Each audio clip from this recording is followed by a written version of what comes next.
ないかやらないかやらかいかよそうにしてちゃダメダメよ Boop the nose of the lewd drow.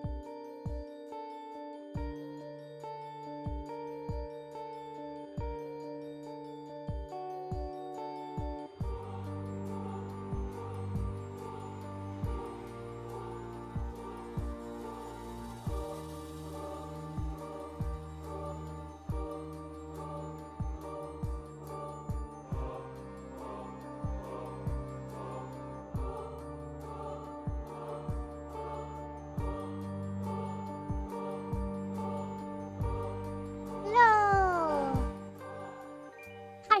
Hi, welcome! Long time no see. Thank you so much for the sub. You two sub again, holy shit. Welcome guys. It's been a while. I'm so excited to start playing D&D again and to be here. I know I haven't been for a while. Just been busy. Thank you, Siegfried. I appreciate it. 15 stream streak. Nice. Yeah. I've lost my words. Please let me know if there's any audio issues, whether it's my microphone or the audio you hear, the music, etc. It's been so long and I don't know if OBS has fucked anything up.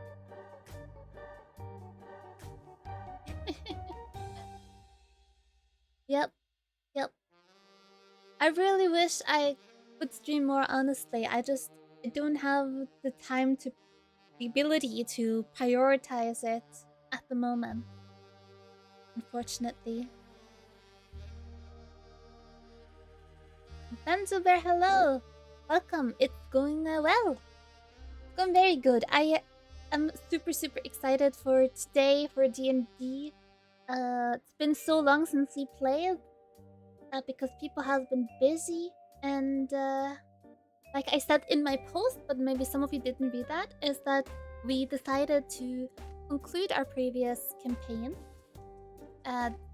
We did some rolls privately just to see how it ended. We didn't actually know the outcome, but anyways, we concluded it and decided it's time for a new start now that we're back and we're jumping into campaign 2. Miki has been working very hard and I'm so excited to see what he's come up with. It's set several hundred years after the last campaign. And stuff has happened. I really don't know much. And I know a little bit, all the players do, but it's gonna be a different experience, I think. It might be more like a survival based or something. I'm not sure. We'll see. Currently planning stuff for your campaign? Awesome! Good shit, Mickey Mouse. Yep. The cat is going haywire. Oh my gosh, he's running back and forth in the background. Thank you. So, new characters. We also got 2 new players joining us. So we're gonna be 5 players total. So that's gonna be very different, a very different experience since we were 3 players before. So, but I'm very excited about it. I think it's gonna be great. Gonna be a lot of different characters and personalities, and I can't wait to see everyone else's character. I really don't know much of what's gonna happen, so just yeah, super excited. And I can't wait for you guys to see my character. I'm gonna miss Rose though. She was fun to play.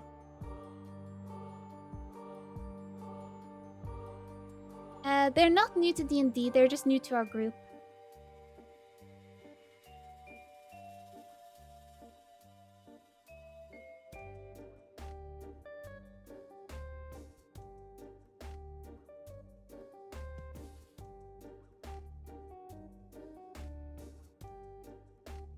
I'm just keeping an eye on the Discord on this side. We're gonna start in 9 minutes. I'll jump in there soon, but I thought I'd stop by first and say hello and talk a little bit.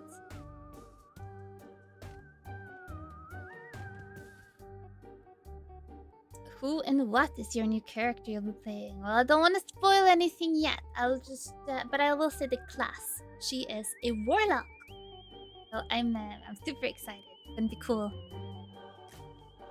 I struggled so hard to pick a class when I was making my new character. I had so many ideas, but I ended up on warlock, and I'm very excited about it.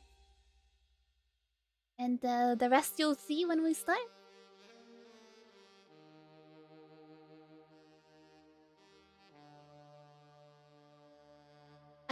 I'm not even sure how long it's been. Like I think Miki has been working on this campaign now for a little, about a month-ish. I think.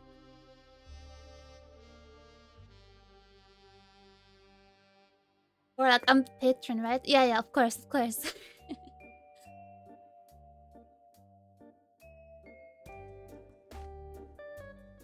Yeah, the customization, everything. It's really cool. I always love playing Warlock in Baldur's Gate. So when I got the opportunity to make a new character, I was like, oh, I really want to do Warlock because they have some spells that I really love, and yeah, I just always love it in Baldur's Gate.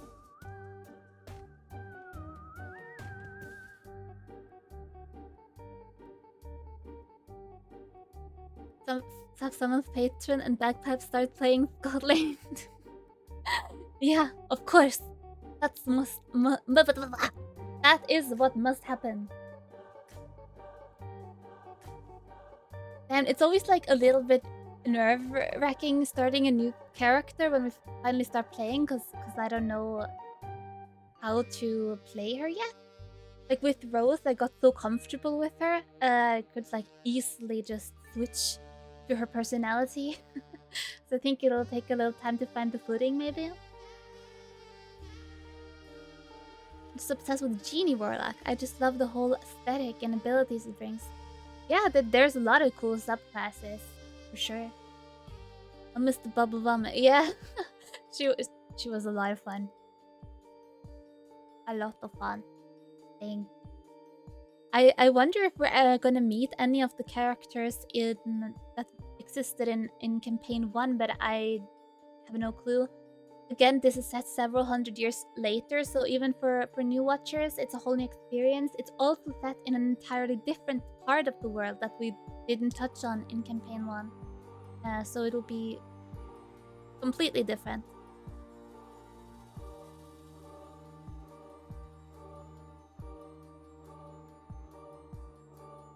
A new continent. Hundreds of years have passed. Oh, and one really cool thing that we were told is that something has happened and all the long-living races have stopped living for a long time. Every race just kind of lives in a human age lifespan now. So even if you're an elf, you still only get a human amount of years.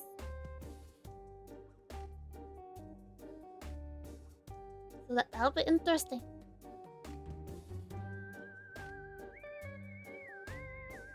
It is, I think... Jesus Christ, I'm struggling to speak. That won't be an issue, surely. I'm gonna jump into the Discord with the others, and then you can meet all the players. So I'm gonna switch to the D&D screen, and then jump over.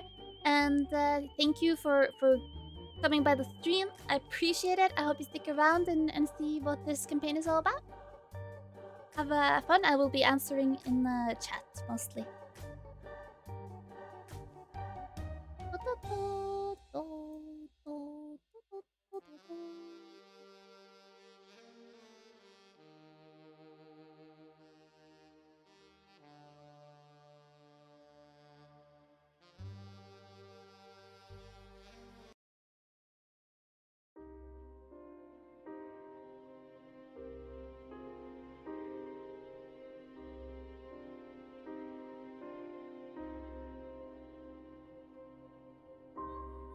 Okay. Just 2 warlocks. Hello. Yo. Hello. Yes, we got 2. Wait, huh? Why is it not? That's my normal picture. Must have reset. My bad. Massive cock. No then. Okay. That's my character, by the way. That's the character I'm playing. Steinfeld. There we go.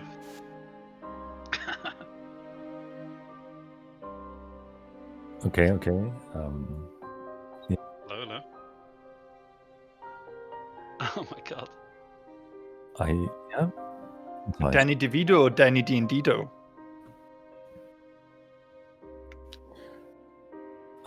Is everybody on Roll20? Yes. Yeah. Holy. Oh my. Hilk, is your mic different than usual? Apparently. So, yeah, I joined and people were complaining, but I have no idea what's wrong. It sounds like you're speaking for a laptop mic. Yeah, that's what I figured it was, but it's not. It's my headset mic. Interesting. Yeah, is this better? Probably not, right? We'll figure things out. I'm sure, right? This will be a session of scuff and getting to know each other. I think there's a lot of things we all have to learn about, not just playing together as a new group, but also about the world we're about to departure into, and also me, who have to retain a lot of information. And speaking of that, could I have you all use your character names on Roll20? Because I will not be able to remember anything. Aw. No, you're Safi. Or Booba, depending on how far up you read.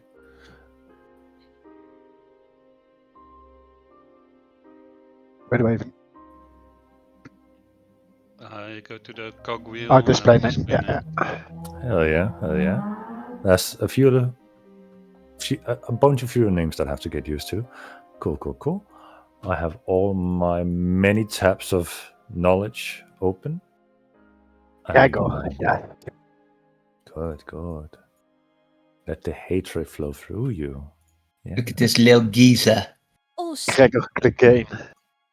I know. Oh my I feel illegal looking at 2 of you. I don't know. You have to figure out which 2 makes me feel illegal. That's the challenge for you guys. Sweats in fictional legal system. Dum. Oren, I think I will make your profile picture a bit bigger on my screen. So small. People This can't is see more what you are. accurate.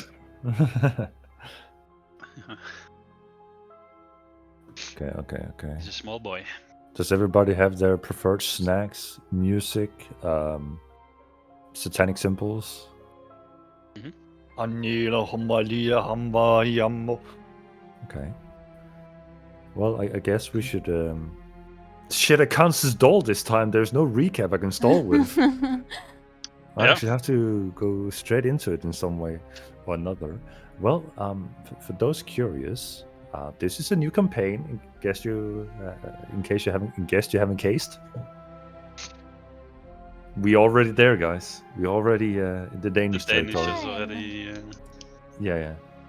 It's a new campaign because, frankly, the first campaign got on a bit of a hiatus because of real life things, and with that came the decision to fuck it, let's dive into something new.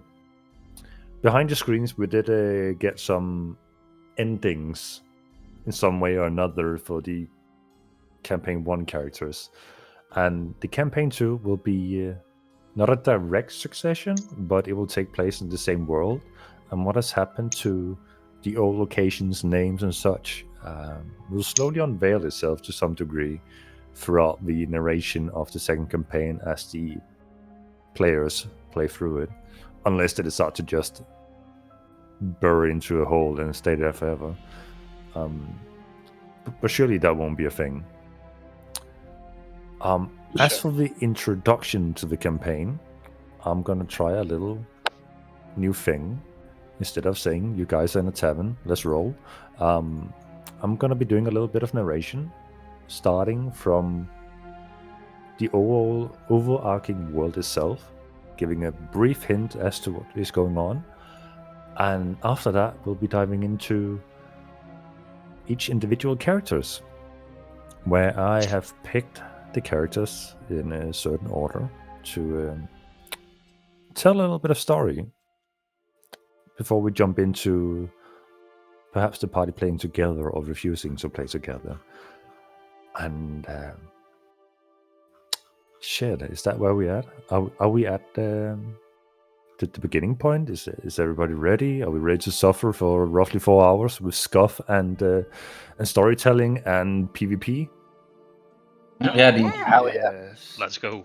Sounds good. And everybody's feeling good. There is no things we have to resolve. No beef with anybody. I'm Not kind of yet. upset with the Oppa. You dissed my circle yesterday. Just Oh god. Wow. Okay. That's such a random thing to say. That's, Yes, my circle. such an out of context thing. Okay, Saf was building something in Valheim. I'm the just circle was- messing. I'm not upset. Oh, she's so upset. You can tell. Did So- someone engage in sabotage? Oh no. Oh no. It starts. We're back everyone, we're back. Welcome back to We, D&D on this channel. Nothing Speaking changed. of being back, we also have 2 new players with us to try a little bit of a bigger roster, which will be surely a challenge for all of us to see how that works out, especially since we can't raise our hand saying, hey, can I speak? We'll just have to overlap each other in a horde of voices speaking at the same time. But one of the players is Dorian, also known as Rod. Rodriguez. Hello. Probably unknown to the community, but known to the friend circle. Who he is playing and so on, we'll dive into in a little bit. And then we have with us Arthur, also known as Hilk, who equally, in the same vein, is not known in the community, but is known among the friend circle. And how that unfolds as well with his character, we will see in a little bit, momentarily. Whew, I can feel the nerves kicking in. Exciting, I like it, it tingles. Hell yeah. So, a brief introduction to the world itself. I have written a little bit of a lore text. So, The Mist. A force unknown, of unknown, unwarranted souls. It has turned the surface world unrecognizable for those that once lived on these lands. For hundreds of years it lingered, played, consumed, and changed the known world. At first prayers were spoken, hoping for it to inevitably be over with. But with time, the living had to concede the world to the dead. The Mist, without showing signs of stopping, an unyielding will to continue without purpose, it raised civilization, cast oblivion upon history, and left humanity little to work with. Livestock became crazed upon the Mist's touch, nature wilted, and the first to fall became the first to rise again. As hope dwindled, desperate measures became means of survival. For some it meant turning the blade on those once fought family. For others it meant abandoning their ways of life to embark on an unpaved road. For most, however, those with the will to survive, it meant digging. And so they dug, deep below the mountain roots to escape the clutches of the Mist. Despite obstacles, pride, and failures, the races came together to rebuild below. This became known as the Last Aegis, the final bastions for citizens of the old world to endure and outlast. But this would soon enough become their tomb. The longevity that kept the races in their long heritage of knowledge failed them. And thus wisdom of old was lost to the rivers of time before immortalized in writing. But humanity did what it does best. It adapts. Lineages fell, from them rose new hope, and with new hope grew new ideas, ways, and methods to stabilize this new way of living deep underground. Now hundreds of years have passed, and what came before has been forgotten. But a new focus has arisen on what comes ahead. And this is where our adventure will begin. Deep inside Aegis, in what is known as the Residency Ward, the main residential area of the Aegis. At the center lies a massive building known as the Professionals Guild. This is where daily business is discussed between those of any ranks within the city. It serves both as a place of business, a tavern, a meet-up spot, and where negotiations for the city's future is to be held. And in this very moment, one of our player characters is currently sitting in on one of these meetings, discussing provisions to be distributed. And while this individual has thought that their business might be rising in this moment, they finally found a steadfast to hold on to grow and expand, find customers higher up in society, and hopefully become well known and established within the city. But as negotiations are going down, the mood goes from high-spirited to sour in less than a few words, as it is revealed that resources are currently being redistributed elsewhere because the current distribution does not support a lavish life underneath. So where hope might have been for an emporium to rise, now comes the question of how will it survive another month till the next negotiations happen. And as Ophelia is walking home on the streets of the residency district towards her home of business, carrying little supplies was distributed that night of discussion and negotiations. I would like for Saf to do the first roll of the campaign with a little perception check. Alright. First roll, woo! So high. Perception. The whole campaign depends on this. 19. Nice. That's if that's the start of how this campaign is going to go, that's going to be interesting. You're walking on well-known streets that are widely lit up by the lanterns hanging from each household you pass by, as you hear rapid footsteps through the alleyways between buildings. And looking behind, you see the outline of an individual. And with that perception check, you swear you recognize that individual. But you can't quite put your finger on it. It's been some time since there have been people that you could not immediately recognize within the city. They raise their hand towards you, and then a large grin appears on their face, as in that hand rests a bloodied knife, fresh with blood dripping down the streets. And they begin walking rapidly towards you. What do you do in that moment? Oh god.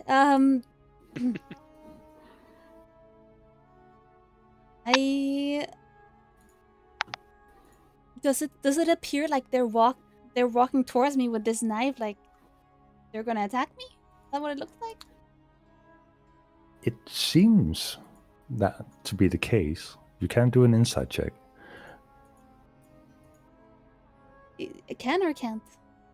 You can. No, I'm not going to say you can't. You're not allowed to roll 16. that specific type of roll. 16. As you're honing in on their intent, you realize they're not launching towards you, but the visage of them does not become more solidify.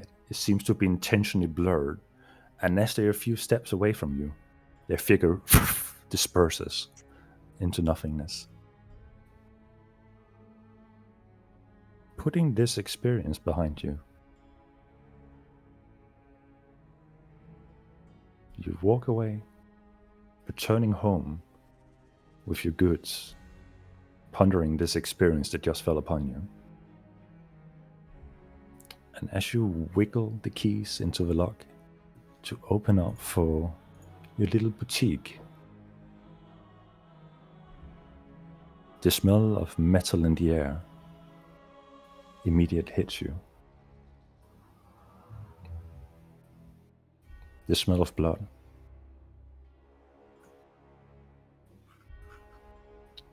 You turn on the oil lamp to illuminate the interior of your boutique.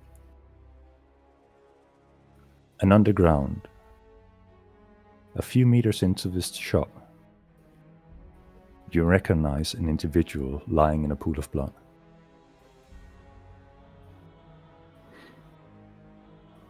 Who is it? In that pool of blood lies Asher, recently killed in his own home.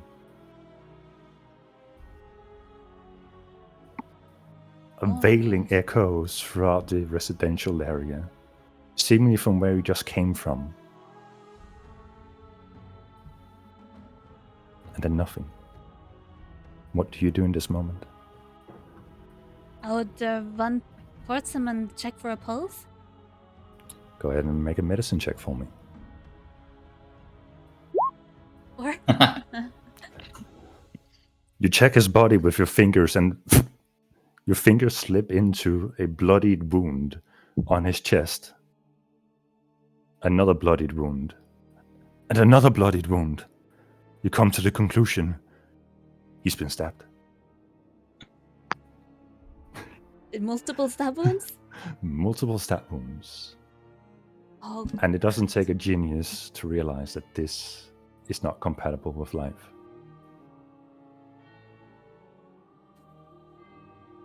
Footfalls behind you, rapid, heavy, metal clanging. In the doorway stands 2 soldiers of the wardens, looking at you. Stop! They raise their weapons towards you. Put those things down on the ground. The goose, whatever you have on you, you're under arrest for murder. And they immediately run to grapple you. Do you resist in this moment? No, I don't. I just do it as I'm told and put my head behind my back, I guess. They shackle you, and you're escorted through the streets. You see in the streets that you're known, and from the veil earlier that has caught attention, several people looking out throughout the windows and recognizing you, and then immediately closing the curtains once again, dimming their oil lamps. As you're escorted through the residency disc, you come to the staircase that connects all the discs of the Last Aegis, and you're being escorted upwards, giving you the notion that you're about to be put into detention. The wardens do not say much as you walk. Do you inquire about anything, or do you follow along? Yeah, I would say I didn't do it. I found him like that. Okay, keep that for the Marquis. He supposedly will be divulged the details found. And we have investigators at the residency that the corpse was found. Fine. Walking up the winding staircase, landing on the ward disc, you're being escorted to the prison cells and being put behind bars. Days pass, and only once are you visited by someone.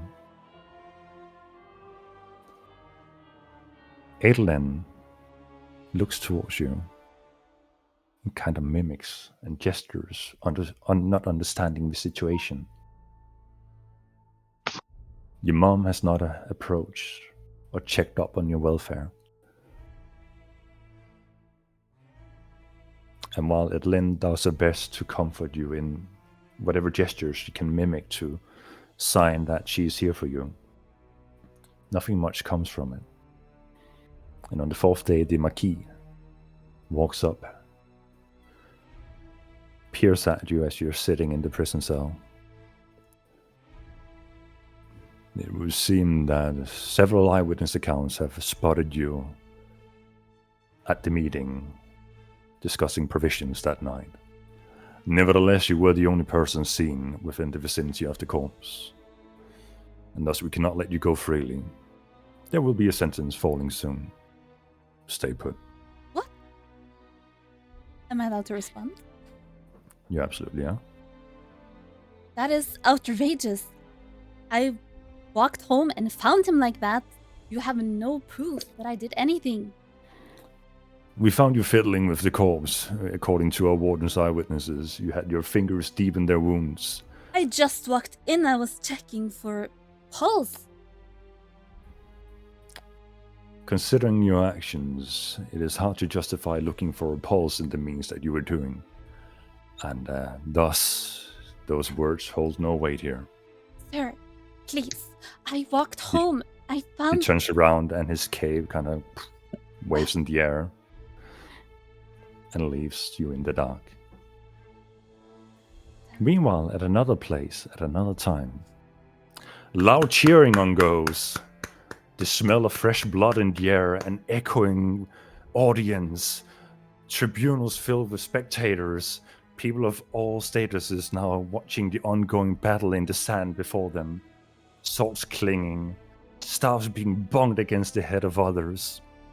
And in that we find another of our player characters, currently in the midst of showing their prowess with the rapier, from what they have been taught and how to elegantly display their fighting skills. Standing before them is an half-orc giant man, looking down on him, mocking him, telling him that whatever arts he picked up is purely for show and holds no current weight in this world. He should find other ways of fighting. You fight like a puny little man, don't you, Dorian? You stand there with your fine clothing and think yourself better than us who stand guard every day, fending off the little evils that you fear so greatly. Have we fought already, or are we about to We're about fight? to. Okay. Say, ha! You will be no match for my art form. I will show you. Come now. And I elegantly sweep my rapier left and right. Can I do a performance check? Absolutely. Go ahead and make a performance check. Off the sides, you hear Vincenzo Di Falco shout, "That's my boy! That's my boy! I taught him that!" I get a grin on my face. And I look this half-orc or orc dead in the eyes. Say, come then, you uneducated weasel. Let's finish this once and for all. Garruk pulls his great sword from his bag. Is that so, you say? Then prepare yourself, little man, and I will show you how to become littler. And he's going to make an attack against you with his great sword. He sweeps wide with a 13. I don't imagine he hits you. No. Well, same as not hit, right? I have 13. Oh, meets it, beats it. Beats it. Okay, then he hits. So in Feel that that. moment, he crushes you with the Bastard Sword, the two-handed great sword, dealing 13 points of damage, knocking you down on your butt. He laughs, mocking you, before action searching and striking again. For a 22 to hit. Yeah, that's a hit. Instead of swiping at you with the sharp edge, he takes the pommel of the blade and knocks you flat in the head, and your vision goes blurry, and all the sounds around you become muffled. And as you're about to go unconscious, you look towards the spectator stands where your family is gathered, and Vincenzo De Falco is now in deep discussion and argument. You can see hands being flailed up in the air, berating, but you can't quite catch the wording of what's going on. All you see in the end is Garug kneeling over you, smiling. Is that all you've got, puny boy? Before your head hits the sand and you're knocked out cold.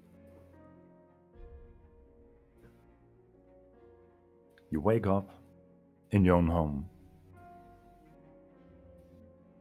You're usually woken up in this fine establishment of your family. There usually is a servant who shows up to grant you your morning bath and provide you food and perhaps wine, even though it might be early in the morning. But this time around, you find yourself just with bandages wrapped around you, a massive headache, and you're still wearing the same clothing and armor from the day of the tournament event. Am I able to walk, or am I bedridden? You are able to walk as you catch yourself slightly wobbly, still a banging headache. I yell out, "Mother! Mother!" You yell, and there's no response. Okay. I get up and wobble into the hallway, I guess. You wobble into the hallway and you notice that all the lights are off. Highly unusual for your family, as they hate to be reminded of them being deep underground. I start yelling for the servants, for my father, for my mother. No one replies. Okay. The fairly large estate within the center circle of the residency disc rings hollow as you call out for anybody to listen. I grab the front of my head where I was hit with the pommel, and with the other hand I slowly walk further into the house, trying to see what's happening around me, trying to figure out why there's no light. Looking around, it just seems that the house has been abandoned. You are used to your parents not being home for an extended period of time, considering their position within the city. It demands for them to always stand at the Nessa's disposal to distribute provisions and to negotiate trade and allocations of resources and workforce. And yet for the servants to not be home either. That is the most unusual part about this. Okay. Can I look around the room for anything that seems out of the ordinary? Go ahead and make an investigation check.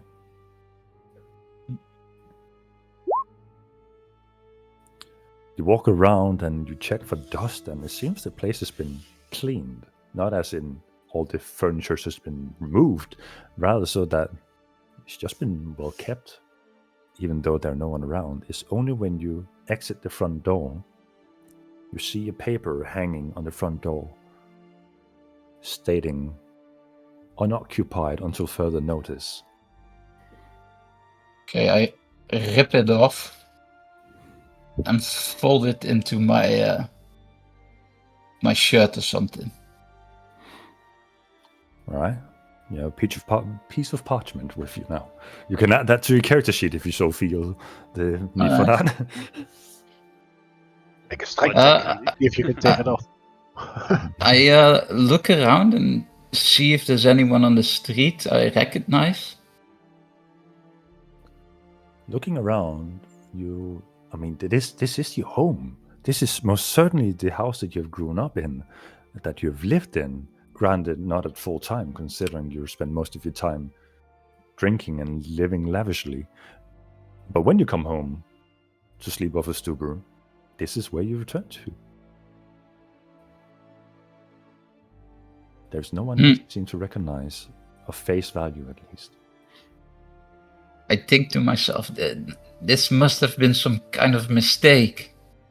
Am I naked except for my loincloth, of course?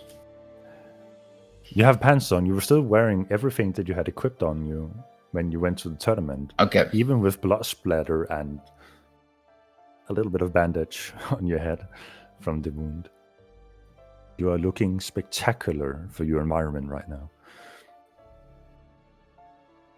I'm going to the nearest place I know where there's someone that might be able to help me further. Like maybe a tavern where I know people, or a guard post or whatever. The immediate place that comes to mind is the massive building right in front of you, known as the Provisioners Guild, where your house is allocated just a few meters across the street for.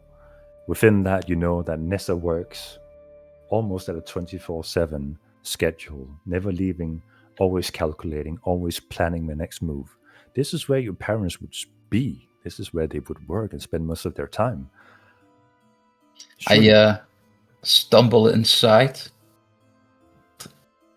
Stumbling inside, you immediately hit with an recognizable atmosphere of a tavern, but at a grand scale, housing several hundred people at a time. Upstairs, you hear people gambling. The sound of dice hitting wood is so familiar to you. The whispered talk from the secretive booths where people can have private conversations or company kind of let sound slip through once in a while when you walk by them. And tables are open with basically open invitations to sit down and join in on drinking. And in that center of the Provisioners Guild, you see the massive pillar of the building that is surrounded by barkeeping all around. A counter that goes all around the supporting pillar of the building.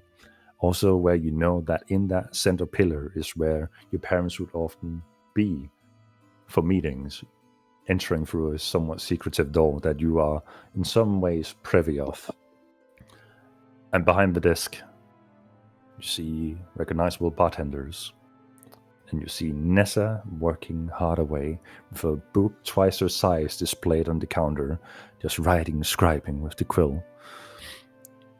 Okay, so I stumble up next to her at the bar.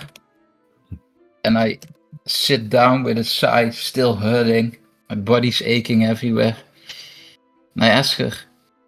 I pick up the paper I pulled from my from the door, and I lay it next to her, and I ask, "Do you know what this is about?" Arthur, right? Yeah, I was actually about to ask you the very same thing. We have not had the honor of your parents being in attendance the past few days, and we're wondering if they had just decided to wander off into the mist. Granted, since you're here, I guess they did it without you. That reminds me, you had quite a large tab left behind, didn't you?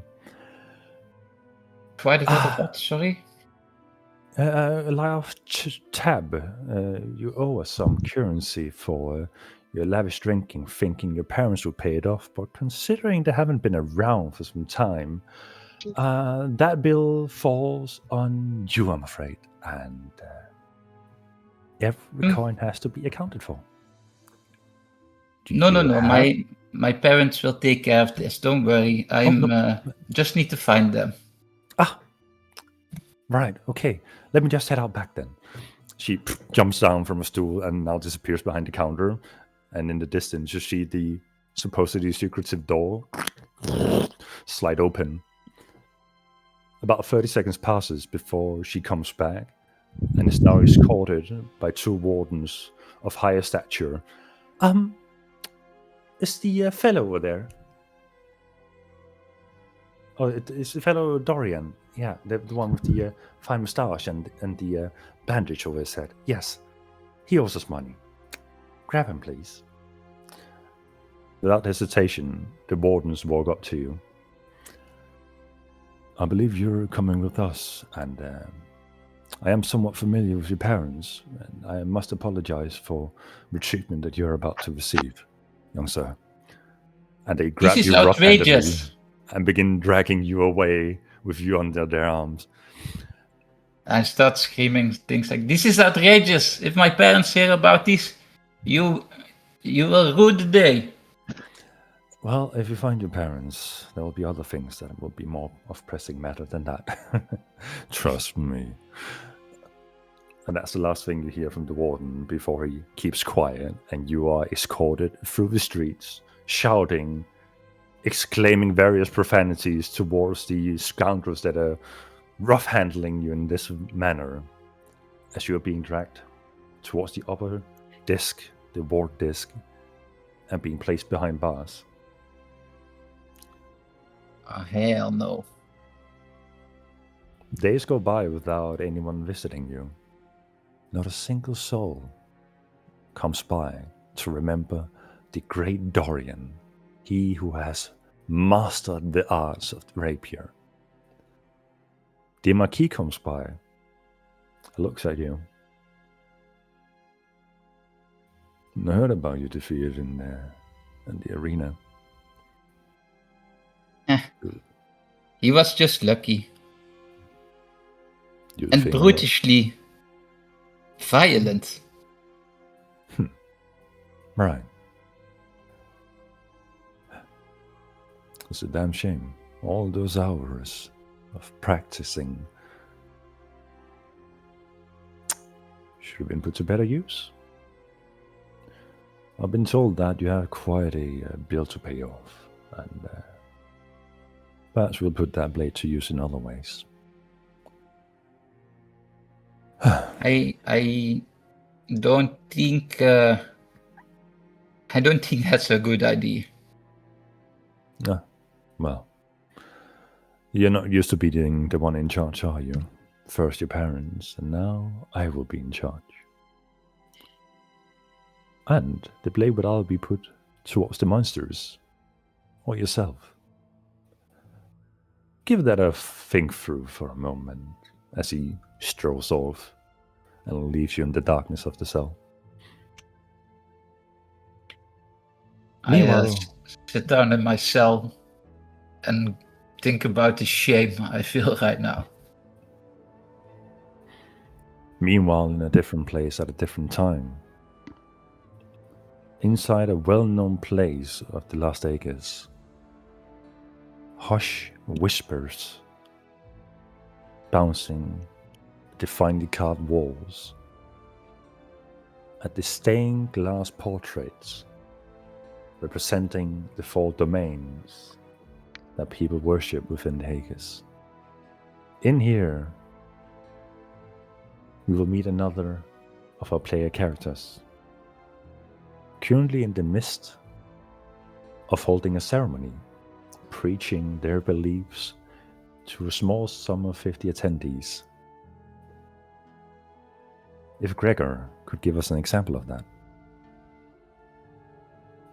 You see this old-looking human man standing on a small podium. He says, "When I was younger, I thought fate meant certainty. I believed the faithful would never doubt, never fear, never question. Age has taught me otherwise. The light was not given to us because we are fearless. The light was given to us because we are afraid. Because we are fragile. Because we are mortal. There will be days when your faith feels weak. Days when you cannot find hope. Days when the darkness seems larger than the light. When that happens, look not inward, look to one another. Borrow your hope from your neighbors. Allow others to carry you until your strength returns. For the light was never meant to dwell in one soul alone. It lives within all of us together. And together it shines brighter than any darkness."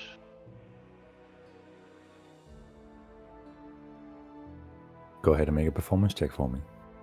Oh god. 14.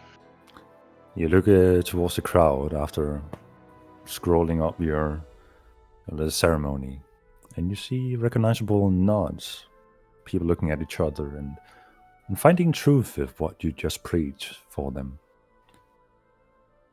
You've heard many ceremonies throughout your life, and thus it comes naturally to you to at least preach to the normal masses, not necessarily having to carry the greatest weight of persuasion or conviction, more so to instill hope that already exists. And that is just one of your many days working at the church. And then there's the work you do after church. Heading towards your home within the residency ward, in one of the outer circles, just teetering between the residency and the outer circles, a humble man working a humble job. But where your house would greet you, you pass by him and turn towards Windsor Cardinal Tunnels, where your evening job begins. The moment you enter these roughly carved tunnels, passing by many tents where people are seen sleeping inside with their boots barely poking out, or people just resting after a long day's work, you're immediately greeted by smiles and laughter as you find yourself surrounded by kids. Many kids that you've seen before greeting you, cheering your arrival, and also some expecting you. As Thomas walks up to you. Gregor, Thomas, so nice to see you. what did you bring today? More of the usual, just some rations, a bit of water. Good. Couldn't really get much more than that. No, it's more than plenty. It's more than what the others give us. I have some unfortunate news, though. One of our friends, who was ambitious to carve his own home into this world, the tunnel collapsed. Is he alright? We can only see his legs. He's been laying there since this morning. And you haven't thought to dig him out? My tools broke a long time ago. Our tools barely hold up to carve our own place. Now he's surely someone must have something. Bring me to him. Where is he? Points towards the far end where the intercardinal tunnels ends, and a few passageway up. A few elevations up, you see a caved-in segment of the wall, large boulders, probably half the size of a man, every single one of them, resting there. And as you climb your way up, you see a pair of two small boots poking out from one big boulder.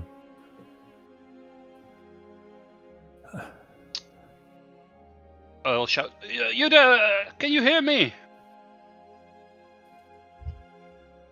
Hello?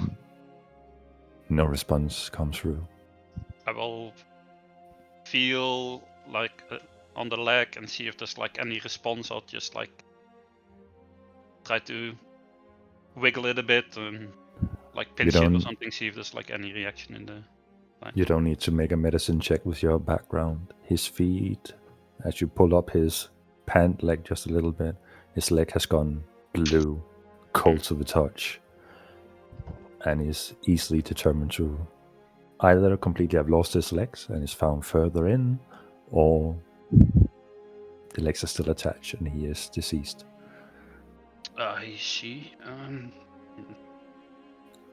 Well, that is very unfortunate. I will say quickly a silent prayer to mourn the loss of life, and then I'll look at Thomas and I'll say, I'll I'll get Brother Velkin to come and say a few rites for his demise. I'll make sure he comes by tomorrow and see if you can find some people to clean this up tomorrow. I know you don't have the tools, but together we stand strong, and you can do this. Okay. Just remember what I told you. He walks up to you as to give you a hug, and as he's hugging you, you feel a note being slipped into one of your hands. He then squeezes one extra time and then runs off to find tools and help. I will look at the note. You unfold the note, and with it, there is a time of day and a location. And it's signed Blackthorn. I let out a deep sigh. I put the note in my pocket. Putting the note in your pocket, time passes and your day goes by, hitting the appointed time written in the note. It states to meet or show up at the ward desk at night, well hidden, at a certain hour to avoid detection. I will go to that place. Try to hide myself a bit. Put on a dark cloak. In the usual fashion, you wait for the guard patrols to quiet down as you lurk near the entrance to the runner's quarters, where recently acquired goods are being placed before being redistributed throughout the city. You wait for that right timing, when you see a torch being extinguished in the distance, being the signal for you having less than 5 minutes to acquire what you need before you have to leave.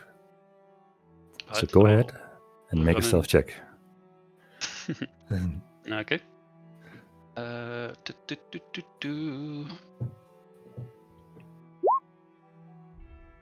Well, I'm not wearing my armor, so it's a 12.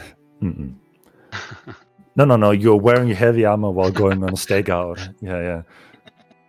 You sneak away through familiar halls, and a 12 would bring you that success that you need. Are you looking for the usual, or are you trying to be a little bit extra? I think I'm just going for the usual. I'm just trying to get some food, some supplies, maybe like some medical supplies, stuff like that. Alright. You gather up what you need and stow it away, and you manage to make your escape before you look back and see the torch being reignited. And you find your way back home, where you are greeted by Illyria standing in the doorway, immediately embracing you. "Oh, darling, how's your day been? Oh, I was so worried. Oh, Well, hi. I just got a message from that guy again. Decided to do a quick job. Well, at least I'm glad you confided in me that you're doing this, and I have been... You know Yeah. what I've been. I really appreciate it. I mean, it's hard to find a good man in these places. Can't believe you work for the church, and you're so helpful in the smaller circles, and we have a house together. Future's bright, but one day at a time. One day at a time. What's wrong? You seem so... I mean, this is the life we've been living for a while, you know? Yeah, you know. You sound surprised. Was something going on? How was your day? It's been fine. I've been helping out here and there where I can. But I've heard some troubling news and rumors that our funding for the church might be cut short. I know. What do you mean? Why? Nessa usually invests all her efforts to contribute, but things are happening. None is being public about it, but resources are being I mean, reallocated, and That's the why children. I do what I do, you know? Right, but you can't go ahead and steal the entire city in the end, right? I mean, if they decide that those poor people are not worthy of supplies, then what are we doing, darling? I don't understand. How can I don't know. I sit don't here know. and just look at this all happening in front of my eyes? I refuse to stand by and do nothing. Have you tried talking to Nessa about it? Maybe she'll be listening. I Maybe you brought could it up show her once, the but hovels. She and really will... didn't seem interested in talking about it, so. But it's fine. I just do what I do, and it will all work out. Trust me. Maybe you could introduce me to what you do properly. No, I can't. I can't risk you. Now, if they catch me, and I assume at some point they will, you at least will not be part of this, and you can continue to do the work that is needed. Don't you think we're past the point of being happily ignorant? Well, it's the only thing I can do to protect you, you know? I won't see you hurt. I appreciate it. She walks over and hugs you and kisses you on the cheek. I prepare food. Let's chow down and call it a day. I know you have to get up early and all that. Sounds good. I have to do my rounds at the medical warden tomorrow. And that's how days fly by in the life of Gregor. A churchgoer by day, preaching justice and equality in society and finding hope and help within oneself. And by night, helping in means less honest. One day coming home from one of your little excursions,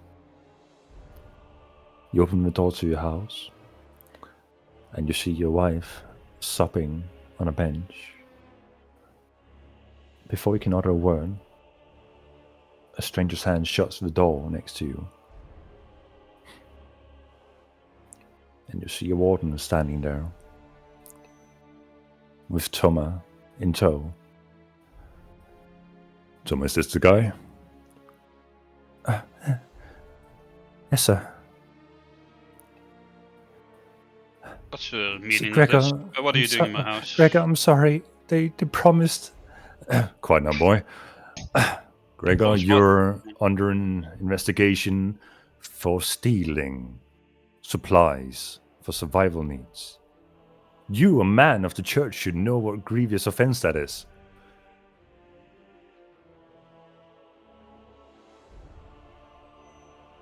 Have you nothing to say? Or should I just drag you away? I just put up my arms. Just know that it was me that did it. Me alone. No one was involved. As you say that, Elira sniffles and cries louder in the distance. Right, I'm not really a fan of this, you know? I came to the church when I was a kid. I listened to your preachers and I understand where you're coming from. But even I am below the orders being given right now. It's okay. Don't worry. I made peace with this. I did what I thought was right. It's fine. At least I'll give you the courtesy of walking yourself. Yes, We're headed to the ward, and you're walking through the streets. As I leave, by the way, I assume Thomas is at the door, and I'll just, as I pass him, I'll put like a hand on his shoulder and give him like a little squeeze, and then I'll exit the door. As the ward closes the door behind them, you begin to hear hysteric crying from Thomas. Walking through the streets, the warden is doing his best to avoid the public eye, knowing how sensitive he could be with both a man of the church being exposed and being carried away, but also out of respect for you and what you do, trying his best to go through unlit alleyways until it becomes unavoidable at the staircase leading up to the ward disc. He offers you a cloak to hide behind. I Greg, refuse. as it may be. And he escorts you upwards. And as you're walking up and people are noticing the shackles put on you, they're looking at you as they walk by and confused, and they want to ask questions, but the ward immediately raises his hand as to not pry into the matter. And after some walking, you are led into your own jail cell. And unlike previous prisoners, you're being unshackled to have free will of reign of your movement. Gregor, is there anything I can leave you with? Water? A little light would be nice. A little light. I'll get a candle. Thank you.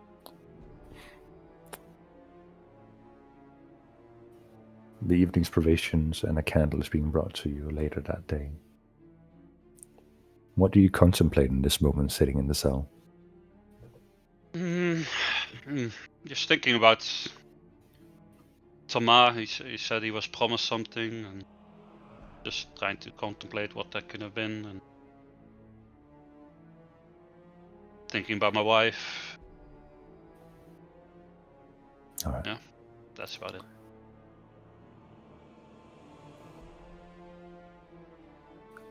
At a different time and place, a little curious kobold is currently in the midst of studying books in the church, in the off-section library, where only those working for the church have access.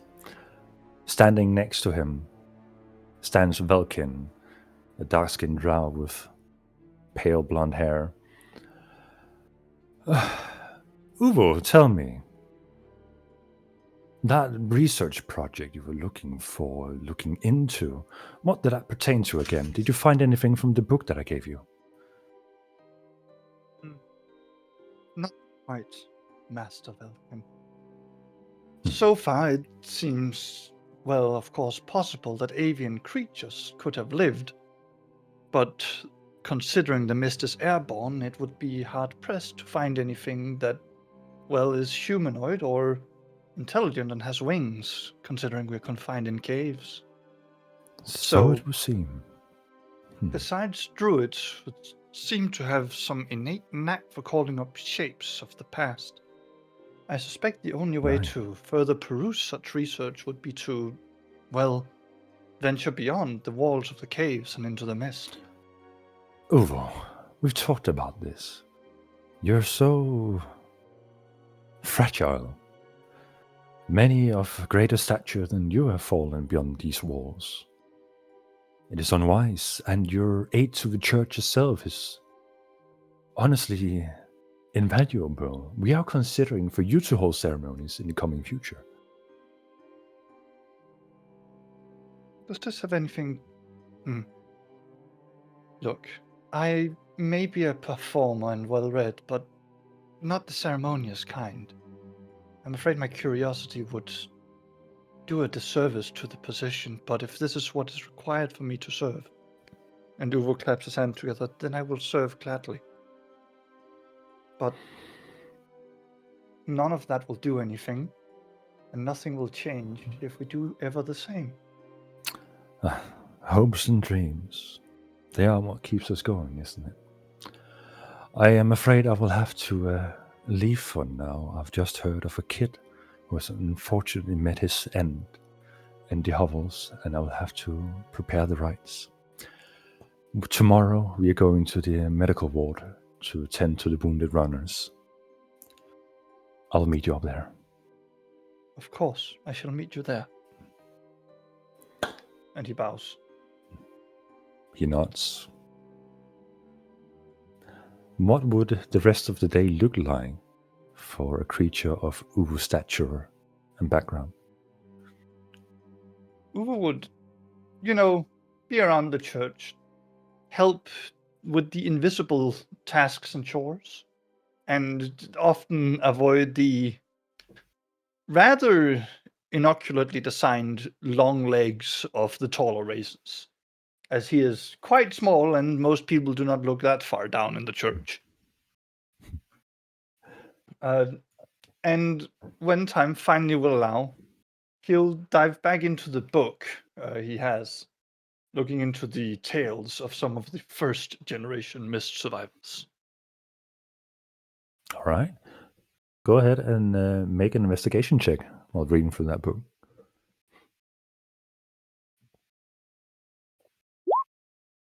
12. You read through, and it's just random scribbles of mostly panic and guesswork as to how life underneath a mountain would progress civilization, and comparing the notes in the book to what you are experiencing around you. Oh boy, were they far off. So far off.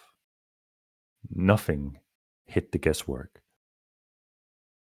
And yet here you are, in a thriving society. Well, as thriving as it can be, at least. But nothing that pertains to the knowledge you seek further wisdom about. Why are people in the past so obsessed about writing about the future? Well, I suppose the present too. The day goes by, and the following day arrives, where you're supposed to meet with Velkin in the medical ward on the ward desk. You attend to wounded runners, some whom you have had the fortunate company of before, tending to the wounds that are seemingly healing nicely over time with the medicine work that you have been taught from Ilera.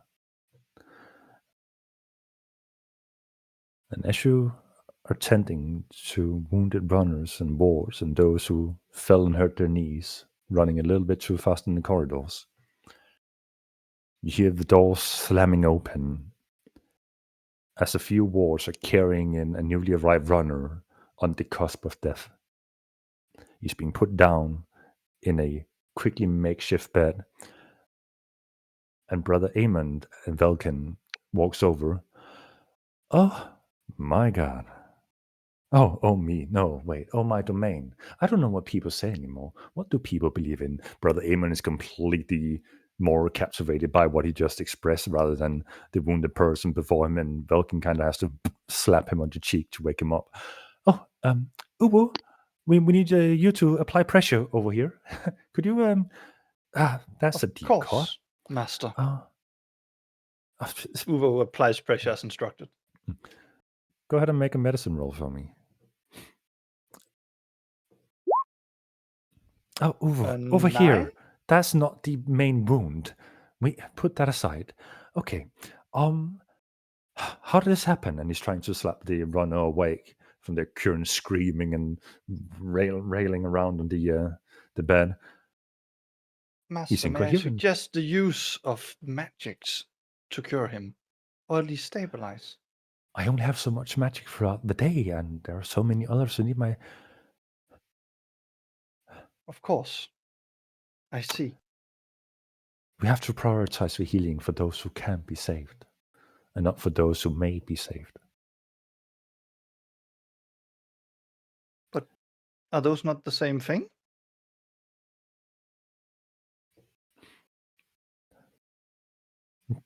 Brother Eamon is kind of scratching his curly, slimy hair. Yeah.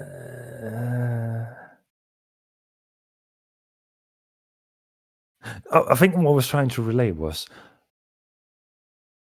those that are certain to survive will receive healing, and those that may possibly only if under the circumstances are right, then the healing can be applied in the... Are you following? I am not, but let us continue this conversation once you have ensured our patience. Do you have any meanings of calming him down or extracting information? To calm a man down, I can put him to sleep. That would do it. I cast sleep. Is there a save roll for that? Or is it just a health pool? Oh, you have to roll health pool. 17? Yeah, he... It's like, no, I have something important to...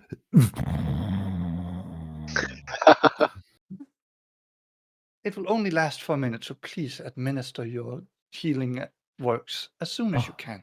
Thank the domains. He said something... Never mind.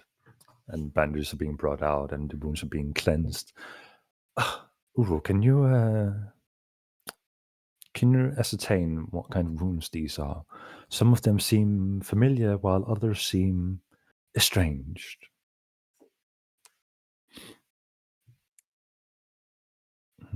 Well.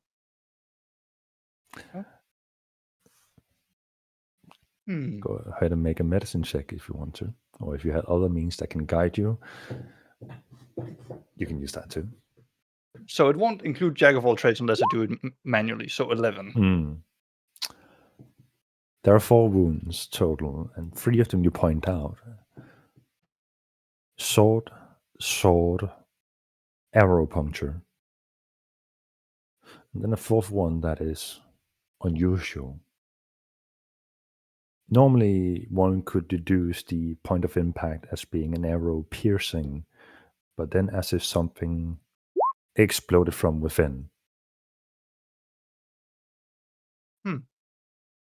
It seems our fellow here has been engaged in combat with multiple opponents, wielding mortal, or at least weapons of, I would guess. Are there any our signs of place. infection? I don't see any.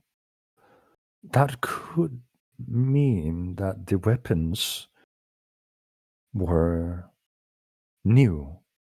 No rust stains, no immediate corrosion setting in of the tissue. I think we might have another case of soldiers having gone crazy in the mist.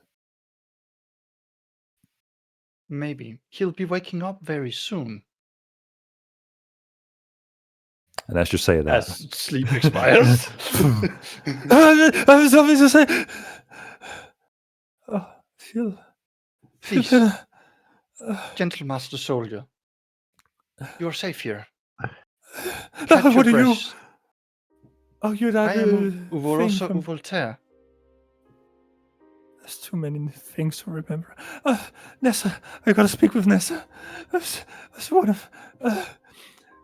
Uvo puts a gentle hand on him. You are too wounded to move, and based on Aemon's testimony, should you engage in too much strenuous activity, you may die. I would really prefer you stay and rest. We lost the package. We were ambushed. The book we found, it was lost. And he passes out. Those were interesting. Do you make any connections, Aemon? I have heard of other runners coming by being incrementally, not the other thing, incrementally pushed to go beyond the normal one-day limit. Supposedly remnants of civilization that has been unclaimed by the mist or its effect. It was own guesswork and extremely dangerous to push that far out. We should I'm gonna... Brother Velkin, could you inquire about the recent mission, perhaps? No, I believe I will go. Ask for Mira Brindlefoot. She's the one who runs this whole running thing. I will take it from here, Uro. You go speak. Said to tell Neva. Was that right? No, Mira Brindlefoot. Ah, I must have misheard you. I will go and inform Miss Mira at once. Brother Velkin is saying a silent prayer as if the runner is about to pass away, and Brother Amer is just curiously looking at all the wounds as you leave. Huh, peculiar.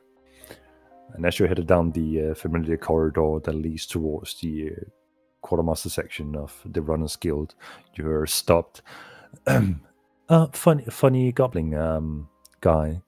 You do not pertain to the runner business, I presume. What's your purpose? I pertain with the church. We received a very wounded man who said he had something to warn Miss Mira about post-haste, but sadly he is too incapacitated to move, so I am bringing his message in turn. Good sir. I mean, guessing from the blood of your hand, you can't be lying too much unless you just killed one of my men. You didn't, did you? Please. I am quite small and weak. Well, For me to take one of the experienced runners would be a pipe dream and a laughable notion. Wow, you're not the laughing kind of guy. All right, then. He steps aside and allows free passage into the main quarters, where you see a large table set up with papers, maps overhanging the sides of the table. And there are people speculating and planning. And as you approach the table, how exactly did you get in here? You hear from a young, light voice as a halfling girl with a hood over her head, raises above the table. I've heard about you. You're that little thing they found in the tunnels. And you are from the church, right? Indeed. Never seen I it am before. Uvu Rosa Uvoltaire, and to I'm not answer your gonna say all question that. on how I No. got in, Right? I Yeah. walked. Yep. Okay. Well, it would have been better if you said you ran in here. That's kind of the theme of this place. But I guess walking will suffice. And what do we owe this honor? We're kind of busy at the moment, if you haven't noticed. I have been asked to deliver a message to Mira Prendlefoot. Oh, you would be in her honorable presence. That is me. So, yes. What are you delivering? One of the runners recently arrived at the church's medical halls in quite a poor state, almost fatally injured by a myriad of devices, and was quite panicked, insisting that a message be told to you, or he wanted to tell you, so I took it upon myself to bring forth the information, since, let's just say it was that or knock him out to keep him in the bed. I mean, information is usually most reliable from the source, but I guess a little red thing like you might do. And that is? We had a package, and we were ambushed and lost the package.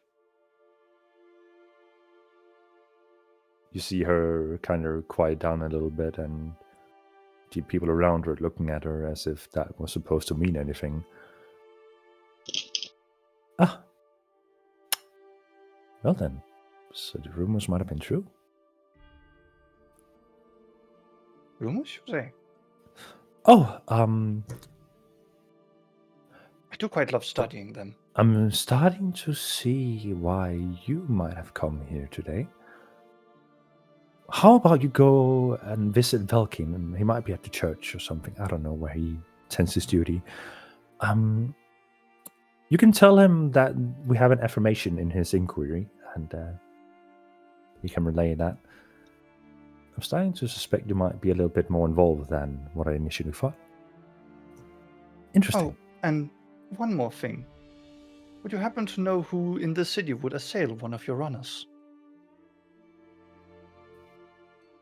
Who in the city would assail someone? Arrows, swords, various kind of injuries. Package, a delivery, doesn't happen outside the mist, considering there's no one to deliver to outside. So, naturally... No, must I have been think you're attacked here. misunderstanding something. He was from a runner's mission we sent out a few days ago. And you heard me right, a few days ago. So he's been out longer than the normal allotted time. Chasing a rumor we might have heard of recently. And if he said he found a package, he was supposed to be delivering it here from out there. But Seeing as he lost it, it would be nice to know exactly on what stretch of land he lost it so we can send out people for a retrieval mission, don't you think? yes, I do. He did say he was ambushed. So Well. something with intent, or at least stalking behavior. I will mean- go to Vaken. Right, okay. You speak very funny. You... Off with you. She kind of waves her hand. Of course, Okay. Miss Mira. And then he will walk off. After bowing.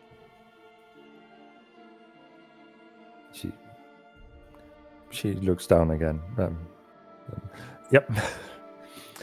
So, headed back to Velkin, whom she thought was at the church, but you are aware that he's currently working the medical ward. You stroll back, and he's still working on the patient that you left behind. Already back, Uru. I suppose the message was short-lived. Yes, it has a return message. Okay. And Miss Mira Prendlefoot said that it probably has something to do with the rumors. And asked me to relay that to you, and that they may have had substance. I see. Let's finish our business here and talk back at the church. Indeed. I shall begin the Song of Rest.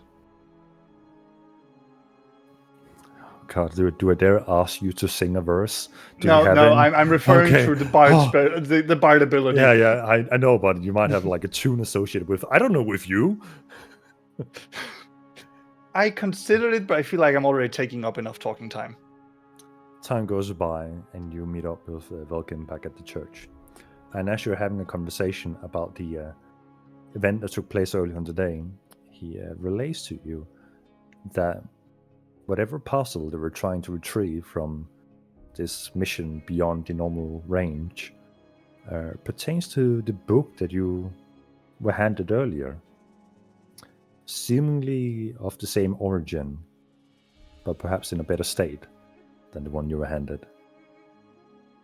And he encourages you to be at the Runners Guild the following day, as they go for the retrieval mission of the parcel, wherever it might have been abandoned. Yes, The day goes by. that is where Uwe will be next day. A different time, at a different place. We'll be introduced to our remaining PC. As Arthur is currently sitting in on a meeting at the Runners Guild, being debriefed of a mission that recently did not go as planned, but still holds vital information and interest for the city. As of late, you're familiar with the situation. The closest ruins have run dry. Doesn't matter how many times we explore the same ruins, I doubt they will grow new valuables by themselves. Sure, we can sit in here and wait and hope for an anomaly to kick in and sprout new life to the environment, but I highly doubt that will be efficient in the long run. We're being pressured by the people down below to be more daring, and yesterday you saw the results of that first daring, the adventure spirit that the people below seem to hold, thinking nothing of us and our value. Well, perhaps it will in the future when we start bringing home riches. You hear people clapping in the audience. You're surrounded by runners of various statures, halflings, gnomes, goblins, humans for the most part.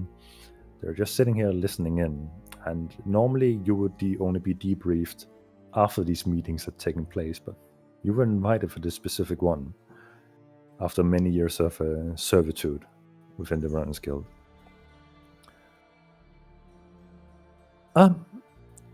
So, As for this, the parcel was retrieved, but not entirely. It was lost at a midpoint at a small farmstead half a day out. And we need some fresh blood to get out there. And when I say fresh blood, I'm not talking about, people who are eager to prove themselves. I'm talking about people who have not been out in the field before. Perhaps people who needs a little bit of correction in their life. And while our cells were depleted as of late, new blood has found their way in.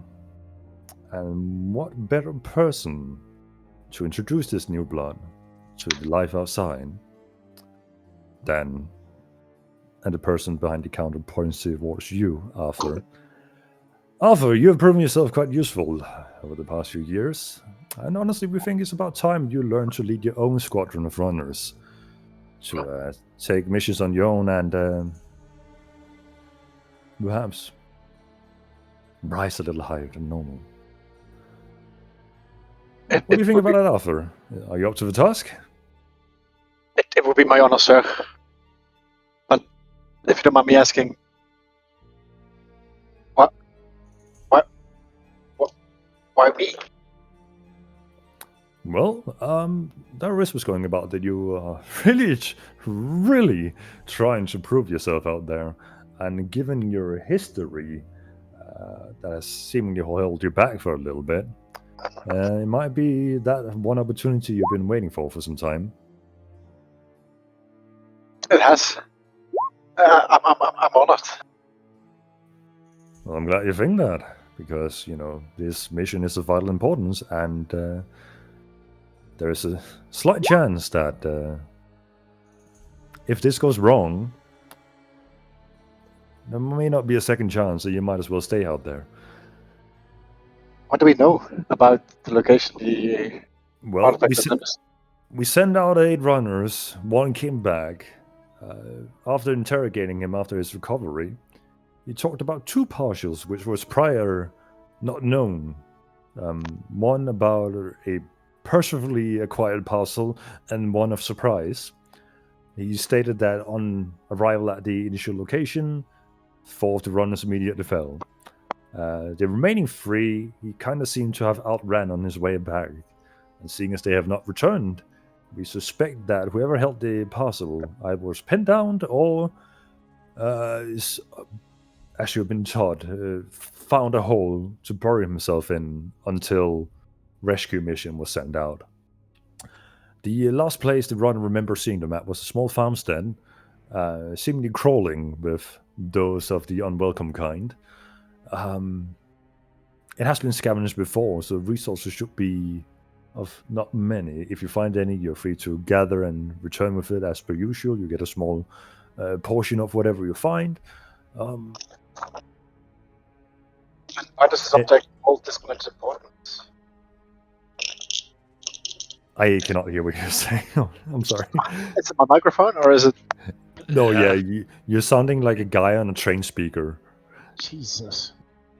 Okay, wait, hold on, keep speaking. When you said Jesus, it sounded normal. Oh, that's weird. Is it better now? You're perfectly back to normal. Jesus Oh, fixed okay. it. Jesus fixed it. Jesus fixed it. Praise Jesus. Jesus hold the wheel. You have to believe. Okay, we're back. Wait, what did I ask? Oh yeah, I asked, and if you don't mind me asking, what is the runner's interest in this particular object?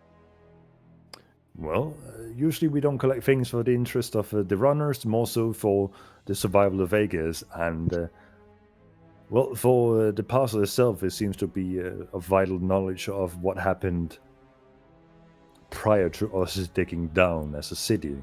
And for what we thought, all knowledge had disappeared before then.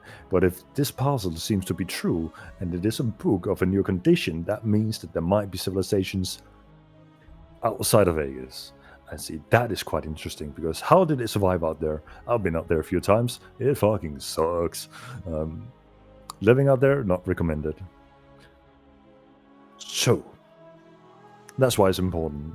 As for this additional parcel, I have no idea. You're mentioning that this group that previously recovered the artifact got ambushed, or lost the artifact. That is from the related information from the surviving runner, yes. And is there anything else that this survivor relayed to us that could be of importance? They seem to be in too bad of a state to recount exact events.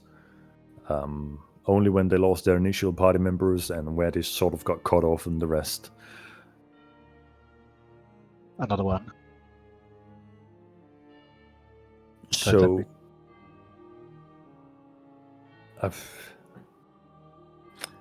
your guess is as good as mine, honestly.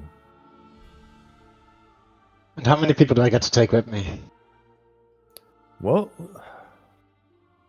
we will allocate 2 established runners to evaluate how you do, and then we'll get some fresh blood with you from the cells, who will be taking this as a trial of sorts.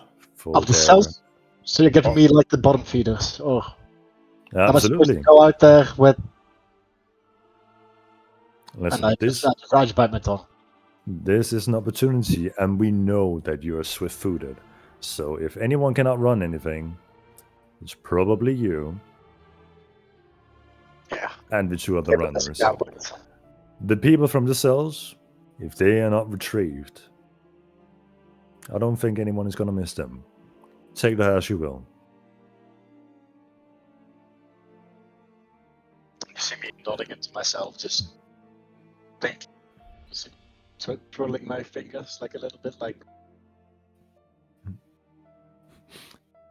Well, I got some good news, though. One of the people from the cells seems to be of the church, surprisingly. So he should have some healing capabilities. And we have a volunteer with him, also a representative of the church, oddly enough. They usually don't take interest in these kind of things outside of Vegas. But there's more healing than we usually have with us. Why are they? Your mic is toast again. Fuck! Maybe it's why... volume, because when you speak up, it's better instantly. Wait, I'm just gonna talk louder then. Yeah, might be something like, next. like this is fine. Yeah. That's so fucking weird. Okay. Why are they in prison? Why are they locked up? How old are they? Now, What are their names? well, you will see. Oh, fuck, I can't read what I wrote down here. Someone wrote Schmuck next to this guy's name. Schmuck Dorian. I recognize that handwriting. It's fucking Garug again, messing with us. And then we have... Oh, that's Gregor. Well, if he's with you, you're in capable hands. Have some history with him. He's from before. He's before your time. He actually used to work as a runner with us. At least for a little bit. Huh? And then we have... This can't be right. I could have sworn I had her mend my boots the other day. A woman named Ophelia. She's in her mid-20s. Late 20s? I don't remember anymore. I mean, she can sew clothing. Is that beneficial to you out there? Might save us a repair kit or 2. I don't know. And then we have... Normally of the day, I think. We haven't actually tested this morning. We're kind of waiting for this debriefing. And then you're going to do the honors as the first mission to leave the Vegas today. You seem like gope a little bit. That's like... It would be my honor, sorry. I'm sure you'll do fine. I mean, For sure. and the volunteer seems to be a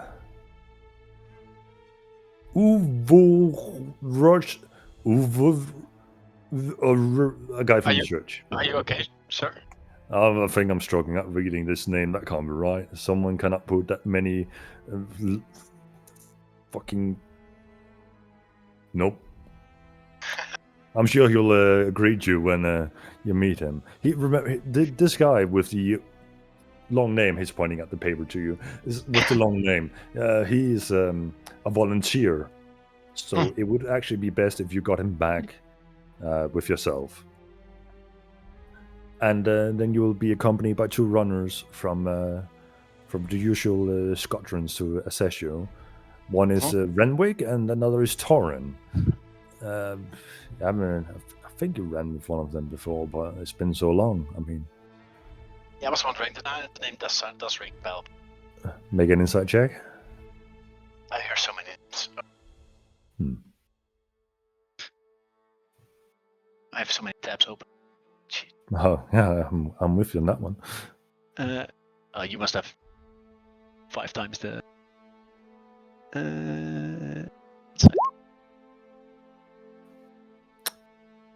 You go through the names and they do not seem of import. They seem rather. Yeah. They could have been there. Okay. Who are they? And why them? Well,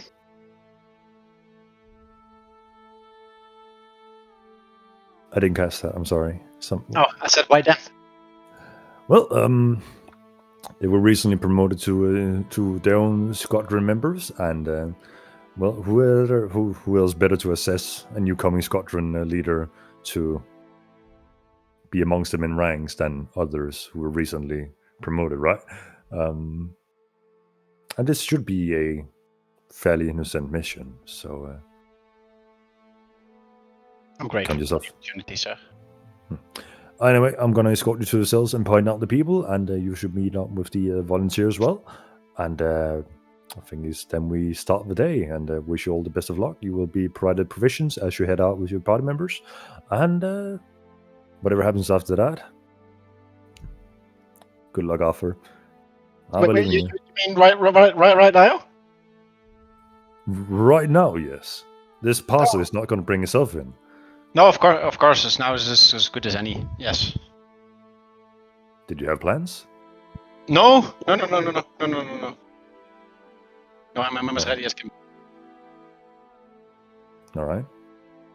And as you head out in the hallway, going towards the cells, you notice a familiar figure as the Marquis walks past you and looks down at you. Arthur, as much as this displeases me, he grabs your hand, shakes it, says good luck, and leaves a note in your hand as he walks off. Before I even register what happened, because I've kind of intimidated. Mumble thank you under his breath, but under my breath, but I think he's already gone by the time of those words. A long gun. You open the note immediately? Yeah.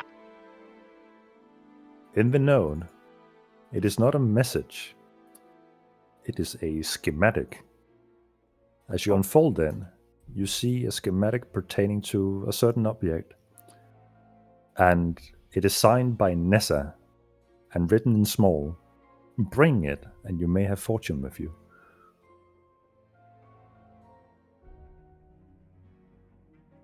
Oh, I see it. Okay. You see me just blush a little, fold up the note and put it in my at the inside of my cloak. Your leader stands next to you and looks down at you. That's a fucking weird interaction. And Marquis doesn't speak with anyone. Well, and proceeds to walk down the corridor. And as you approach the prison cell, he turns the oil lamp towards the first prison. And Ophelia, if you could describe what Arthur sees within the cell. Yeah, you see a woman who's been chained up for days at this point, I guess. Mm-hmm. She has long raven black hair and golden amber eyes. She's dressed in very nice clothing of exceptional quality, but I guess it's looking a bit rough now after so many days. You can tell that the fabrics are rich and carefully tailored, and has like an elegance to her appearance that feels deliberate. Although now, after being locked up, probably looks a bit rough around the edge.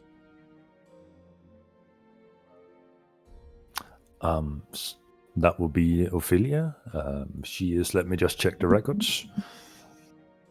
In here for suspicion of murder. Well, that's quaint, isn't it?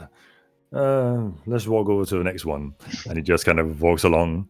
And I just stumble behind him. I just taking it all in. A few cells further down, he raises the oil lamp again. Gregor, if you could explain to us what Arthur sees beyond the prison bars.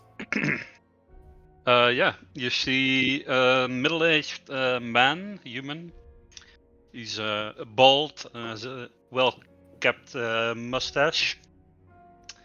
Across his face there are two large scars that go like from the dome of his head all the way to his cheek in like an X shape.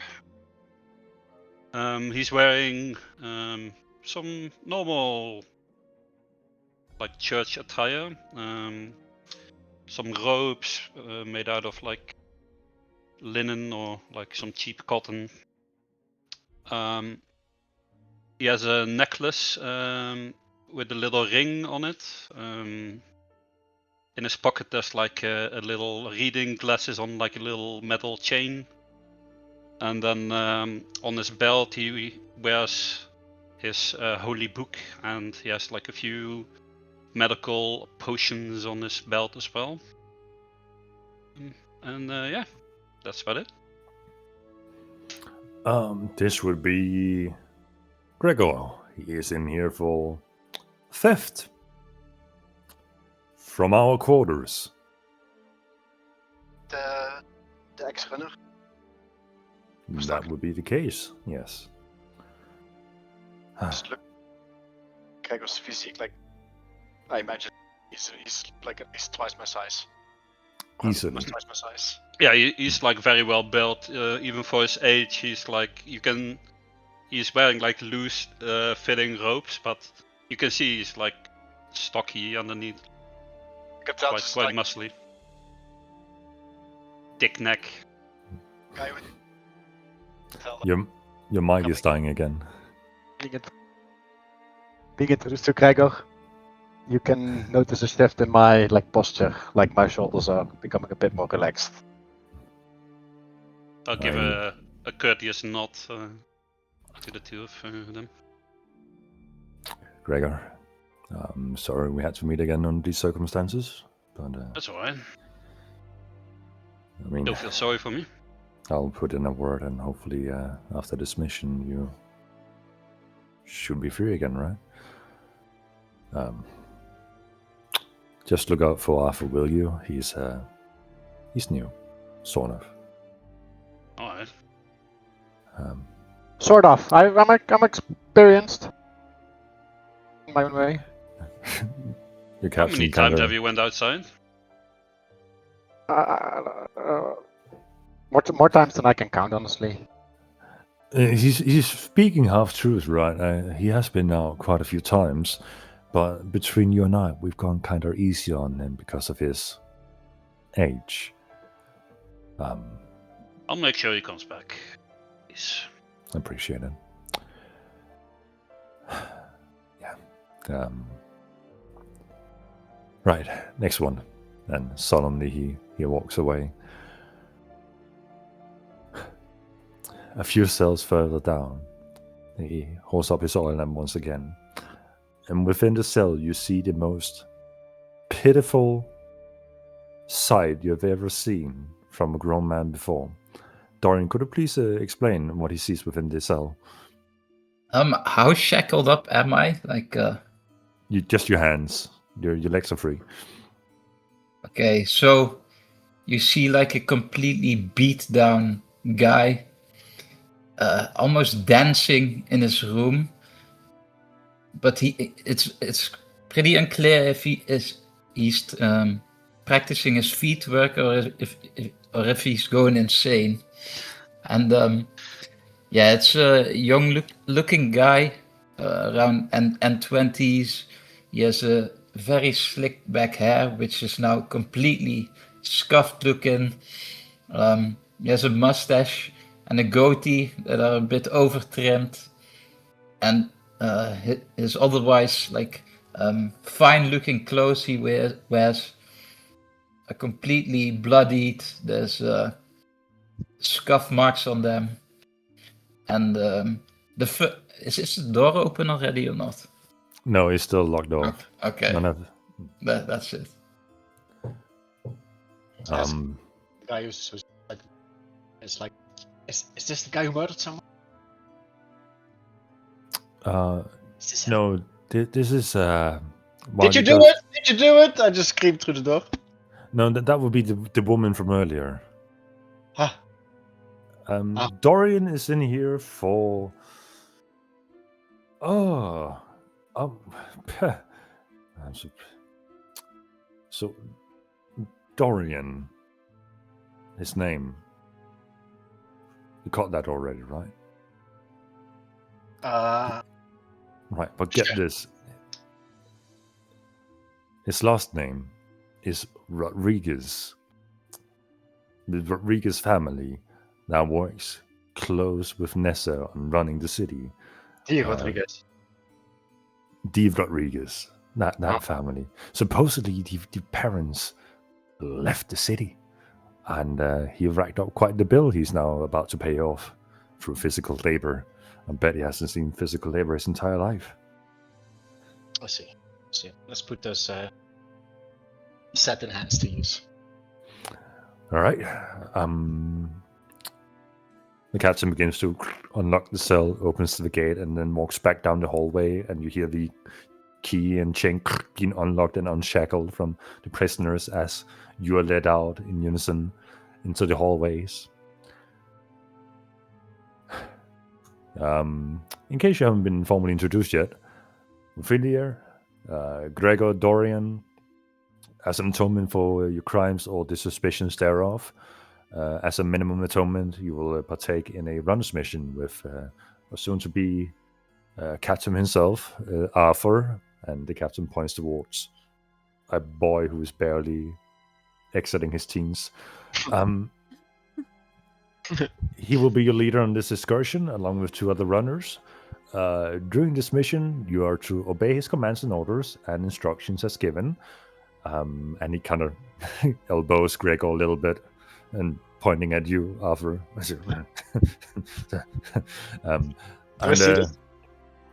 Oh yeah, that's made it very obvious to you, like pointing up at Gregor while notching. And I just ignore it.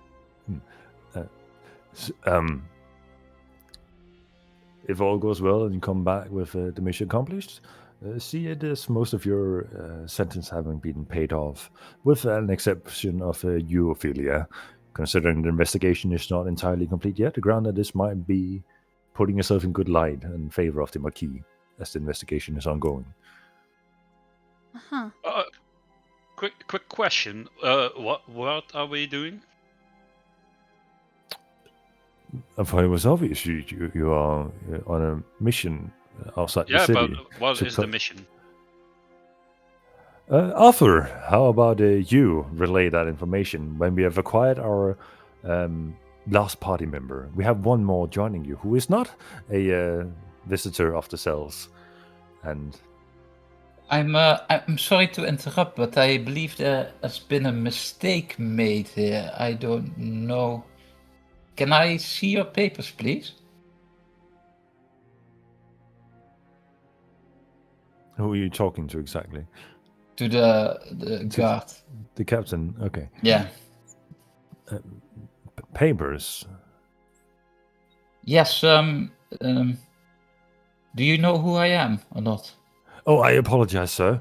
And he lowers himself a little bit and whispers, "What are you trying to do here?"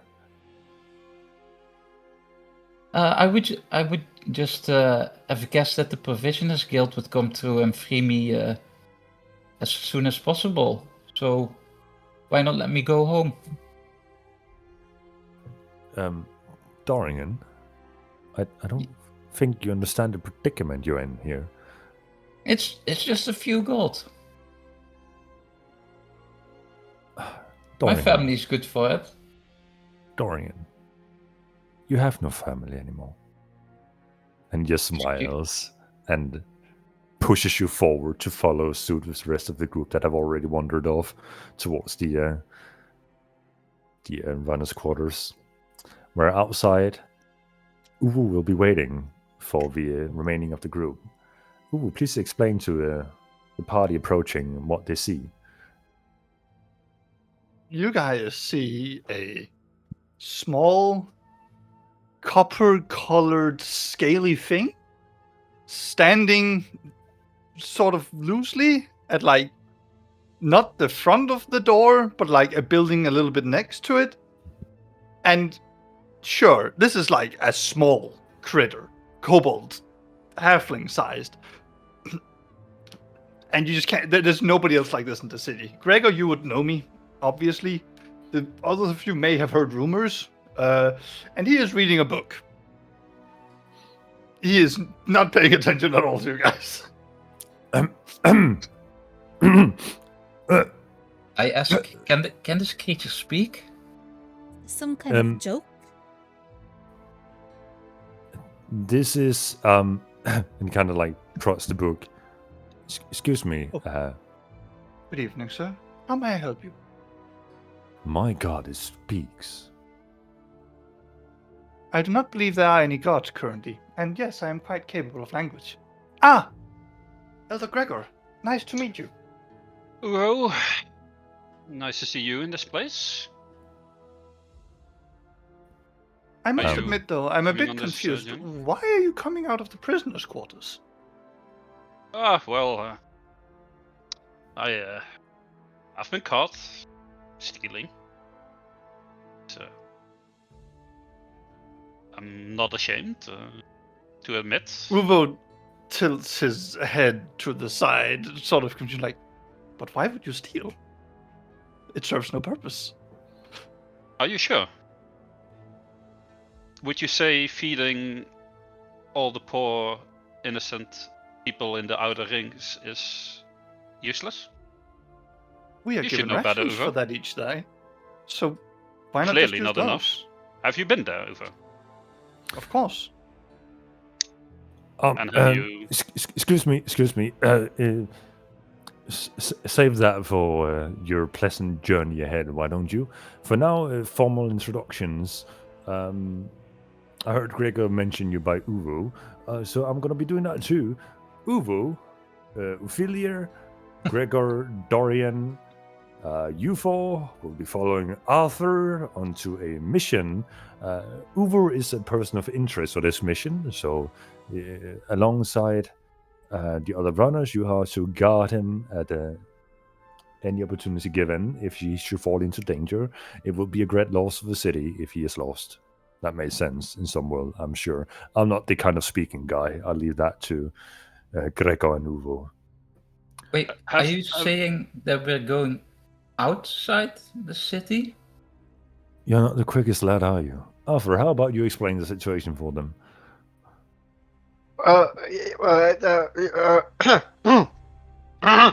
Well, yes, of course. I've just been debriefed at the meeting, you know, and well, they've honored us with the task of retrieving an important object that has been lost during one of the previous expeditions outside Diegas. And both. You got this, kid. The captain kind of pats you on the shoulder. Is he supposed to lead us?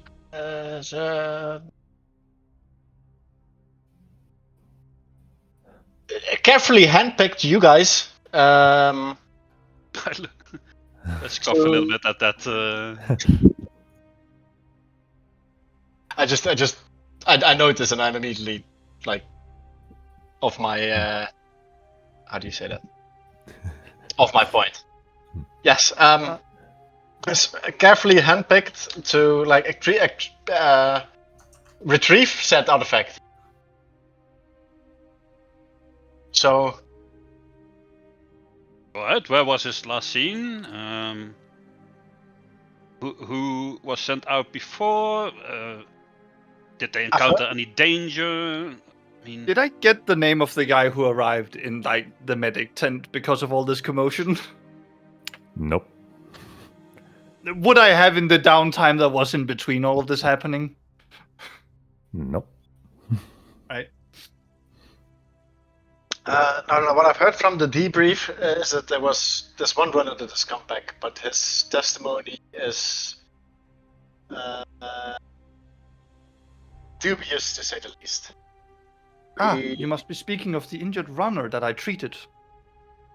You've heard of him? Well, I was there when he was dragged into the medical tent. Oh, so you might have more information as to what exactly occurred then.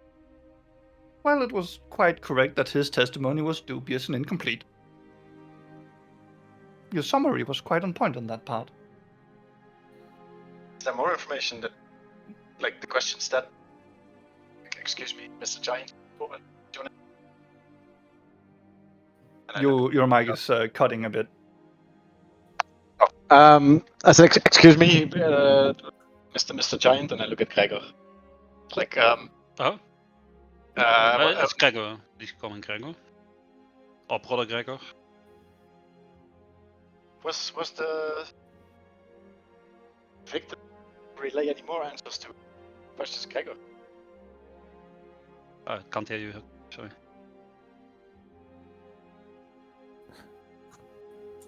Why? It's like always today. As soon as you like start speaking again, it's fine. But then as you continue, it like goes off.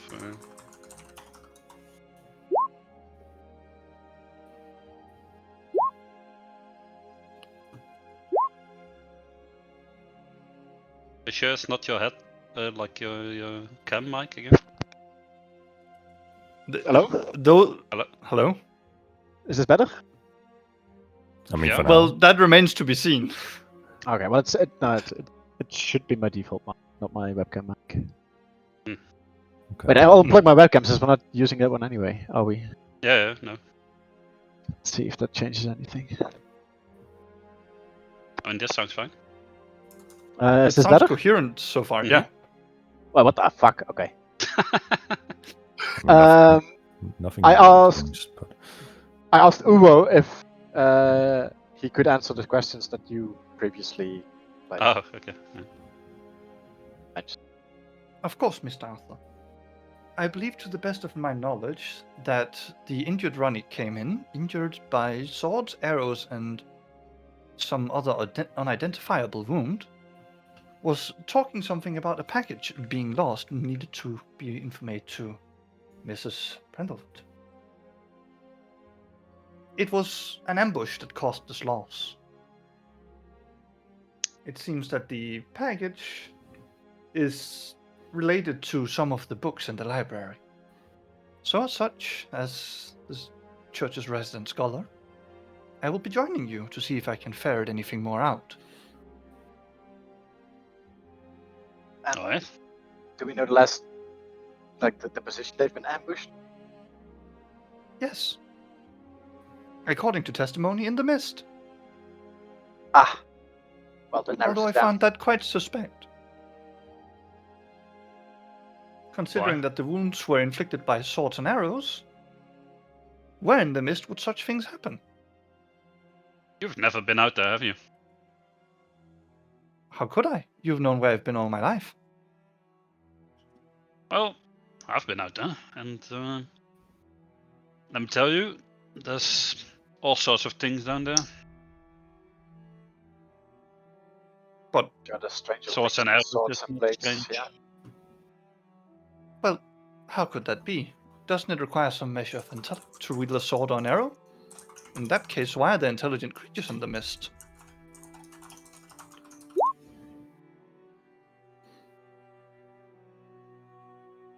You'll see. Oh well.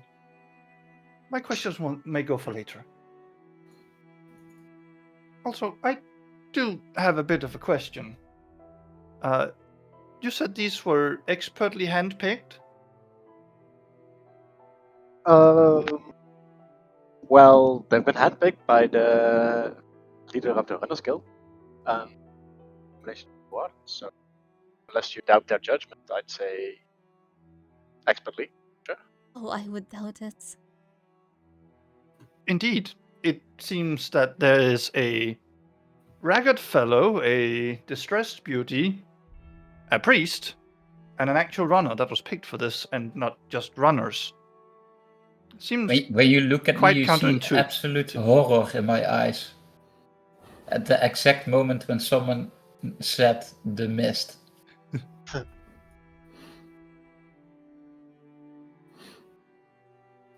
Besides, I do not see much equipment on these fellows. Yes, I was going to ask, can we retrieve our things before we head out?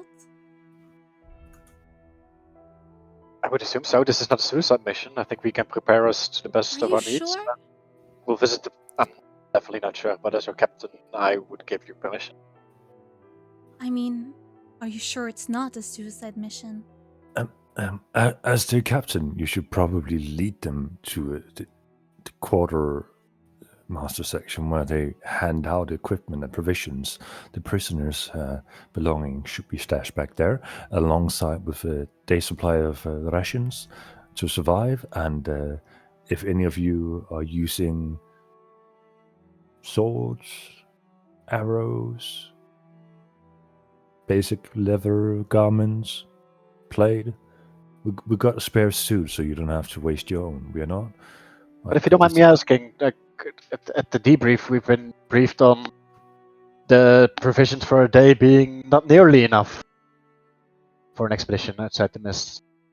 Well, that was for the full length of the previous mission. For now, you're just retrieving from the point that they lost the parcel at. And this is about a half day's journey? Or? Roughly, yes, from what I understand. The farmstead is not far out. Half a journey's day away, and half a journey back again. Half a day's journey, yes. Very well. Okay. Then I suggest you, if everyone is ready to leave now, I guess you do the things you need to do, and then we'd set off for the provisions and necessary equipment. You're the leader. That sounds like a leader to me. I'm gonna slowly back off. And he kind of slowly treads backwards, looking at Gregor, looking at Arthur, looking at Gregor, looking at Arthur, then walks away. The two other runners are waiting for you at the exit. Bye!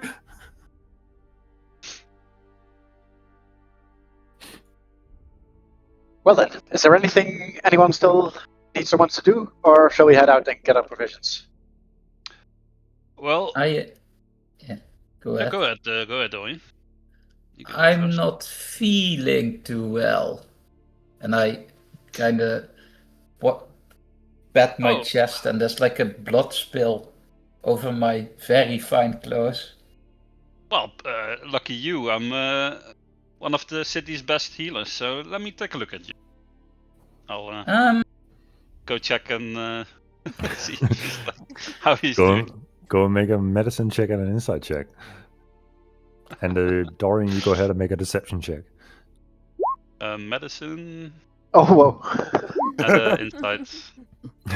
So Dorian tries his best to lie, and you do a physical test on him, and it seems fine, but you know that not all wounds are superficial, some are internal.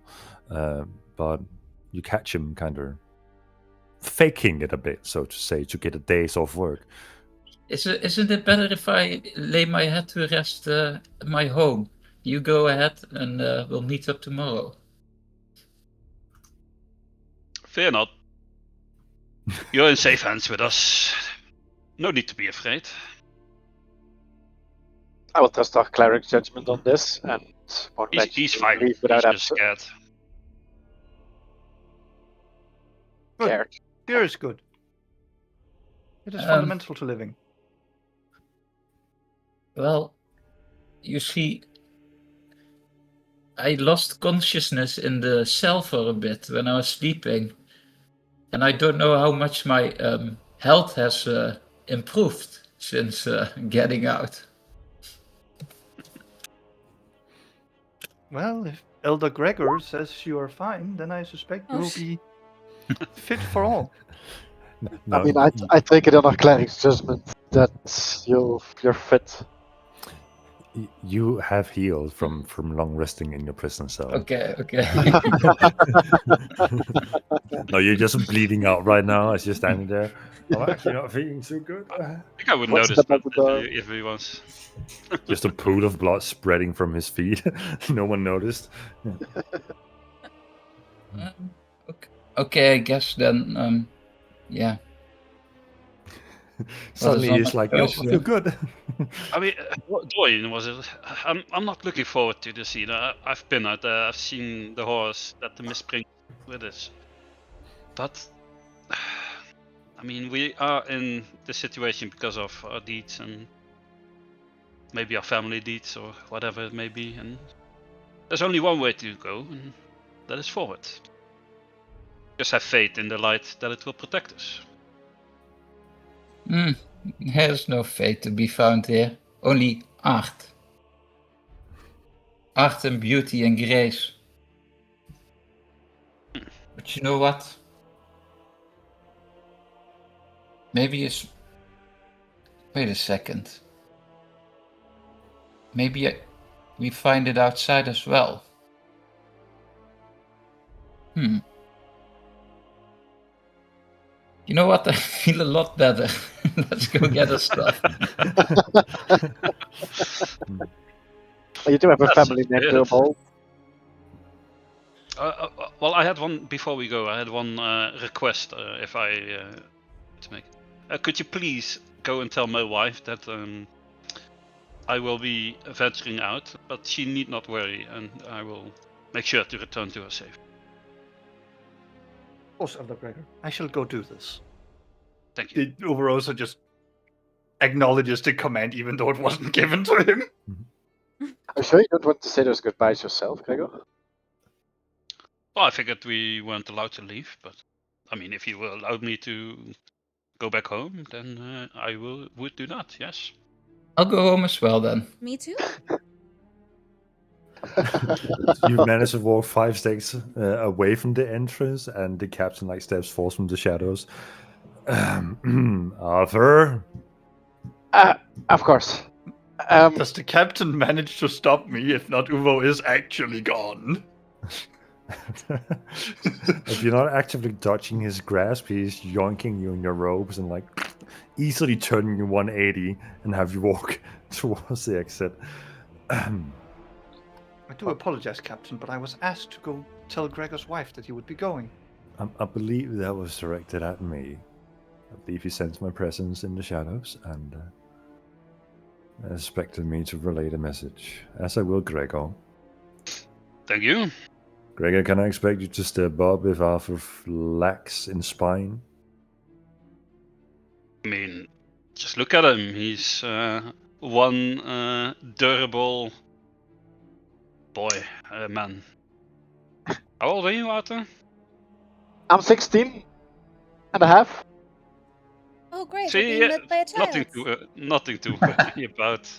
Excuse me? Oh. What about you, lady? You murdered someone? Did I?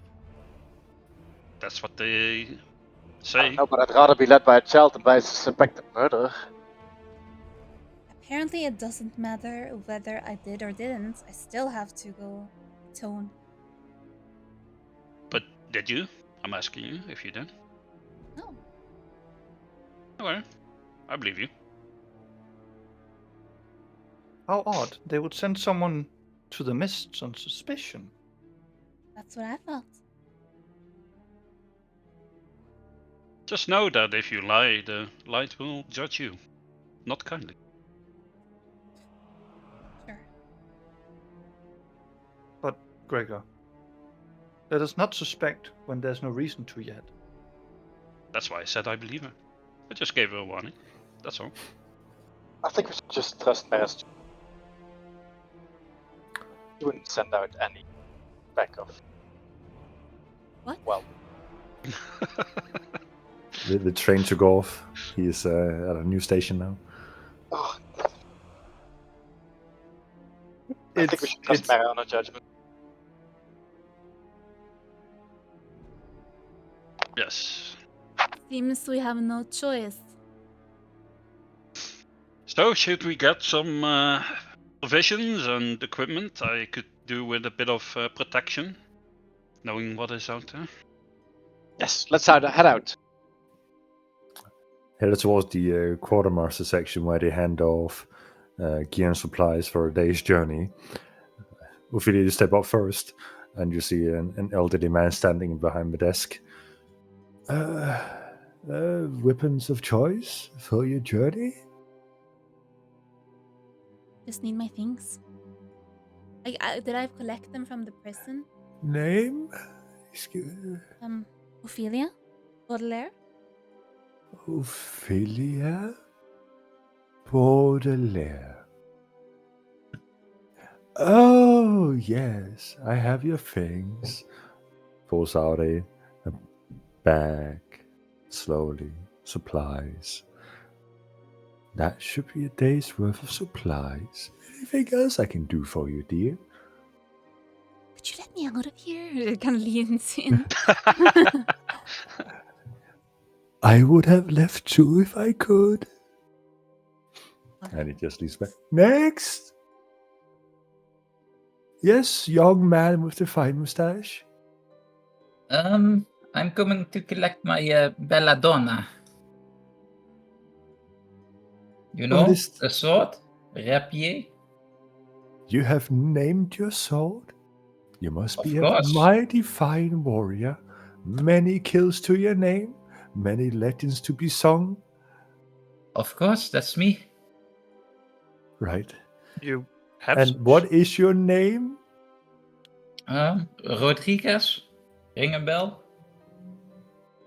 That's a family. Yes, but what is your name? Oh, my name is Dorian. That's what I asked for. Thank you. That's your satchel. Any commissioned items from us? Food supplies? A coat of armor? Companionship? There you I joke on that last one. Well, unless you don't mind me. Do you have some clothes that are more fitting to my body, if I might ask? Perhaps some fine clothes, because these are all torn up. I don't think a pajamas is well suited for combat, sir, but I do have a fine leather suit that you can borrow. I don't need A armor. fine leather suit it is, then. Here you go. Next. Where's okay? As I get my sword, I kiss it passionately without tongue, but You're definitely like- a virgin, aren't you? glad to have you back in my arms, my beloved. Ah, Gregor, it's been some time. how many years? About 30? That's way too long. You're still if you here, I ask see. me. You are currently talking to. What the fuck is he? I threw Did him you- away. Play Oh, a no. character without thinking of the name of the character Yeah, no, you're there it is. playing. You're You standing absolute before legend. Alaric Voss, an elderly gentleman human who has been with the Runners Guild ever since you were a small child. hmm It's been some time. And what equipment for this expedition? I didn't know you were back in business, but Yeah, I am. I would like a mace, a shield, some heavy armor. Could I also get one herbalist kit and some provisions, please? Yep, that'll do. I will be right with you. See, that's how a experienced person talks. These youngsters have no idea what they're talking about. Comes back briefly with them, plots them on the table. They all default equipment, no special enhancements or anything. Mhm. Good luck to I you, start- Gregor. Thank you. I start putting on the armor, which takes a little while. Ah, awful. Yes. Where's your usual team? Well, we've been instructed by Mara to take on a special mission. So they've handpicked like a new squad for me to go outside with. Right. So they chose Gregor. Amongst others, yes. Should be in capable hands then. And what provisions would you like for this journey?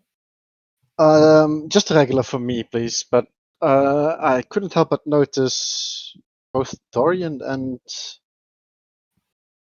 Ophelia was. Do you have extra provisions for them? Because I'm not sure if they got any. I suspected as much that their inexperience would be their own doom. So I will hand those things to you. Thank He you. hands you 3 sets of provisions for you to take care of as you please. Additional with a default set of equipment. Thank you very much. And other than that, just the usual for me. Understood. Slice that across the counter. And what about your pet, your dog? I did not know we would bring those into the Please. field. Let's not go back to those days. It The name is speaks. Uvarusa Ulvoltaire. Oh, well, aren't you peculiar? And what do you prefer to joust the undead with? Well, I have only read about them, so the light, the holy, and such other means would be my preferred tools. But in Great. absence of those, I would Oh, take whatever you would recommend for such a journey. I am underexperienced in the art of adventuring and going into the mist. right then. You're from the church, so I expect you want a holy symbol. What domain do you pray to? Is books a domain? Or maybe the lyre? Well, no, I suspect really it is. Never really thought about it. Provisions it is then. You will be their little pack animal. Here. Please, day's I am worth not of that strong. Oh. Arthur, Gregor, can you figure this situation out? Good luck to you. And I hope to see you soon. Likewise. Just stares at you as you walk off, as if he has nothing better to do. I'm just looking at the extra provisions that I've got, and I walk up to Dorian, and I walk up to Ophelia, and I hand them one each. And I say, next time, you should think about your own food. And I just give them the rations. I had these in my bag I received already, so... So you have 2 rations. Yeah, yes. Can I see if he's lying? You can make a deception or a persuasion check depending on your preferred statement. You can whisper that to me, so it is not public. And Arthur, you can make an insight check.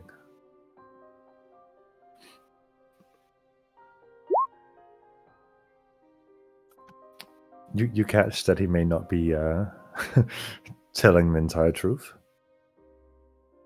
Okay, well in that case, then I'll keep this provision on me if you already have one.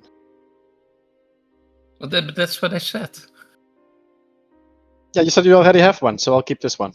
Yes, good. Yeah. I don't need your disgusting food. I just ignore that. If you have extra provisions, Art, I'm sure a hungry person on the streets would love those. You know what they say. If a man asks for bread and I have 2 loaves, then one of them was never mine. So probably find a hungry To person. the streets, Gregor. We're going outside. I'm sure we find someone that's hungry. How I do agree with that honorable sentiment, my first priority is getting all of us back alive. And in case we still have that ration or provision left, I'd be inclined to take your suggestion into consideration. Very But- well. Our first priority should be to go out with 5 and come back with 1, 2, 3, 4, 5. Oh, don't forget your runner friends. Oh, yeah. We were promised some capable runners to accompany us. Wait, yeah. Where's the captain? Where were we supposed to meet then? Well, you're the leader, Art. Yeah, but I mean, we're I don't know looking where every runner is. I mean, to guide us. Don't you know where we need to go? no, of course I know. They should be waiting for us. At, As you say that, looking around, you walk around the quarters, and you hear like a cough towards the exit. at the exit, they should be waiting for us. Oh, hey, there they are. Arthur, I'm Oris Renwick, who did a mission back some years ago, but you're so young, you probably don't remember us. We thought we were supposed to supervise you, oversee your little mission to lead here. That's exciting. Yeah. Renwick and Torn, right? Yeah. No, Oris, Renwick and Oris. Yeah. Oris. That's okay. Who's Torrent? Oh, Torrent. I think he had to go do something. But that's not what the warden instructed. You know what? You know, some days people get sick and they would rather stay at home than go outside, which is understandable. You know, being sick in the field is a risk for everybody. So Why is he sick? I don't know. He probably inhaled too much mist. I don't know. He's been around his friends in the medical ward. There was the guy who came back the other day who was very ill feeling. That's probably what he caught. Wait. He caught that. Have they reported to the church? I think they're waiting for the church to come around. You know.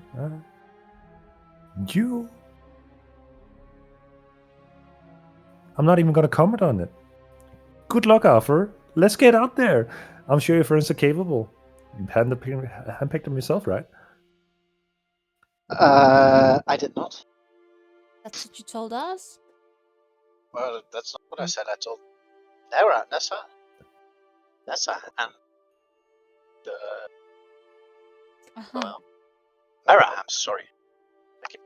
I walk up to Gregor and I whisper to him, I'm not gonna let this kid lead me. He doesn't seem to know what he's doing. You've been outside, right? Yes, I have. Dorian, go ahead and make a stealth check with that whisper to see if it. Is... Okay, I don't think anyone has a passive perception of 17. You Not quite scream. yet. Yeah. I'm just saying, I don't trust this kid. And you seem way more experienced.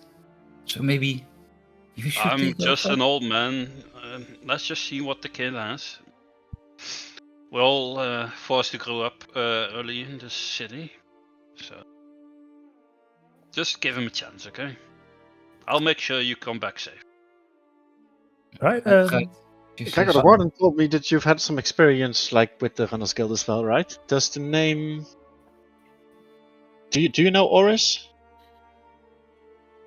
I assume not, but It's been like he seems to be in his mid-20s, and it's been 30 Nah. years or so since you.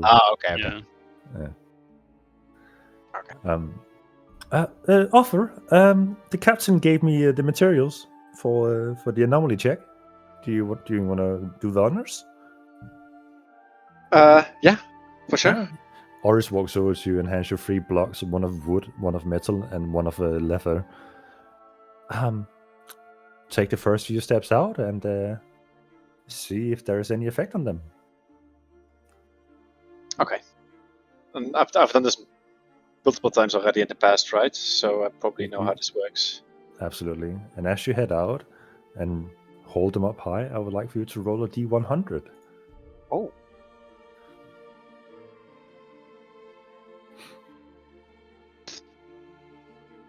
don't fuck it up.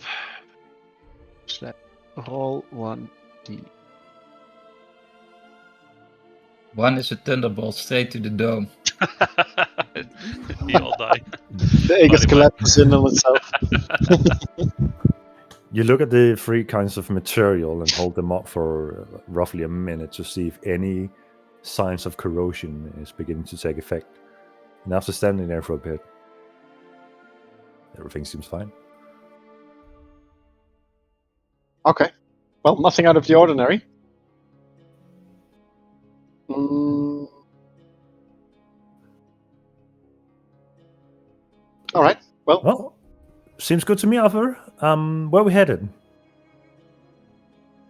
Good question. Well, the last place the artifact has been seen is known by our good friend with the shiny scales. I believe Isn't the that words right, that Lord? were relayed were the farmstead, were they not? Ah, the farmstead. Yes, The yes. farmstead, that was it, yes. Yes, that would be a half a day's journey roughly north. There shouldn't be any too dangerous obstacles on the route to the location. So, and seeing as the anomaly of the mist is behaving quite nicely today, what is your order, Captain? I'd say we set out. Sounds good to me. And thus the party venture out into the wilderness of the mist and the wastelands that expands before them.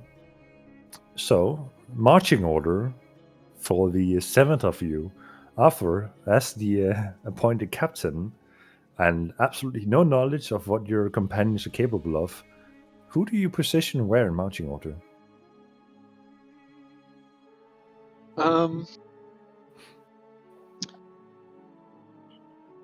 I would say Gregor first, All right. then me. I would like Dorian in the middle because I think he's sleazy and I don't trust him yet. So I want him to be in the middle so the people. I'm behind completely terrified, by the way, because I look up at the sky for the first time in my life. Even And more I'm reason just- to put you in the middle. Yeah, I'm just scared shitless. The mist seemingly moving about in the sky as an what is it called? An upside down ocean, where you're just seeing the mist move as waves, but it's seemingly all connected all the time. And these anomalies of the mist that doesn't correlate to how physics should contain gases and movement. It all seems to intertwine and but stay consistent as it untangles itself. And there's this eerie silence. There is no sound of people around you, no animals making noise, no greenery. It is all just dark in the cave. Some of you, a familiar sight at this point, and for others, the first time your eyes fall upon this visage. And it is inconsistent with your understanding of a world where people can live in. I just grip my belladonna, the sheeted, like the what's it called? The grip of I grip it very tightly with each step I take.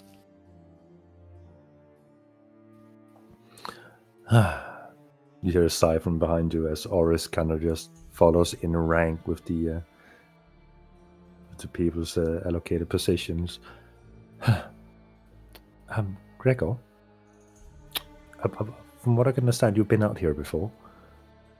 Yes. Long Looking time at ago. your current squad members here, what do you make of them? Fair chance? Of course. Hmm. Nothing too crazy out there that would stop us, right? Want to put down a wager? No, Ah, okay. Shame. I'm a man of faith. We don't wager. I would have put 2 days worth of rations on Dorian not coming with us home. Speaking of that, That does anyone seems mind if I logical. say a quick prayer before we set out on a journey? Oh, sure. man of the church. A quick blessing. Excuse me, how long will it take, Gregor? Just 20 seconds. Go ahead. Right. I'll grab my holy book and open it to like a certain page and. Light of the faithful, watch over us beyond these walls. Let fear not rule our hearts, nor darkness cloud our purpose. May we return with wisdom, and may we return together. Thank you. And Amen. he closes the book and starts walking, I guess, in the direction that Arthur tells me to. Yeah, Oh, that north. was sweet and quick. And Yes, I'm not a man of many words. no, I appreciate that. I hated the long ceremonies anyway. They kind of tend to drag out. So what? No, I shouldn't. Before we head off, I shared I keep it in my hands, but I shared the note with like the group of like the artifact we're looking for. All right.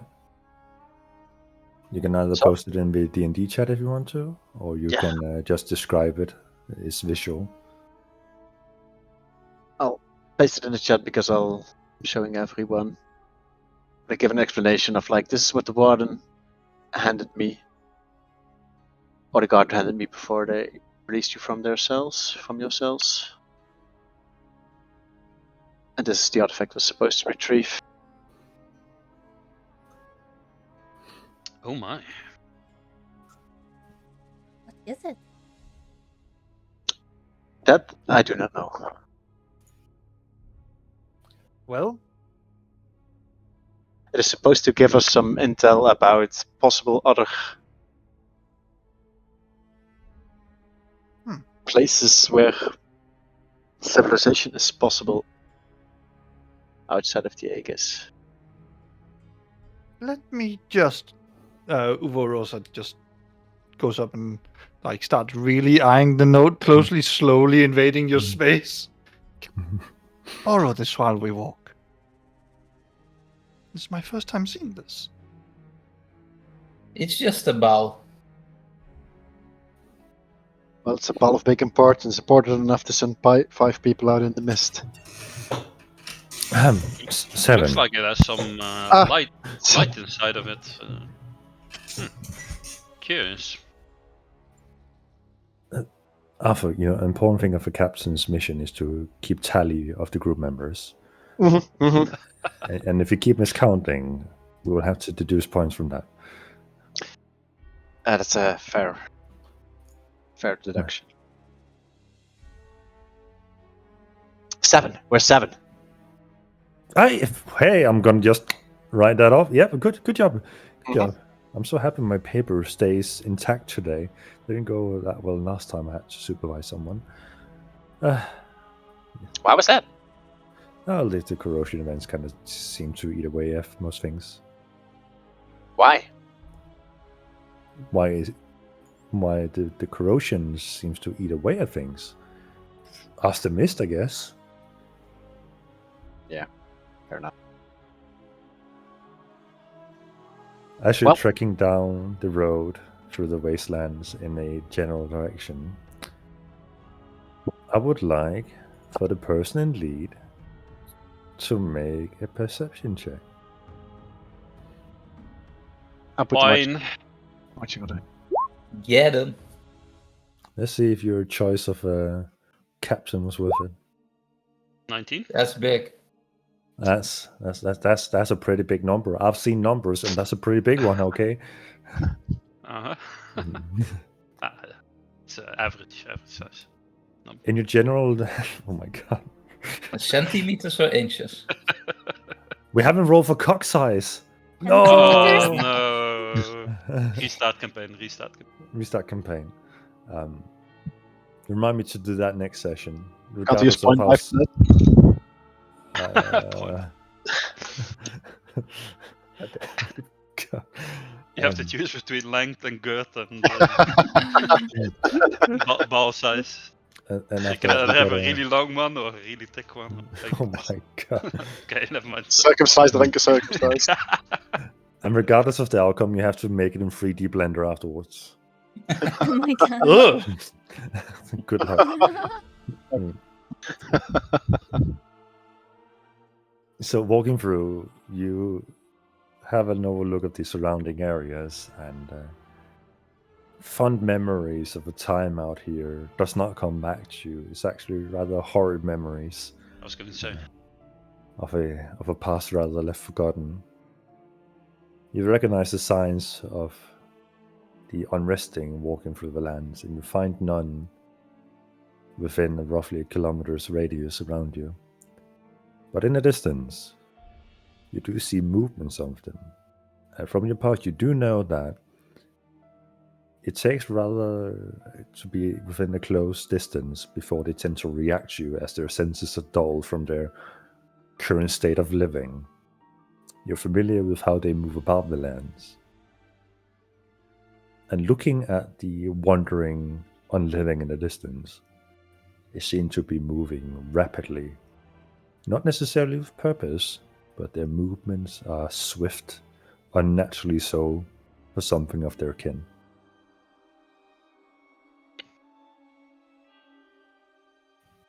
Everyone, just be warned. We are not alone here. Be ready for a fight. Does anyone ever... Dorian, you look like you fought before, but the others... do you have combat capabilities? I'm the Well- greatest warrior in the Aegis. Well, looking at your face, I highly doubt that, but... Make a deception check. And everybody else make an insight check. As he puts the statement out there so bluntly. Holy! Uberweise. Everyone believes you except Gregor. we have some very impressionable youths here. I walk up next to Dorian and stand close to him. Should stick together, Dorian. Yes, I will defend you. Do not worry. Ironically, if I could have Milady, made it Tips Fedora. narratively perfect, this would be it. Because Ophelia and Arthur would just be gullible. Yeah. Gregor, with the experience, would be like, oh my god, what is this kid talking about?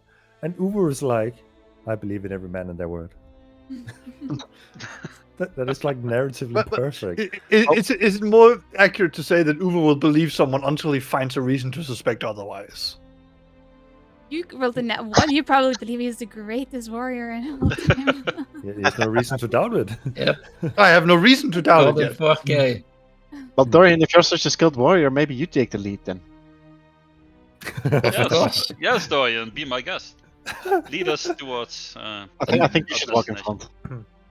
Yes, I'll, You You see my hands kind of shake, and I unsheath my rapier, and I hold it up, and I give it like a kiss in front of my mouth.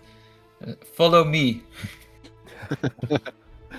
can hear If it. I may object, do you know where you're going? No. Then Where I did you would see prefer them, we Gregor? follow Gregor or Arthur, who has experience. I mean, I saw in the direction we're heading, I saw in the distance some movement. Yeah, we're close behind you, Dorian. We're close behind you. Right, do not fret. I will defend you.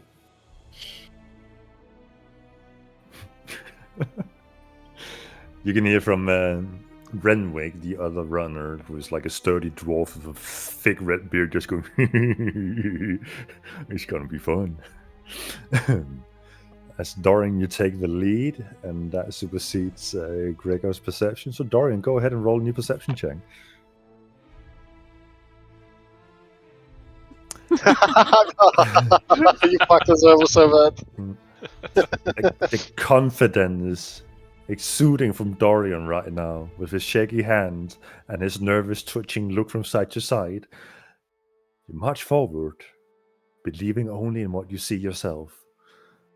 And what you see yourself is danger around every corner, as a twig snaps. You turn to one side as a rock tumbles from the other side, and as the rumbling mist above you. I let out an eek. Oh, you see Gregor like visibly like pinches like the bridge of his nose with his fingers like. Oh. What's there, Dorian? Ah. What's there? I didn't see, but I think we should. You should unsheath your weapons as well. Actually, I'm not sure. I don't know anything. Arthur, what was it, the other names of these your fellow runners? Oris and Renwick. Could we hurry this along? And I would like to be, back at a somewhat reasonable hour. Yeah, let's pick up the pace. All right. Please just lead us where we need to go.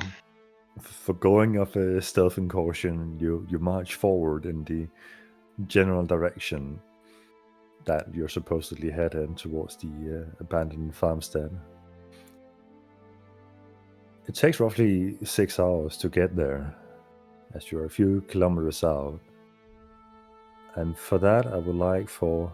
Well, who's the lead right now? Is it still Dorian or Gregor? I don't know. Has Dorian proved himself to be a capable captain to take the lead? In my opinion, yes, but All right. I don't Dorian, fuck all. go ahead and make a perception check. If You don't roll have to do a another- repeat performance. You're looking ahead, and you can see that something that perhaps may have been an old trekking road begins to form in the landscape, and it seems to steer in a certain direction. And just a little bit off into the distance, you see ruins, very meager, barely making the shape of a house in the distance. I relay this information to the rest. Right. And from my knowledge, from experience trips, is it's in the direction like where we supposed to be going, like north? It seems to be in the general direction, and given that you have reached something that may look like remnants of a society or a building or structure and roads, you might be headed towards the farmstead that was mentioned in the debriefing. Okay. Well, good spot, Dorian. Thank you. And So I'm still content with him anyway. Oris kind of steps up in front of you after. Have you forgotten the whole scouting the area before headed towards a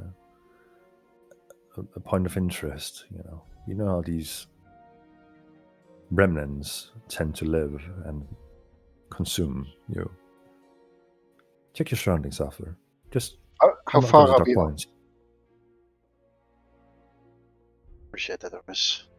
How far are we still off from the shades in the mist? Can I make them out? Roughly 500 meters. Okay, well, I just lower my voice and I say to the guys, like, I think it's in everyone's best interest if we just stick close together, but quiet down on our, like, noise. Keep our eyes and ears peeled and just stealthily move forwards. I do regret to inform you that Gregor is wearing what I assume is full plate mail. Well, not full plate, but it does make quite a sound, yes. I'd rather be protected than unseen. But I can follow on at a bit of a distance, let you scout ahead. Arthur, Is there anyone else? You're small and nimble. Maybe you can have a peek. Yeah. I Yeah, could do that. You're the leader of this party. Show us what you're made of. Yeah, Yeah, I do that. I just sort of. Not imprudent to split our resources such as this. Oh, we'll follow right behind, Yeah. right? Oris and Renwick walks up to you, Uvu, and we are at the crucial point in Arthur's evaluation that he should make the decisions, and we will step in and protect you in case he screws up royally, so to say. I would like for us to get like a little bit closer, but I could. And I rummaged through my pouch.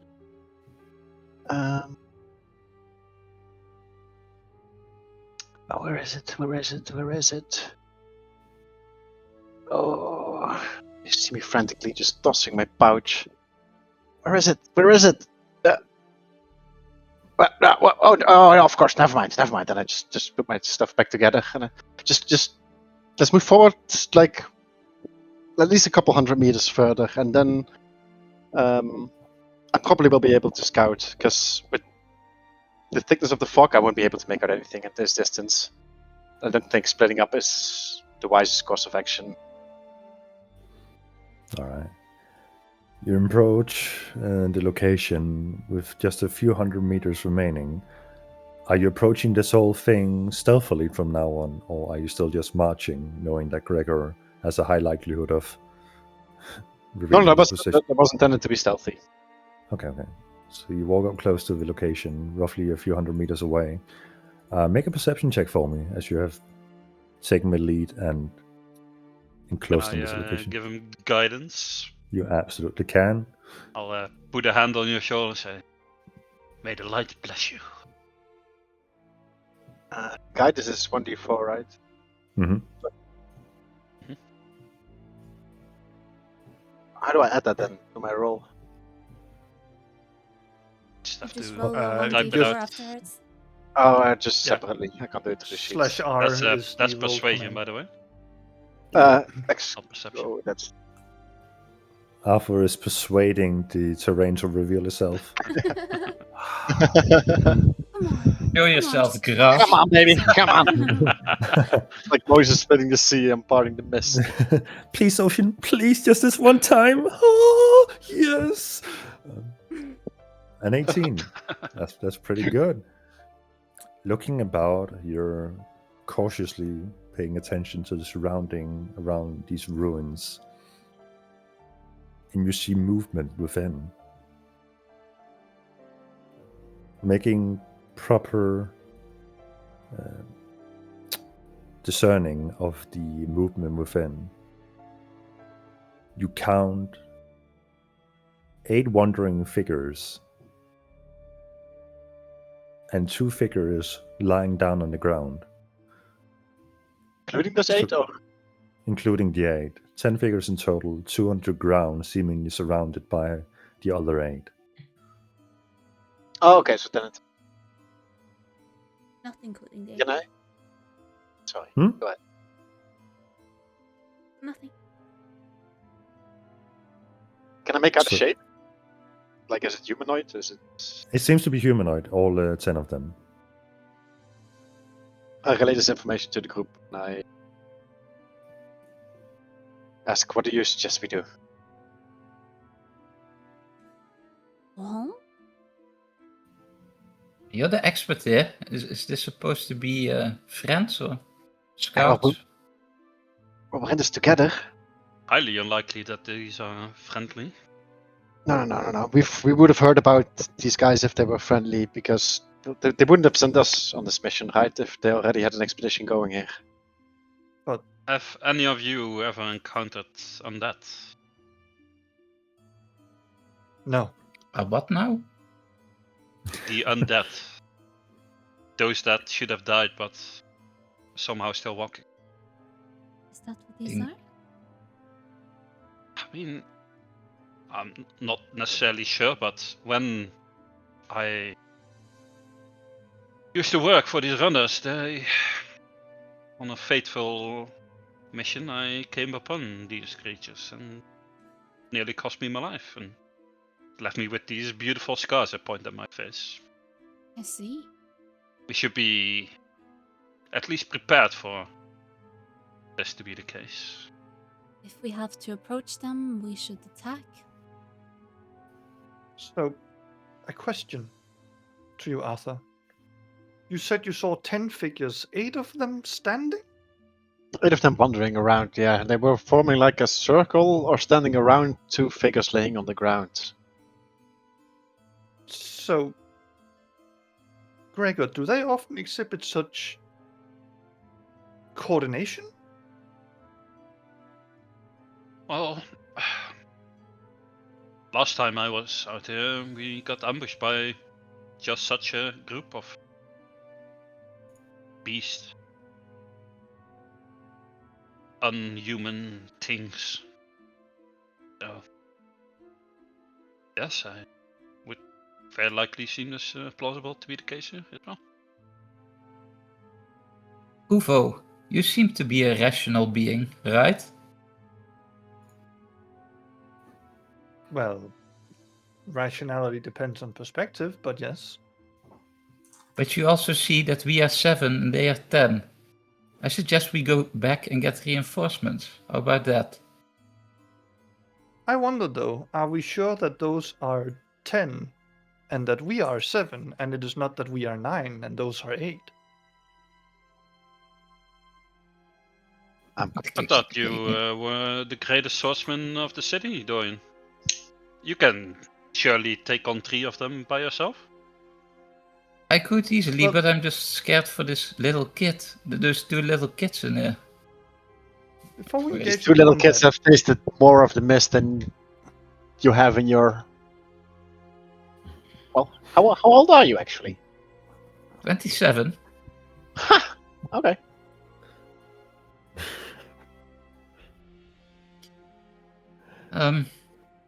Well, I don't want any unnecessary bloodshed. Like, I don't want to spill the blood of innocents, so we do need to determine whether they're friend or foe first. They're clearly foes. I say we just sneak up on them and attack.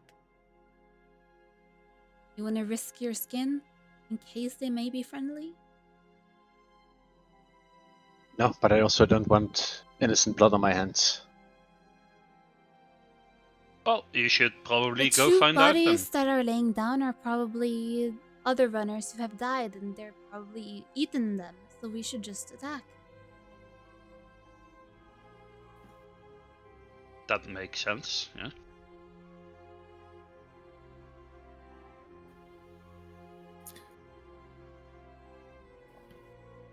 It's your mission, Arthur. Is this even connected to our objective, or can't we just go around? Well, from the looks of it, this seems like, considering we've walked around half a day, this seems to be the location described to us. Could definitely be the remnants of a farmstead, like a half-broken building. At a closer glance, perhaps a well forming, and what perhaps was farmlands in the olden times. So if this is the location, and this is where the ambush happened, I don't think we can just wander in and ask for this object nicely. We definitely can't. But You really think there's gonna be nice, friendly people just living out here in the mist? no, but meaning not having the blood of innocents on my hands also means your blood, right? Right. You wanna go ahead first, scout out the place? I do.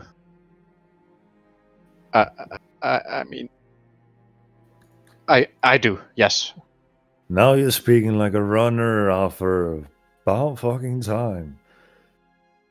And I suggest to go ahead stealthily and move up a little bit closer until I can discern more of what the shapes are, or if the ruins are actually the farmstead we're looking for, until I can discern something like that. Before you go, Arthur. Hmm? Runner in the mist, quick and quiet, see with your eyes what lies between. Be unseen for what that may, determine our course, safe as be. I cast Bardic Inspiration on you. You may add a d6 to a roll, either attack, saving throw, or skill check. You can do this until you roll the d20 you want to roll, but before the DM tells you the result. Okay. All right. So, after you stealthily approach yourself to scour the surrounding areas, Mhm. go ahead and make a stealth check for me.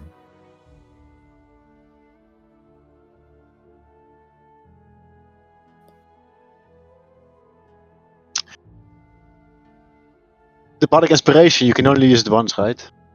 Correct. It is 10 minutes. When you use it, you lose it. Yeah, exactly. Yeah, okay. Then I'm not gonna use it on stealth. Well, you can determine that after you've rolled. But after seeing the get to- result, right? Oh, but I can see No, the no, number, but not what the... I see. Yeah, you can see the number, but not whatever Mickey will tell you what happens. In that case... It might be In nice. that case, I might just accidentally drop my d6. You don't want me to give you the result? Oh, I'm really proficient in stealth, man. That's why I thought this would be a good idea. Is guidance still active? No, you used it on the perception check. Yeah. You approach the farmstead by yourself. You're roughly 50 meters off, which is like 150 feet. Fuck. And you are closer to the farm ruins of the main structure that used to be. Make a perception check for me. Well, this is where I wanted to use. Because in that 20, baby! Oh boy. yeah. Those are some not great rolls. This is... Yeah. Ironically, from your previous vantage points of a few hundred meters away, you had an easier time seeing the shapes moving about. Now that you move closer and the ruins and elevation and landscape has obscured your vision, you're having a harder time deducting exactly where the creatures might be moving. But looking into the ruined building where one of the faces of the wall has long time ago collapsed, you can see one undead-like entity stand near the remnants of a chimney, kind of trying to lash slowly in towards it. And it's just standing there, grunting, like these vague, hazily noises coming up, trying to claw something within it. And then, with your stealth, it stops in its tracks, turns its head towards you, and in a speed unlike any you have seen from this undead, because the anomaly you rolled was called the Marching Dead, that gives all undead twice the movement speed. It seems to be infused with mist in this moment, and is lunging at you at an unparalleled speed at 80 feet per round. Oh god. I And I have just... no idea if it caught the attention of anyone else. You just see this one undead creature rushing towards you. I just beat yelled. around fucking monk dead. Yeah,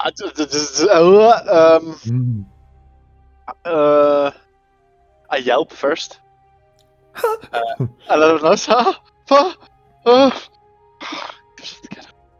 Alright, well, with that, little cry of help. Do we hear this? I assume so. The yell. I don't think he's screaming silently. Okay. It depends on how far away you are. Like, I probably if you imagine can you hear didn't it, put then everyone too in the much park can hear distance. it, right? So, if I could have Arthur take your token and drop it right where the ping is. Because I imagine you're only seeing fog of war at the moment. Not I don't see a see ping. your ping because of the fog of war. Oh, hell yeah. So I have to put... I could see Oh, it. oh yeah, zoom out. I'm red. You have to zoom. Oh, Hmm. wait, there's a lot of stuff. Oh, yeah. they're really small pings. Yeah. I'm maximum zoomed out, I don't see.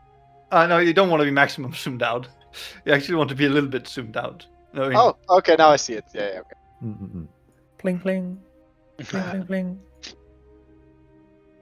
I don't have a token. Oh, Wait, you don't have a token?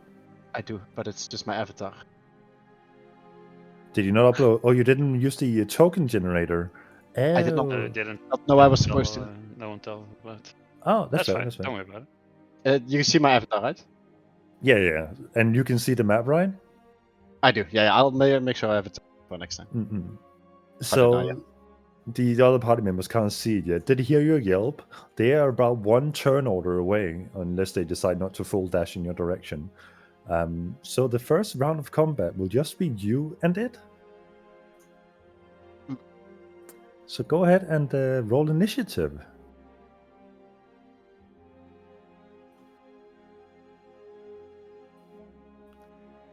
Let's and go. you just click on your token and then you click on the die. Yeah. Oh no. Perfect. Oh my god. You are Nice. Have Well, you rolled having a day, dude. Hilk? have I what? Have you rolled above a 10? Not yet. Not yet. It's Still coming. waiting. I'm saving the good rolls for later when my character is dead. So in good fashion, perfect to the narrative, you barely manage to utter your scream before you turn around to look at the threat coming at you, and is already standing before you, swinging his sword. And with that, I have to ask, does that one hit? does a 5 hit you? 5 does not hit me, no. Beautifully. Okay. I believe that is your turn. Nice. Well, in that case, can I see any other movement or like any other like fiends and that are making You like can movement see towards- exactly what you can see. Oh, okay. Wait, then I need to. Creating of spells. Okay, and I have no idea, no way of knowing that. They don't know I'm in danger, or I don't know that they know I'm in danger. So I'm just gonna yell out, like, "Help!" Ah! And here comes your downstairs neighbors. No, Fuck! And as I yell it out, I try and cast Chill Touch on the All modifier. right. Go ahead and make that a melee spell attack roll. There we go. Hell yeah! Just out He of rolled above a 10! Woo! Let's go, baby! That definitely hits. Just a question: what damage type is it? Oh god. I mean, it is necrotic, but All right. It Wait, still hits. hold on. I remember this No, from you a previous don't. campaign. Yeah. I remember this. that's it gets healed by necrotic damage or what? Like, fuck off. But it says to create a ghostly skeletal hand in the place of a creature within range. Make a ranged spell attack Yep. against the creature till associated with the Shadow of the Grave. It takes 1d8 necrotic damage, can't regain hit points. Okay. Till then, it clings to its target. If you hit an undead target, it also has disadvantage on attack rolls against you. Hell yeah! So there is Ooh, some nice. positive to it. So that's why I thought this would be good against undead, but I guess my DM is smarter than I am. No, No, it he's just has just meaner. necrotic He's just meaner resistance. than you. Yeah. Okay. At so, least it doesn't heal on necrotic like last time. Yeah, that was what I was thinking. Top roll, nice.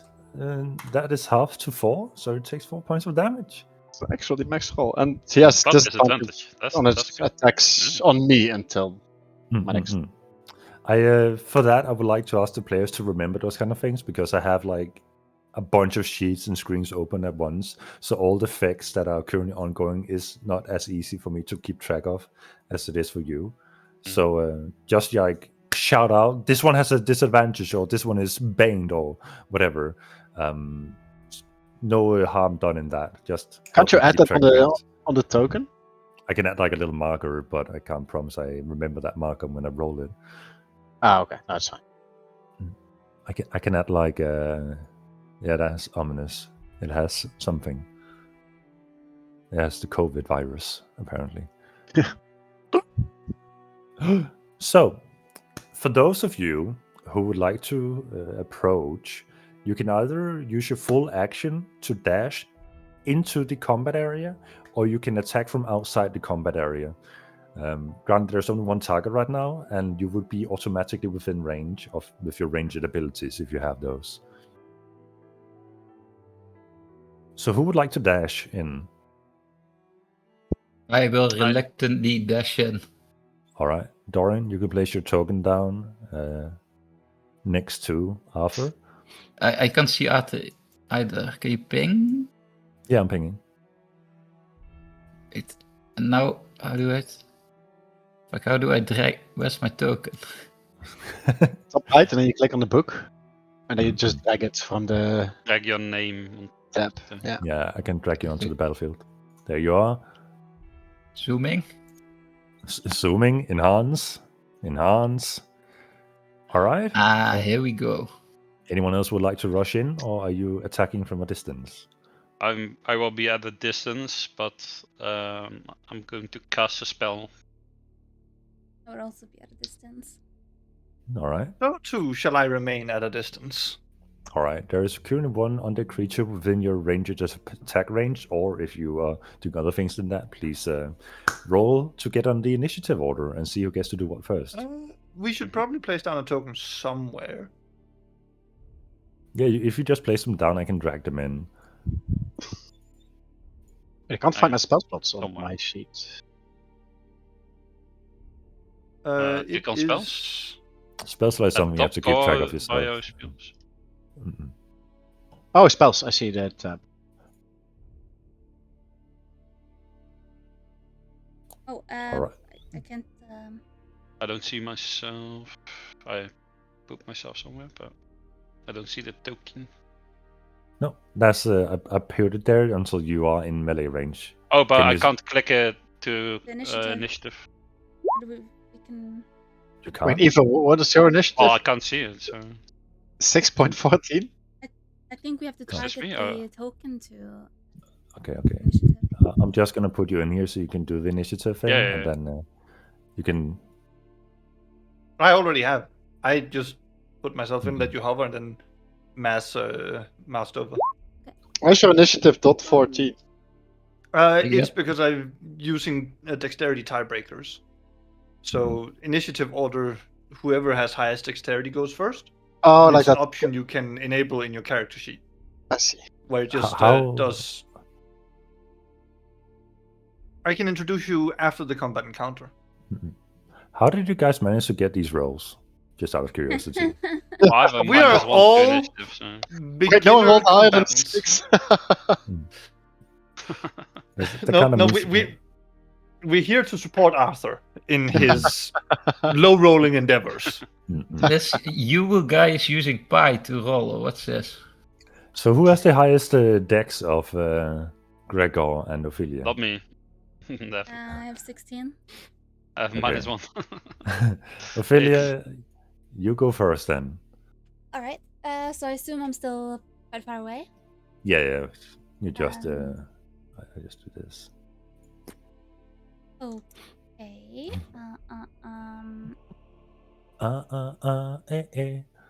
I'm going to transform with my form of dread. All right. Damn. So you see, Got a just literal demon with us.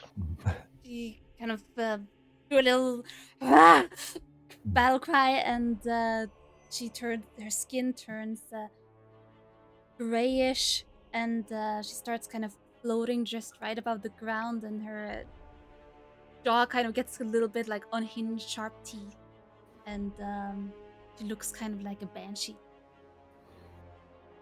And then Okay. I will cast Eldritch Blast on the target. Eldritch Blast. And Hell yeah. yep. Go ahead and make an attack roll.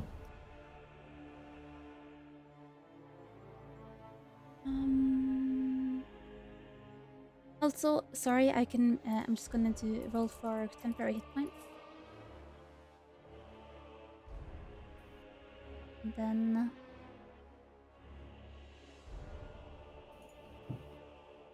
I will do 9 to hit. You will do 9 to hit. Yeah. Yep.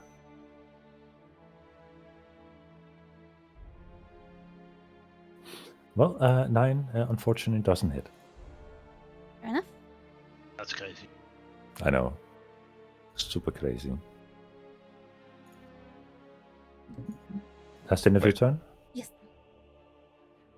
Right. I like that it This gave the order name is Monster weird. 1. No, that's because we're... I'm sure we'll sort itself out in a moment. I can just do this and then pop, pop, pop, pop, pop. Wait, hold on. What are these multiple 19s? Those are the 2 other runners that are with you. Oh, I was about to say, like, there's something about to be off screen from us. No. That's later. That's the dragon coming in. Oh, Yeah, the initiative order is kind of cooked. Yeah, What is shouldn't that? Dorian and Uvo go before me and Philly? They're higher. Dorian used his dash action to go in. Yeah. Oh, Okay. yeah, okay. And Arthur's I did turn has not. already happened. No. Ooh. Uwu would have. I set myself up for range Well, attack. If Ophelia has used her Eldritch Blast, so Uwu, what are you gonna do? I mean, simple's best, right? So 11. 11. Does that hit? It does not. Pew! The arrow goes wide. These undeads are on some amphetamines. In Matrix Amphetamine? mode dodging. Yeah. Okay, well. Would have been Alright. really nice if I went first, but unlucky. So, with that, Ophelia and Arthur and Dorian and Uwu's turn, it would now be Gregor. Yay! I'm going to cast Bless. It's a 30 feet range. Okay. Am I in range for either Arthur or Dorian? Nope.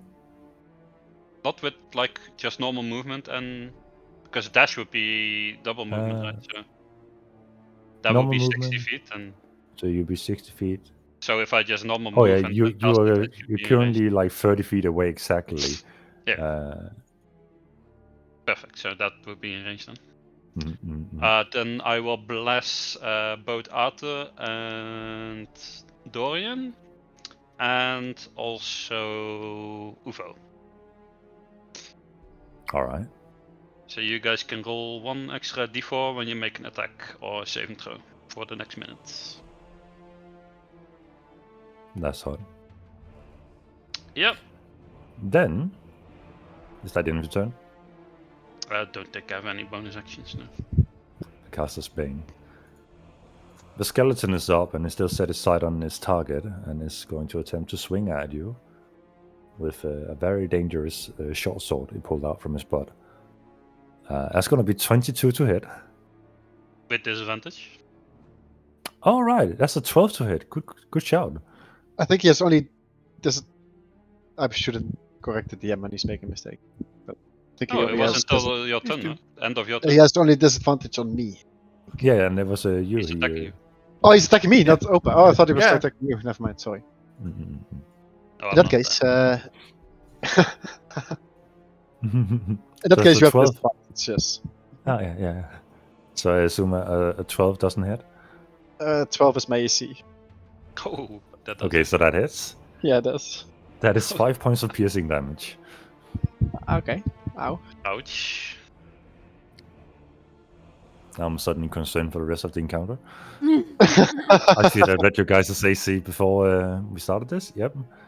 You haven't seen my swordsmanship yet, just wait. True and real. I believe in the strongest warrior of the Aegis. Why am I? I'm missing a couple of spells on my sheet. While you figured that out, it is your companion runner's turns. It's gonna make a 30 feet movement. Then they're gonna pull their short bows and fire. And that's gonna be a... Okay, one misses and another one hits. Oh, I see. And that's 4 points of damage. Impressively. So, the skeleton seems to be struggling staying together. With that said, Uwu, you're on. I will continue to move forward to get closer to my companions. All right. 30 feet will get you just to the edge of the. And I will. Actually, I would like to so that the thing needs to attack of opportunity in me to get closer, probably like a step or two back. Okay. Yeah. And then we go again. Pew! First nat 20. Nice. Of the Plus campaign. a d4. Don't forget. No. Gotta get. Oren lost his numbers. Doesn't. 26. There Nice, we nice. go. Yeah. Go ahead and I roll for know some to do damage. like just the best thing. Yeah. Oh yes, crits. Oh jeez. Oh wow. Jeez. Oh my. That would have been enough to one-shot it. That's insane. How do you want to kill the first enemy of the campaign? With a roll like that, stylishly. So you guys just see Uvo take off and just sort of slides to the side and just lets the momentum carry his arm stretched. And just as it stretches, the perfect line right between the eyes shoots the crossbow, lets the recoil carry him to do a pirouette spin to end up where he stands. Doesn't even look as he starts reloading and the thing falls to the ground. All right. That's one enemy down. I'm just gonna put out there that enemies do drop loot. Would it be easier if I left the bodies behind, or should I clean up and then do a summary afterwards? I think summary is fine, right? Or All right. Yeah. All right. Calmness comes to the battleground as Dorian's turn is up. He's standing before a now crumpled skeleton before him. I look back and I see this weird little creature, and I yell at him, "You stole that kill from me!" And then Then keep up next time. The performance has wait, begun. so one is why can I move myself? Huh? You can't move yourself? No, I can't. Low. Oh wait, because I clicked the wrong thing. Never mind. One. Oh, it says how many feet. I can move 30, I believe. So I go here, and I use my cunning action to hide. All right. Go ahead and make a stealth check. Shit.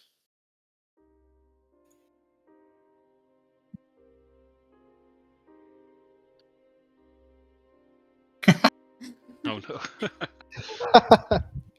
You are so well hidden. Your teeth are clattering. You're scraping your sword against the ground as you crouch down. You are hidden beyond any belief. Thank you. Good job. That's my turn.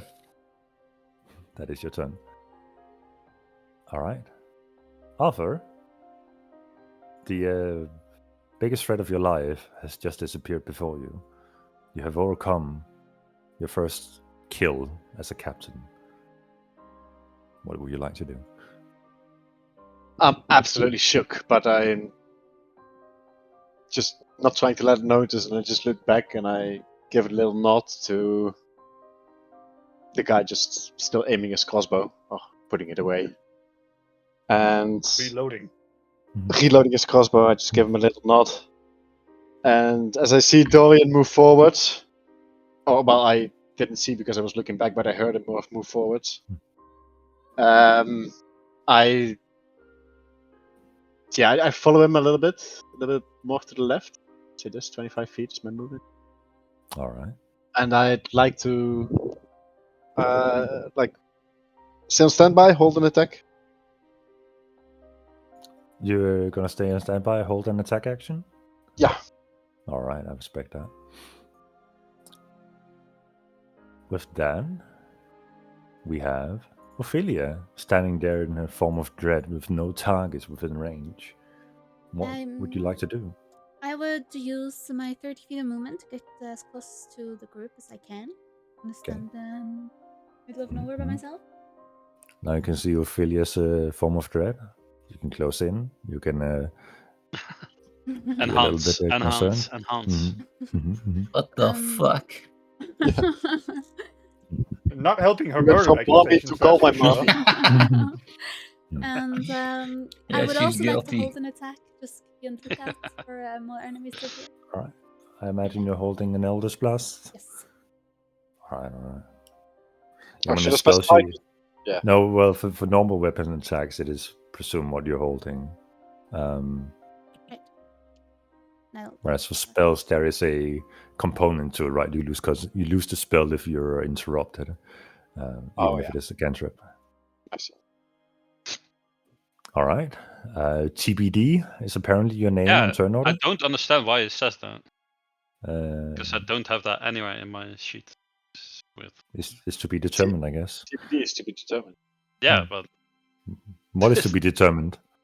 it's not my His name. And that's so weird. Okay, I'm dashing up to get close to. Who You're got dashing. hit before? Yeah. You little bit. Oh wait, who got hit? That was I got- Arthur. Okay, I'll rush up next to Arthur Another. with as my action dash. All right. You have 10 feet of movement. Would you like to position yourself differently, or? Do we have any idea where the guys were coming from? The guy you just fought came from within the ruins of the house. And, Yeah, I mean, the I guess I would position myself like in front of Arthur. The remaining undead was seen further in. I'll take like a bit of a defensive stance with my shield out, like, and my mace in my hand, All right. looking towards the ruins. And as I rush past Arthur, I say, "Are you hurt? You okay? I'm fine. I just love. Just stay behind me." And All right. In turn. The two co-runners are gonna walk on and follow the captain of the group, while also nodding and acknowledgingly towards Uwu for his achievement. And then that's gonna be the end of their turn. Uwu, what would you like to do? I'm gonna say Uwu so many times throughout this campaign. It sounds like you're saying ooh every time Yeah. you say it. Yep. Whoa. I mean, you can always say the full thing, Uvorosa Uvoltaire. no one's gonna do that. I'm not gonna do that voluntarily. Literally not. Literally, I wrote it in my lore that everybody's fed up with his name, so they just keep calling him Uvo. Stroll up to the corpse and sort of kneel down and examine. So these are the unliving, eh? Mhm. You're referring to the bones on the ground or the creature that's standing next to you? I'm referring to the thing that currently has a bolt of mine in its skull. Okay. Are you like a So you Pokemon? You go like ooh ooh. Are you inspecting the corpse, or are you just like questioning the air? No, Uvo is both saying the question out loud to everyone and definitely expecting the corpse. All right, go His ahead and make curiosity is definitely there. an investigation check for me. 18. 18. It's definitely a nun that has decayed for a long time, but notably the armor it is wearing resembles craftsmanship from the Aegis.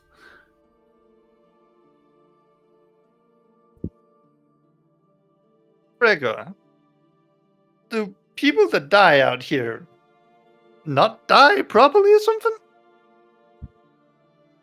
I don't know. I mean, this is Apparently Aegis armor, not, right? you know? Yes, so.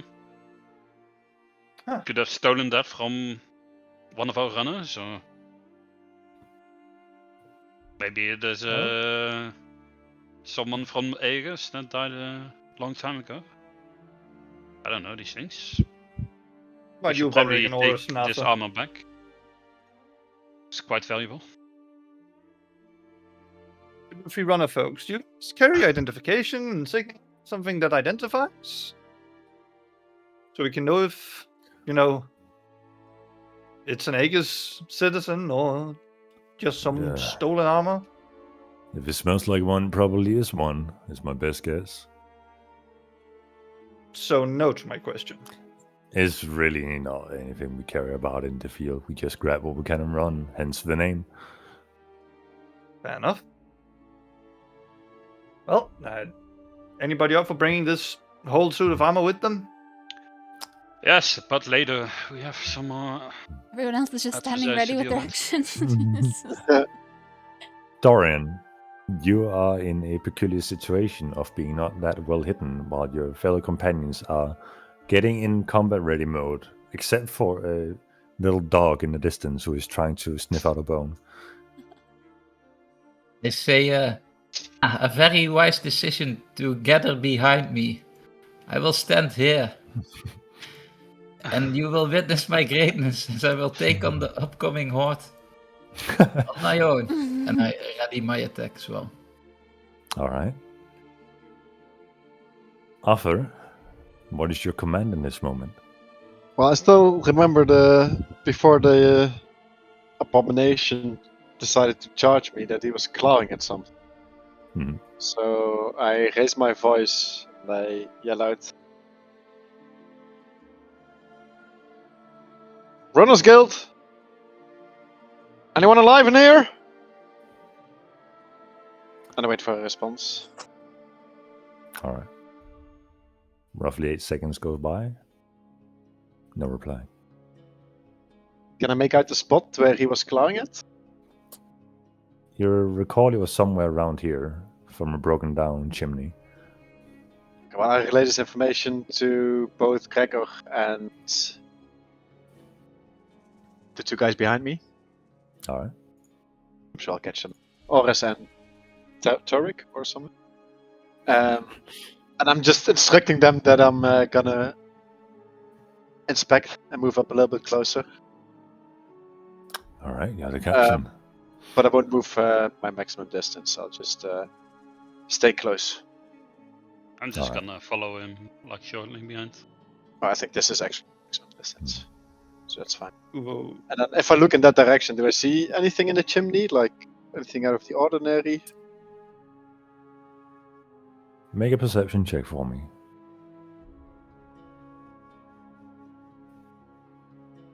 Perception.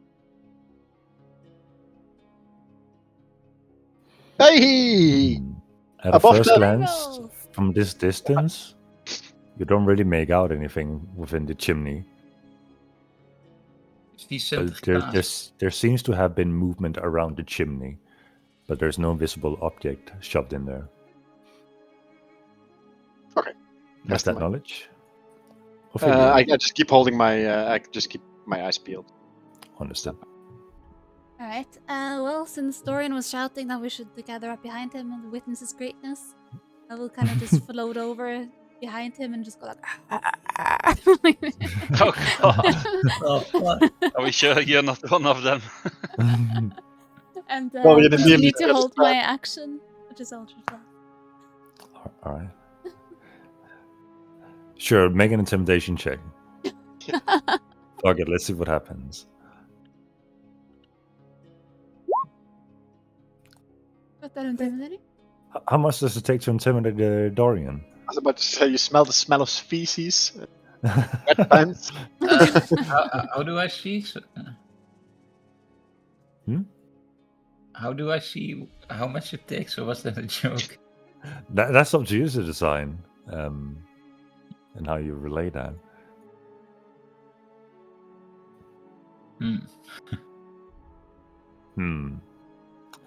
And on that gander, Gregor, what do you do in this moment? I'm just looking for all these other undead that are here. Like, I don't Alright. want to be sitting around letting them ambush us. Like, need to go I'm find them definitely and intimidated. go deal with them.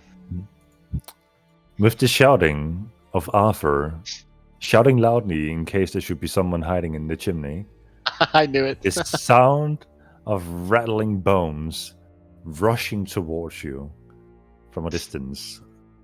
Growling, snarling.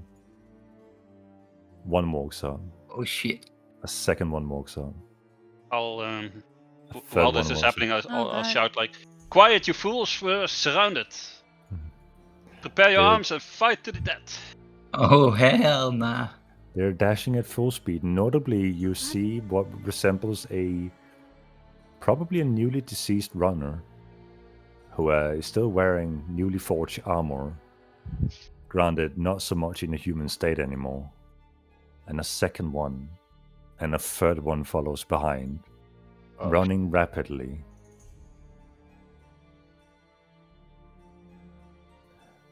Now, who has vision of the current horde coming I in? see it. It ain't looking good, Chief. It's a little bit spicy. I'll shout, forward tight, group. Yeah. Battle positions. These guys are marching in perfect rank and file. Well, that's what a narrow gap forces one to do.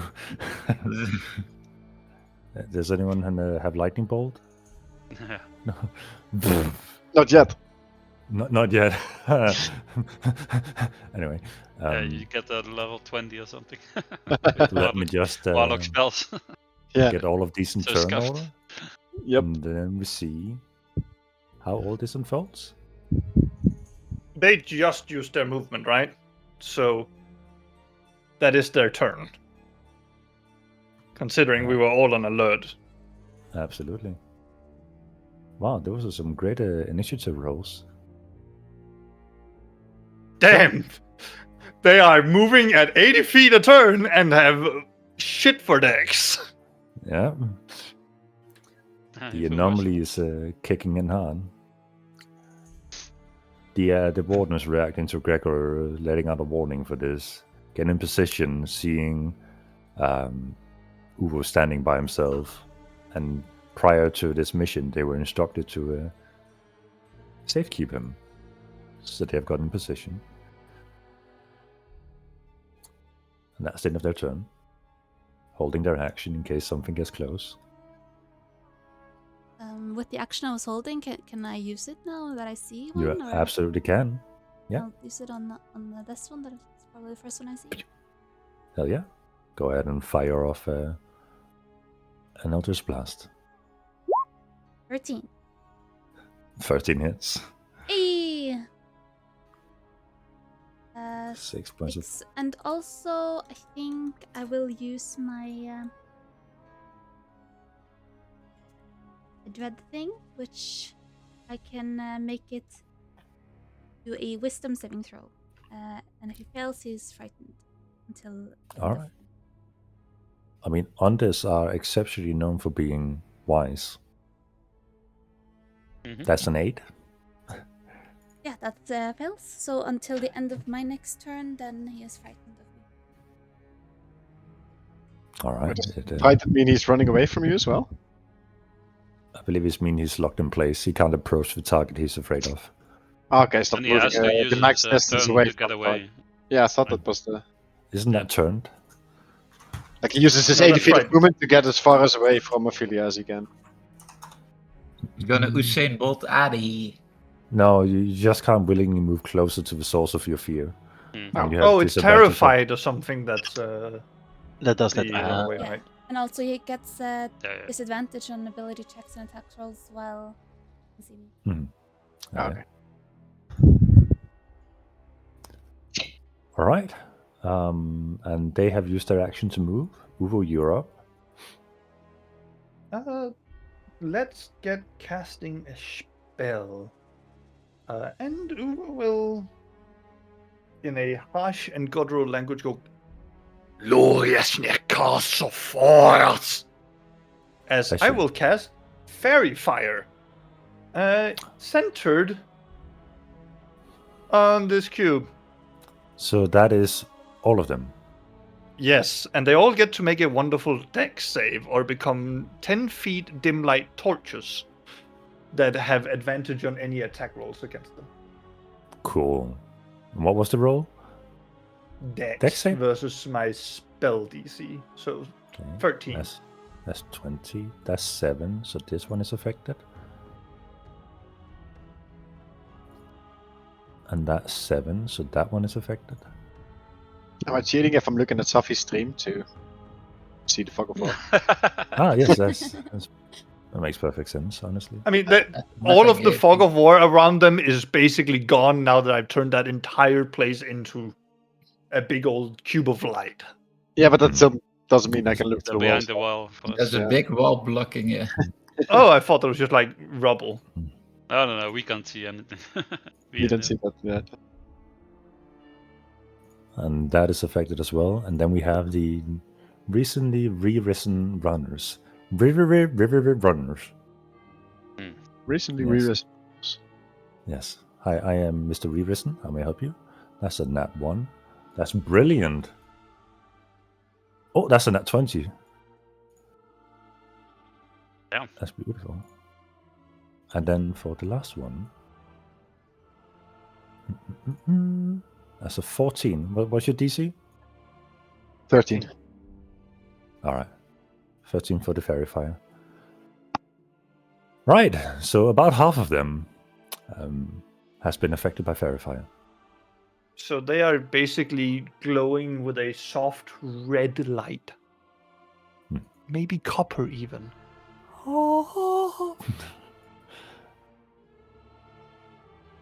Perfect. And who is... I am going to bardically inspire Gregor.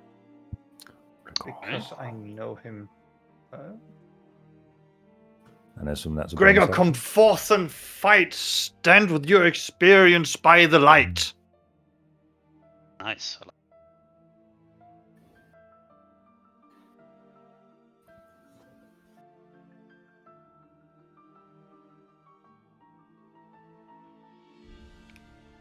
And Alright. that is everything for my turn. I don't think moving... If anything, actually, I should just move a step like this so that nothing can walk in there and hit me. That one spend its action. Dorian Urim, oh brave soul of Die.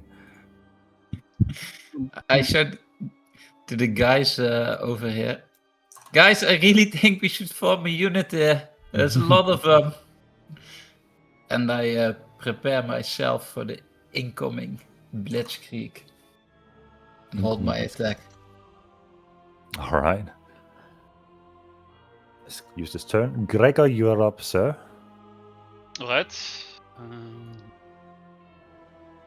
I will rush past next to Dorian. Oh, and then I see as I come around the corner, I see this horde of undead, and Gregor, as you lay eyes upon this group of undead, I would like for you to make an insight check. And then a 24. history check. Perfect. 10. You notice 2 of the undead seem to have odd features about them. The 2 in the background. You recall vaguely hearing tales from other runners that the mist has been influencing creatures in the wastelands. And while how far that extends is unknown and what it affects them with is yet to be tested, you know that they're usually a bigger threat than their regular versions. Right. I will cast. I guess I'll cast Sacred Flame on the first guy. Alright. It's a dex saving throw. Do they have disadvantage on that from Fairy Fire, or are they good? They do not. No, shouldn't. It is advantage on attacks. Alright. Dex saving throw on a zombie. 14! That's a save. Holy. So it takes no damage. No damage. The fire tries to catch onto a soul, and there is no purchase. And then just raise my shield and stand there next to Dorian. All right. Ophelia, you're up. All right. I will just go a little bit away. And do another. But what was? You get advantage on the Attack rolls. Okay. Then I So will. does it specify melee or ranged, or is it Attack. an attack roll? It's all. Okay, Attack. so that would affect Eldritch Blast as well? Indeed. For that targeting. Hell yeah.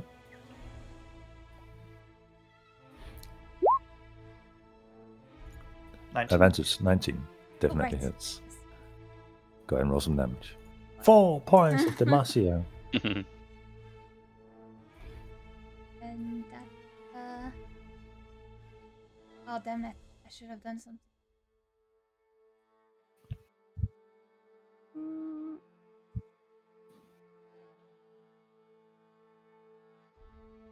Yeah, I'm gonna also cast Hex on that thing. Alright. What emblem do you use for Hex?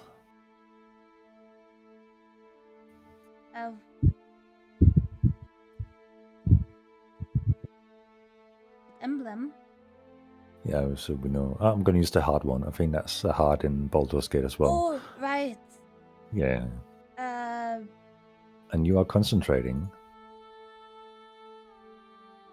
So you get a fancy purple one.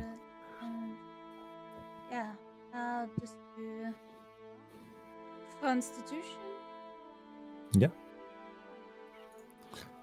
Arthur, you're up. Show us how brave you are, little guy. Yeah, well, I've just heard a fierce fighter or warrior shout out for help. Yeah. Greatest warrior ever. What's my movement? How far can I? That's fucked. Why do gnomes have 25 feet movement, bro? Because we are small. Yeah. Well, you're smaller, actually. I guess I'm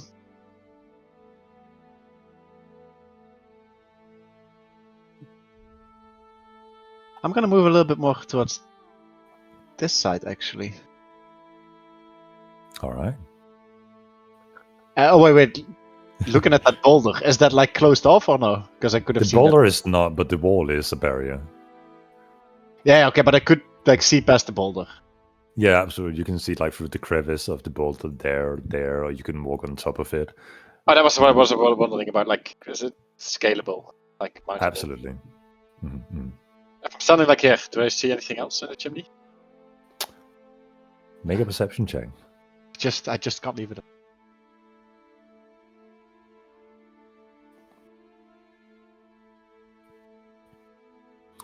You get the same hint as before that there seems to have been recent movement around the chimney.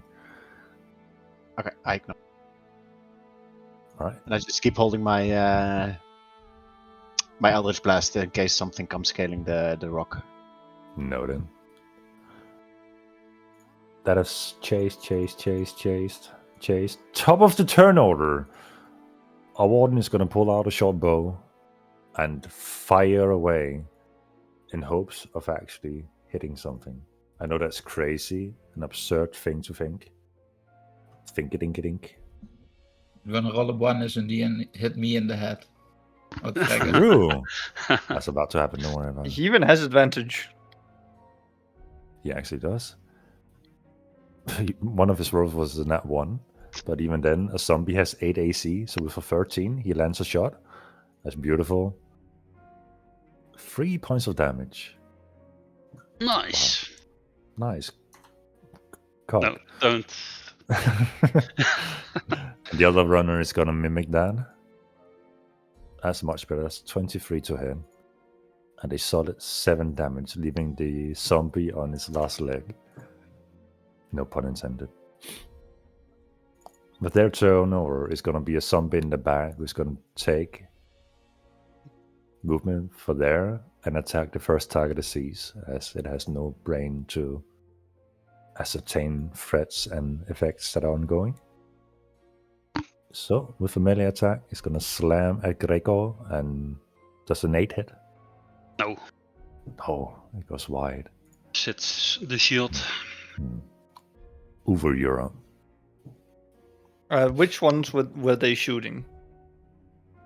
They were shooting the guy back here who has both been hexed and fairy fired. That is on his last leg, and you witnessed one of your crew members shoot the one on the right too.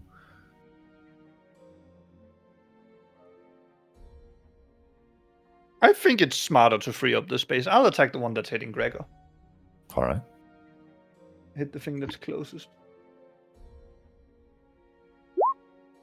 15. 15 hits. 10. 10. Damn! I am High hitter. I am murder on the damage dice today. Somehow. Alright. Anything for bonus action or movement?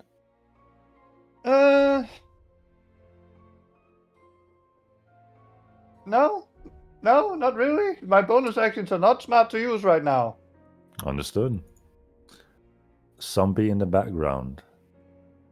Arthur, go ahead and roll a D2 for me. 1 is you, 2 is Gregor.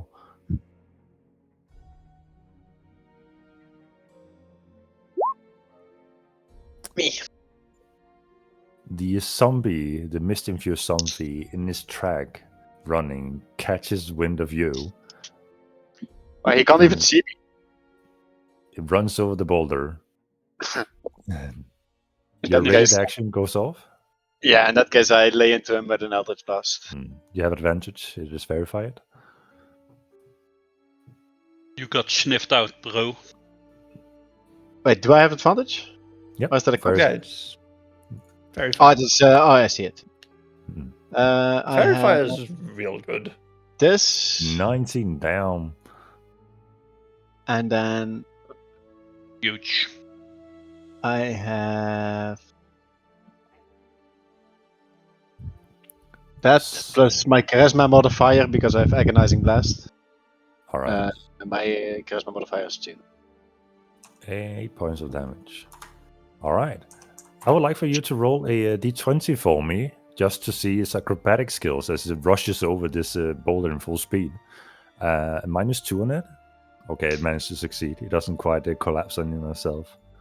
It stands before you and it slams you. Does a 5 hit? No, it does not. No, okay. Very intimidating. It's not Don't just forget you looming. also have a +4 from my blast, by the way.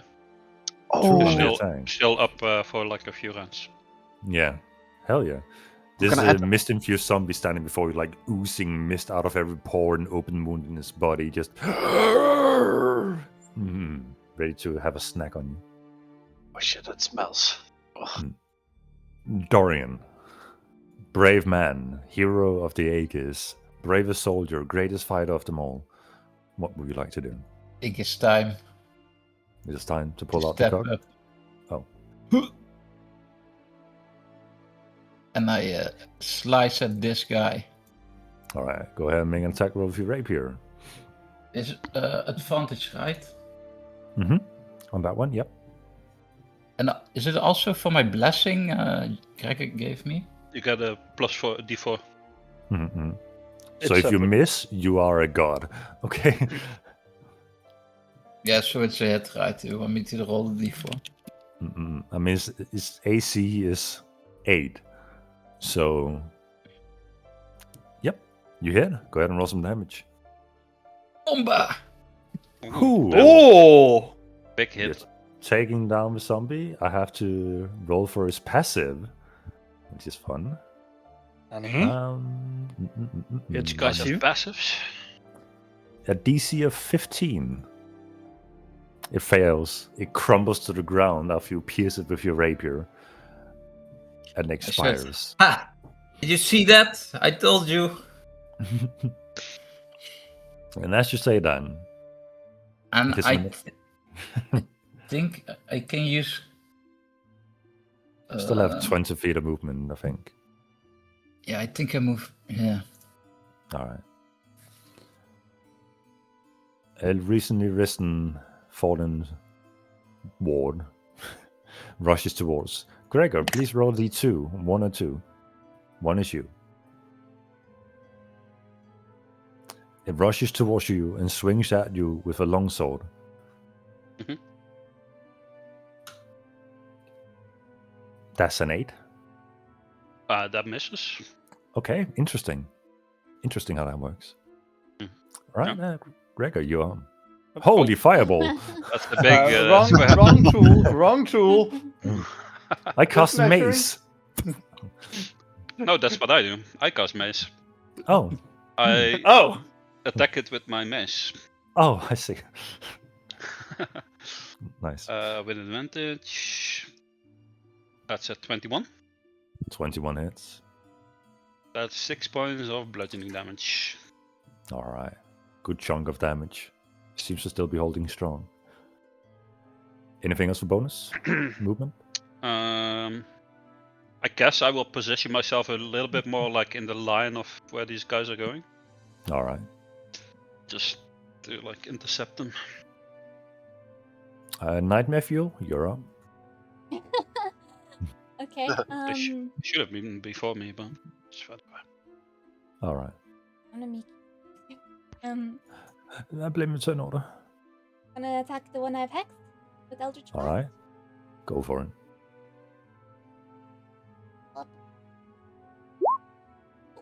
Nat 20. Nat 20. Holy! Let's fucking it- go. 1 HP, right? Yes. And then also I'm gonna roll for hex. And that's probably half. That is also double because you double every die. Oh, So you good. roll another one. And then it is halved afterwards. Mm-hmm. Wait, what do you do? Oh, because it's a... So that's 8. That's 19 points of damage. At full health, it would have 15 damage. Because you crit, you bypass his passive, and there is no chance for it to revive. You obliterate it with your Eldritch Blasts. Hell yeah. Nice. Good Then I shit. will use my bonus action to move Hex over to that target.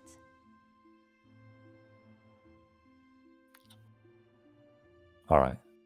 That target is now hexed. I can't believe you guys are whispering, and Alpha completely failed that whisper. Shut up! Alright. I'll hide it. No one has read it, and half of us don't have time to put it into translation.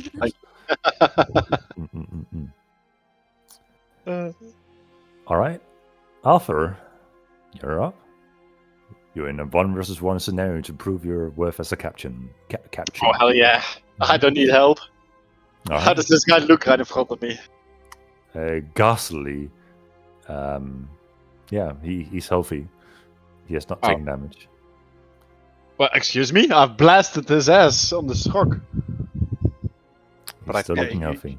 Yeah, he's still looking. Mhm. Yikes. In that case, as bonus action, I am gonna use Healing Light on myself. Alright. Healing Light goes off. You have a pool of d6 that you spend to fill this healing. Number of dice in the pool equals 1 plus your warlock level. As a bonus action, you can roll a d6.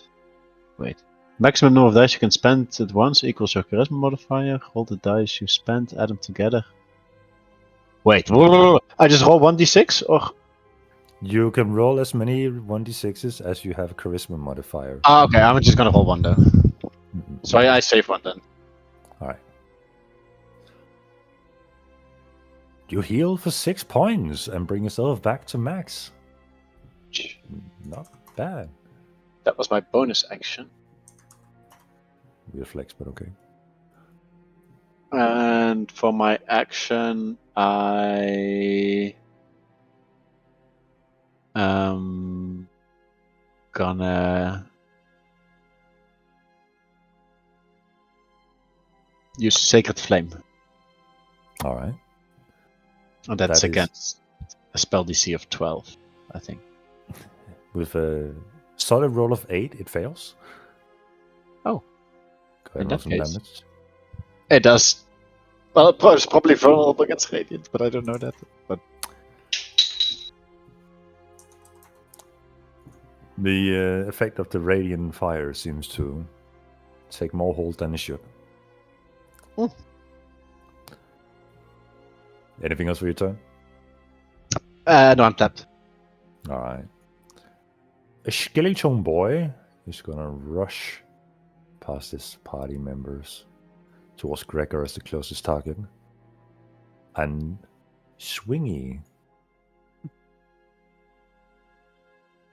19 to hit. That hits. 7 points of piercing Nope, damage. actually, What? I'm going to use Warning Flare. Hey, yo. Okay, he's gonna roll again then. Disadvantage. That's a 12. Saving yourself some That damage. misses. Mhm. Beautiful. Wait, Oppa, are you rolling to GM? No, that's just a feature I have. But I But don't the- see your rolls anymore. Huh? I didn't roll anything. Ah, okay. It's just I can link it if you want. Okay. You see like a flash of light appear when the guy tries to attack me, and So, speaking of a flash of light, the next one in turn order is a mist-crazed cleric. It walks up to you, Gregor, and in that moment you realize the holy symbol hanging around his neck. The holy symbol of the light domain. what But the it's hell? twisted, cursed.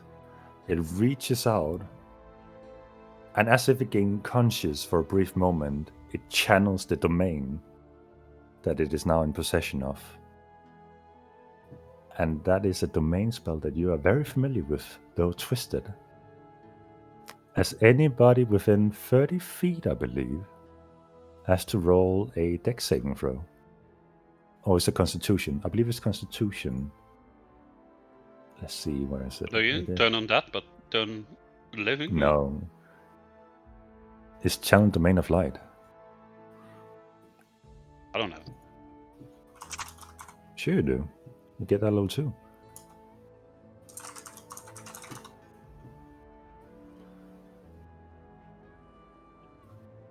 It is channel divinity, radiance of the dawn. Oh, that one. Yeah. Mm-mm. So Was it that Dex would or be. Con? It was a constitution. So Gregor,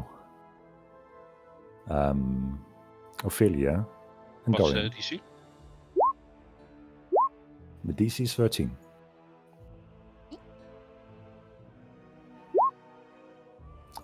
Damn, you guys are high rolling. Hell yeah. Let's see what the damage would have been. That is 14 points of damage, halved.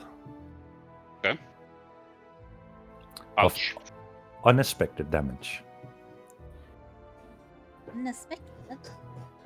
It has no damage time. It is simply damage. It's hurt. It just hurts.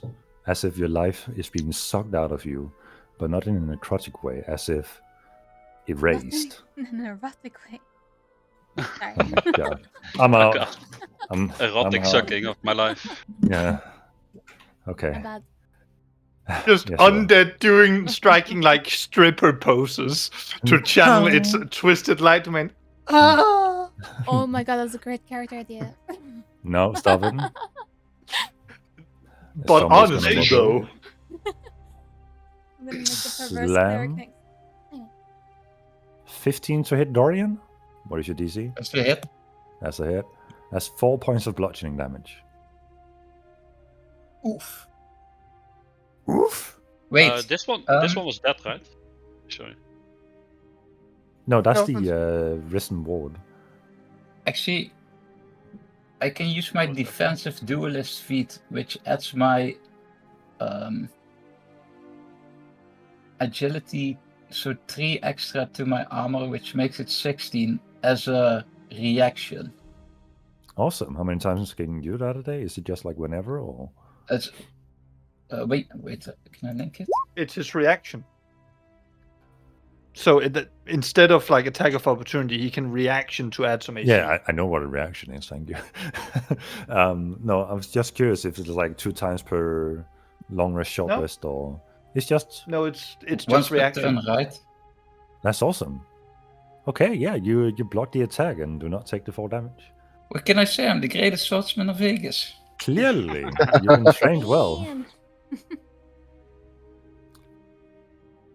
This undead is gonna rush towards Dorian as well, and It's swing not- with his short sword.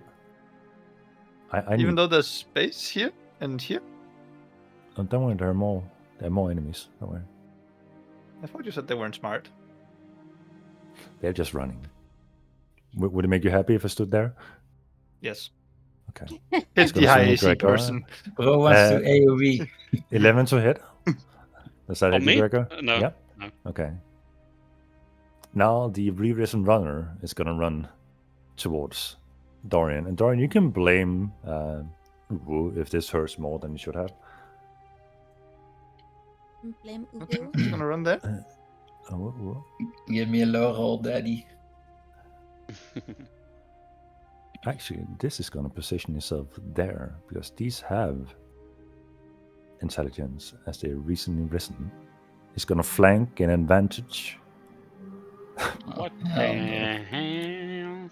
So that's a nat 20. Oh my god. So I just want to make sure Gregor And- gets an attack of opportunity on it, right? Or does it run the long way around? It has to movement for long way around. Damn. It has 80 feet of movement, so Yeah. it would just run over. Thankfully, a low roll because this runner is a rogue and has sneak attack. But you're spared the brunt of it as you take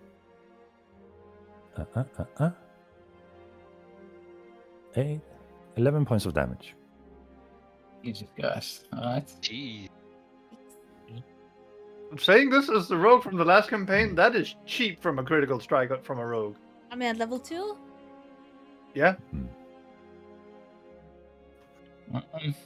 it kind of is. That's the end of his turn.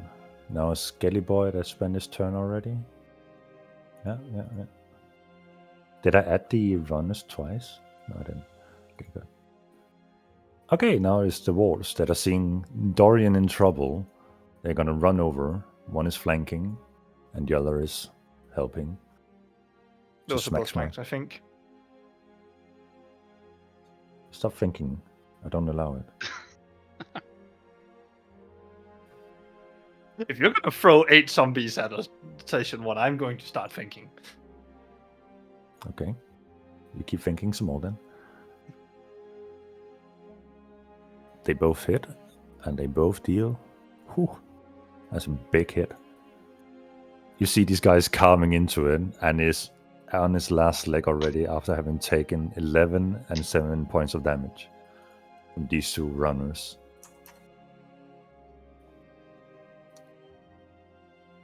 Ooh, you're up.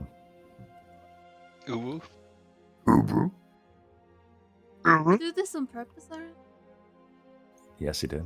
He's in his Oh, character it's sheet. Uvo. It's Uvo.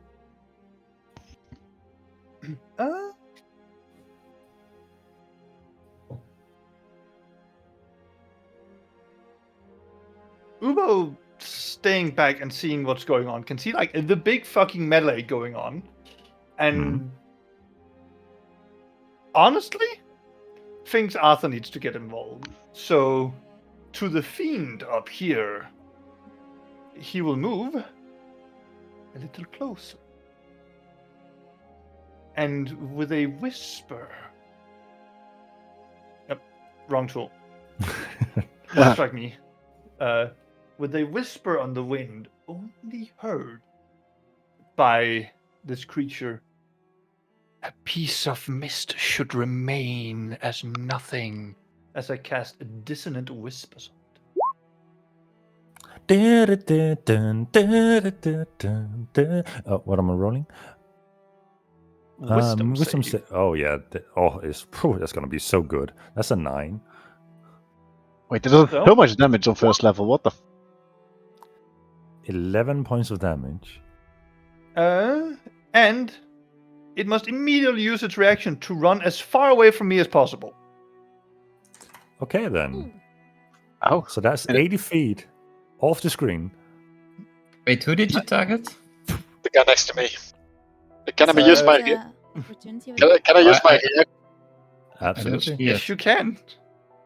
I can only make a melee swing, right? In reaction, can I use a cantrip? Only No if you have cantrip unless you have- Warcaster. Yeah, exactly. Well, in that case, I'm just gonna use my reaction to make a melee my quarterstaff. Dunk. Dunk. And if for some reason you have Sentinel and prevent it from running. that's a warlock. Does it have to make an acrobatics? It absolutely Beautiful. does. You have a extra D4 as well, Hulk. 14 already hits. In that case, I do 1d8 minus 1 bludgeoning. Hell yes. Oh, big! Oh, let's go! Good, okay. Oh, let's go! Okay. That off did we more go. damage than my necrotic or my eldritch blast. Whatever. You throw your spells away and you just start bonking people. That's the I'm just deal. gonna be a melee warlock without the hexblade subclass. Greatest in the universe! Alpha, if you could go ahead and roll a d20 for me, -2 for the acrobatics check. The DC is 10, as this rushes over the stone.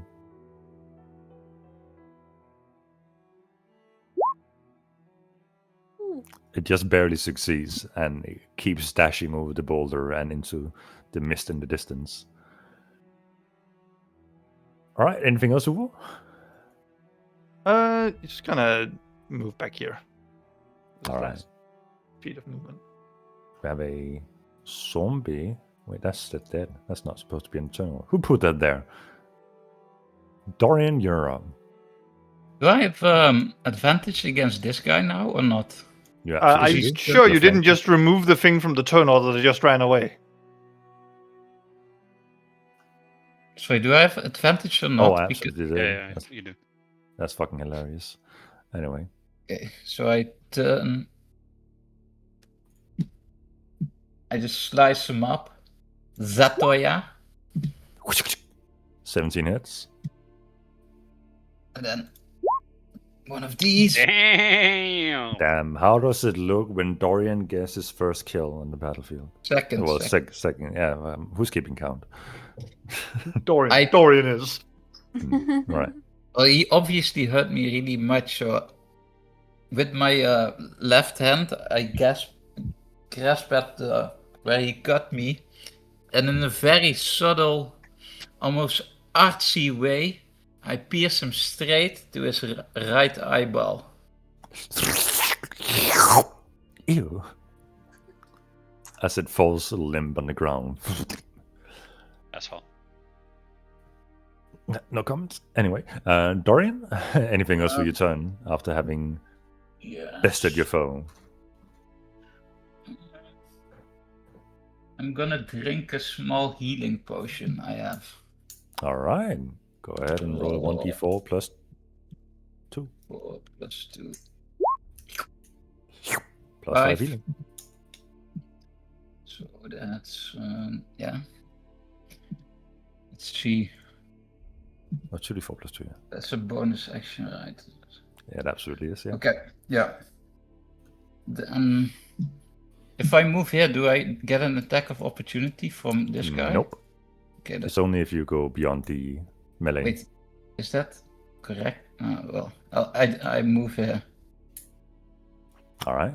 I'm kind of fucking over Opa, I think, but... He's fine. Sorry, Gregor.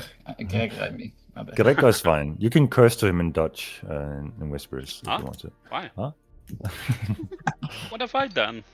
I don't know. Don't All curse right. me, please. Wouldn't be It's the necessary. Crazed Warden. Boom. He's gonna swing his longsword. It's gonna be a menacing attack on Gregor. 15? Miss. Okay. It's gonna reorient itself and realize that it does not have anywhere to run. Ophelia, you are. I'm gonna again attack the target I have hit. All right. Plus. Go for it. Wait. 20 hits. Plus. Do you not have Agonizing Blast? It's not been added to the damage rolls this entire fight. You're just rolling a 1d10. Have you toggled it on your character sheet? No? But you can toggle it to automatically add it. I mean, I- I can. you know I what? can't remember it After- after. Oh, After this session, I can just give you guys a short how you can toggle things on your character sheets on Roll20. Sure. We see. How much? how much charisma do you have? +3. Yeah. That's Alright, so the 6. instructions. I didn't mean to do that. Okay, 6 points of damage. Wait, And X. You can do that whole toggle thing when it's not. Yep. And that's halved. Okay, 7 points of damage. Mhm. Anything else for your turn? No. Okay, Gregorevich, you're up. Okay, seeing as I'm like surrounded by all these undead and Mhm. this abomination in front of me using holy symbol of the light against me, I get a little bit mad and I'll shout to him, "To banish the mist, we must flood it with light!" And I grab like the ring on my channel, on my chain on my neck, and channel divinity and use the same spell used, but then Oh yeah. through good one. So True I'll cast good one. Radiance of the Dawn. Okay. And now they all have to make The a mist Constitution saving throw. Trace the Warden fails. The zombie below you fails. The Miscraze Cleric, whose character sheet I decided to throw off into nothingness, fails. The skeleton above her fails. Okay. The Miss Skeleton fails. Okay. The light and is with you, Jesus! Are we within 30 of this one? No, that's 35. So No, it's just I out of think so. range. Yeah. All right, go ahead and roll some devastating damage. 2d10 plus 2. Oh my god, Oh, are you fucking hell kidding no. me? Well, I mean, luckily they are vulnerable to radiant. So with that That's so fucking vulnerability, Bro, imagine if you'd rolled like a 10 and just wiped off everybody around you. And everybody would have been like, this guy is the goat. I mean, his potential top damage here would have been 44. Yeah, I would have Yeah. been tired from the Render's Guild. Just Mm. let Opa handle everything. But radiant damage negates this zombie's undead fortitude, so that one perishes as it had 9 left remaining. The Miscraze Cleric is taking a good bit of damage from it, still standing. Same for the Warden. The Mist-infused Skeleton still standing. The Skeleton barely holding on. And there we have it. All right. Okay. Anything else? That's just a class action, so I can still use my normal action, right? No, class action is still an action, but it's Oh yeah? Yeah. Okay. yeah. Oh, as an action, sorry, yeah. Then I will bonus action use a healing potion on myself. All right. 2d4 plus 2. Right? Yep. Oh, plus 4. +2. Oh, was it? Plus 2. 7. Nice. Straight down the middle. You like it. Cool. All right. Arthur, you're up. Well, not knowing what just happened, just seeing the skeleton in front of my nose just pulled with like the speed of light, I just feel very confident because I'm that fierce and intimidating that guy just ran away from. And I'm just gonna move a little bit forward into the direction that he was going. As you see him on the other side of the wall, standing there, in position to lunge towards your other party members.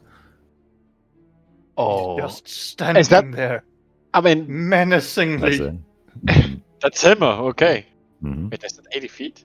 He had his turn afterwards. He had a turn right after being feared. Oh, okay. Mm-mm. Dude, I made him run the fuck away for him to just get right back on it. Yeah, he's so pissed. He's putting in his daily fucking getting his daily steps, dude. That guy moved 160 feet in the time I moved 25.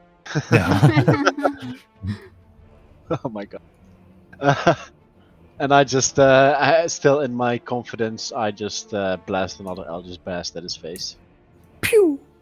With advantage. That definitely my- hits. My attack rolls are decent. Yeah. My skill checks are absolutely horrible. And then plus 2 for my charisma modifier. 5 it's points fine. of damage. It is still Nice. standing, but is lingering. It is just hanging on by an edge. I think it's good for the party that I didn't get it. All right. Anything else for your turn? No, that's it. But you see, I'm looking very, very proud of myself. You're standing tall. You're actually holding that pose as your portrait is on top of this boulder. Yeah. Exactly. Mhm. In a Where no pie. one can see you. Yeah, for all you guys know, Arthur vanished into the mist. He's gone. Yeah, Dark that's- side, I that's- can see him. Mm. Or does the Mr. Clued even that? Oh god. The skeleton is gonna wail on Gregor. That's a 15 to hit. Miss. Alright. The Miscraze Warden is gonna use another frightening attack. 22 to hit. That hits. That is 8 points of damage in a wisdom saving throw. Okay. You have bardic inspiration? 10. DC 13. Oh, Wait. Yeah. Yeah. Nice. Mhm. Good shout. Good shout. Mm-mm-mm. Nice. Oh yeah. You avoid being frightened for a turn. I completely forgot I had that. Thank you for the reminder. Good call out. Alright, so just 8 points of damage. Just 8 points of damage. The Miscrazed Cleric has nothing left as the domain it prayed to is no longer heeding his call. And it's just gonna swing with its mace. 16 to hit. And Gregor? Miss. Alright. A Skelly Boy who is barely clinging onto its form of existing. 15 to hit. Miss. Miss. The Warden's turn.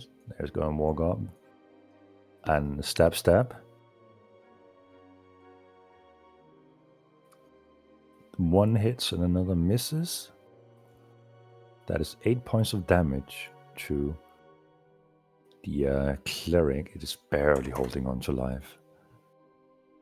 Ooh, you're up. I mean, I fixed something that ain't broke. Actually, Oh. I don't know. Can No, I you see can't. him? no. This thing looks dangerous. So it gets uno advantage. That definitely hits. 5 points of damage. It is also close, hanging on the sliver of an edge. So, what is smart?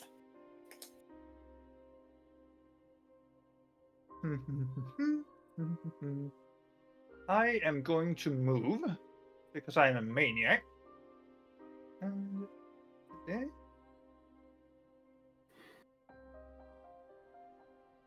And caught up in the The rush ring of of things. battle. Mm-hmm. You will hear Uvo roar like a dragon. Oh. And all enemies within 10 feet of me, until the start of my next turn, all my allies have advantage on any attack rolls against them. All right. Nice. Hear me. That's fucking hard. This tiny little creature steps up and emits a roar like unlike heard before. The kind of subsonic that shouldn't come from something so small. Dorian, go ahead and take your turn. Alright. I'm gonna try and hit this bozo here. Okay, hit that bozo with advantage. Boom. That's a certified miss. Plus D4. D4. Oh. Oh, 1d4. Nah, didn't reach. But it was fun though. It was a good one. 12 doesn't hit. Nope. Oh. It's gonna swing. The warden is gonna swing towards Kareka continuously, not losing track of his target. 7? Does a 7 hit? No. No. Okay. Ophelia, I'm you're afraid up. not. Eldritch Blast on the same target that I have hit. Okay. Keep going. 21 hits. Pop off. So that's 8 points of damage plus X. Oh no, it is using agonizing now. Hell yeah. Yeah. Okay, so 8 points of damage. Perfect. 11. No, it's half to necrotic, so. Oh, yeah, of course. Anything else for your turn? Nope. Gregor, after that astounding moment of wanting to nuke the battlefield, you're now standing with a holy symbol that is seemingly disturbed by your surroundings. That is a bit lame, but yeah. I will.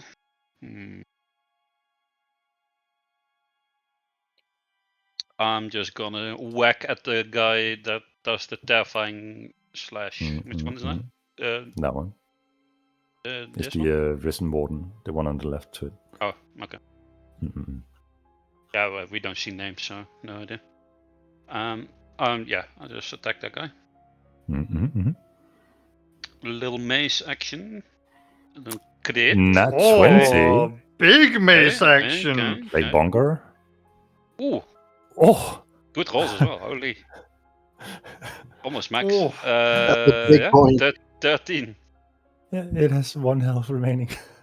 Okay. Nice. Why does this keep happening? I don't know. Arthur. Well, how Oh. is Dorian looking next to me? I'm Not looking too good. okay. Okay-ish.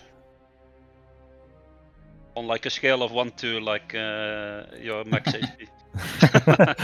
I'm like a 9 out of 15. Okay. I'll cast a healing word on Dorian as a bonus action. Wait, that's lame. Sorry. No. I would have done it anyway. So you heal for 1d4 plus. 2d4. Oh yeah, of course we spoke. Why is it not? Wait, why 2d4? Because we're using, for healing specifically, we're using 2024 rules, where basically all healing has been doubled to make healers actually viable as healers, rather than just being combat reses. Oh, so in hindsight, my healing light would have doubled as well then? Or That's a warlock feature and not the cure wounds or healing word spell. it is a cleric spell though, but Oh, it was a cleric spell? it is a cleric spell, but I get it from my celestial subclass, right? Oh, right, okay. Well, if it is the cleric spell, healing word, then yeah. I thought you said healing light. It is healing light, yeah.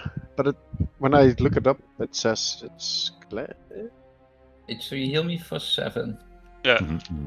Big. Big It's not a heals. boss, so I'll just check it out later. Healing light. All right, Arthur. With that done, your turn. Did you forget this guy? Did you deleted him from the initiative order? He's not there. He's not dead. He's almost dead. Mm-mm. Just gonna move one step upwards so I can see a little bit better. Still a lot. What do you mean still a lot? No, it's fine. I mean, that's ally, and that's an ally, and then there's 4. Oh, yeah, you're right. Next to Opa allies. Yeah. Almost. Oh, this one isn't there.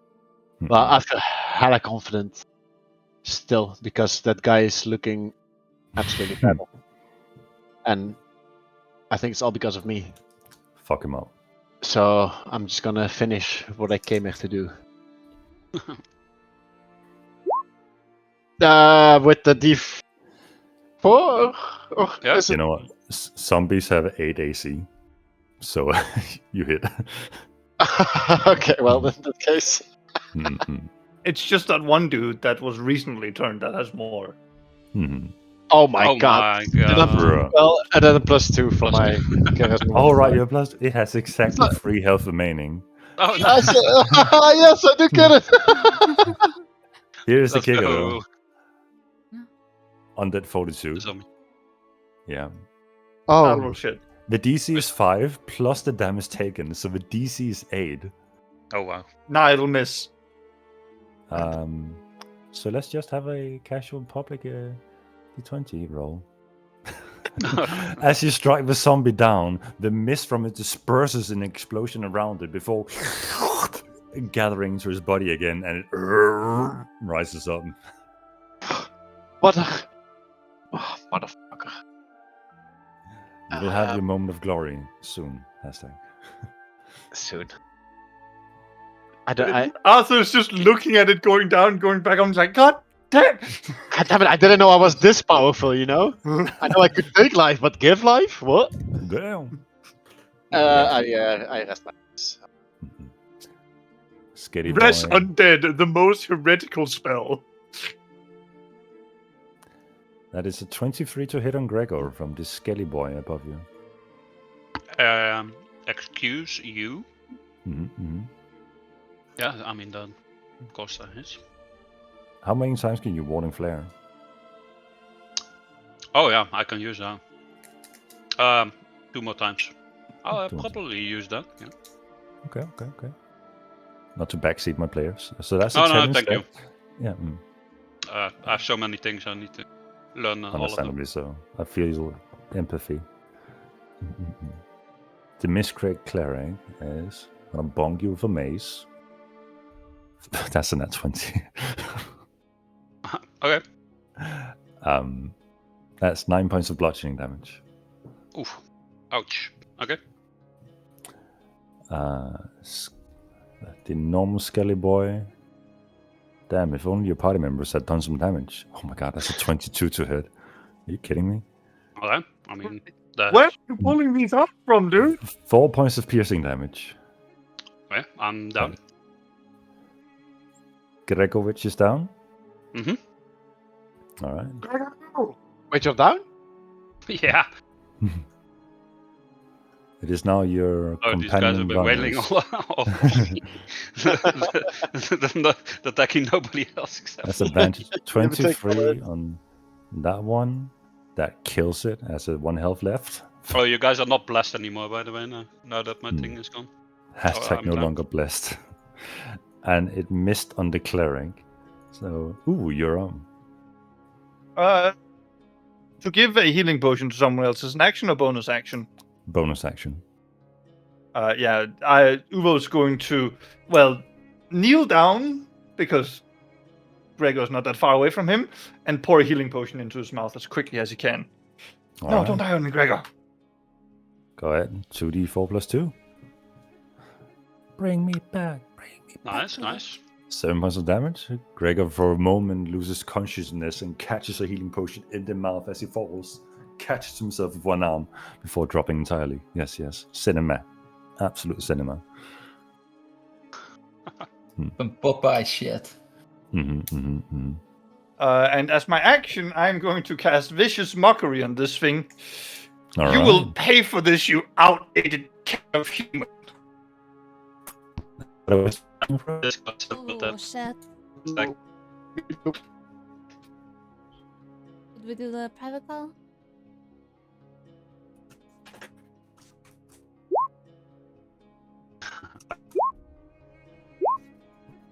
Sorry about that. Okay. I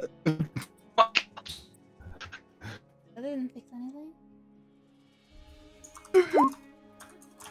Hello? Fixed? hello? I think Hello? I'm back. Hey, we're back. Hello? I think it's back. Yeah, switched That was region good. to Discord with the Brazil, vicious for sure, mockery. that reason. That is probably the worst it's ever been. Yeah. Yeah, let's hope this isn't That's like Vicious Mockery, and it's so bad that Discord just goes to Brazil. It's so vicious. It's Well not then. vicious mockery, it's vicious Mordekaiser. Probably. Like, what is a vicious mockery? Is it a wisdom saving throw? What is it? I believe it's vicious mockery. It's a vicious mockery? Okay. That's a 5 for 3 points of damage. Yep. Alright. And it gets to have disadvantage on its next attack roll. That's pretty solid. Gregor might survive a round then. Dorian, you're up. Remember, poking the point. Alrighty. Let's go here and slice this guy. Hell yeah, you have advantage. It is still, in fact, hexed. Come on, baby. Okay. For no pressure, it has 7 hit points left. Okay, watch You got this this. then. 6. Boom! Ooh, the Nice. best swordsman in Vegas. And it's not stumpy. There's no undead fortitude. So how do you end this miserable being's existence on this mortal plane? Hmm. He says, and it crumbles on the ground before him. Villager. I just stick him with the pointy end. That Nice. works. Are you Arya Alright. Stark or what? Yes. Who's that? Can't. Who's that? Fuck off. You're more like Ophelia. Ciri or Forel. You're on. Yes. Is it 2 left? I can't tell. Yes. It is technically 3, but I think the third Oh. one is out of your line of sight. Okay. It's not. I'll cast Hex. Oh, I guess I can No, see it's within. But that, yeah. That one. Okay, that was the one that rose again. Mm-hmm. I don't know how many hit points it has, so I'll cast Hex on it, and I will Eldritch. Which one? The one in the back. The one in the back? Alright. Go for it. Eldritch Blast. 22 22? hits. 7 7 force points damage? of force damage. Plus Hex. Yes, plus Hex is 1. That's 8 damage. So okay. Now we're back to the whole undead And- fortitude. Wait. Oh, right. Okay. I also wanted to use my dread thing, but if it's we'll see if it survives. So that's 8 plus 5. It fails. It dies. Yippee! Let's go. Alpha, right before you, kills Theo. Motherfucker! To be fair, I couldn't see him. Can we get a description of the skill, please? Yeah, how does it look when Ophelia kills something? I guess it just crumbles Guess. into dust from the Eldritch Blast. It just hits with this massive force and just crumbles. Alright. That works for me.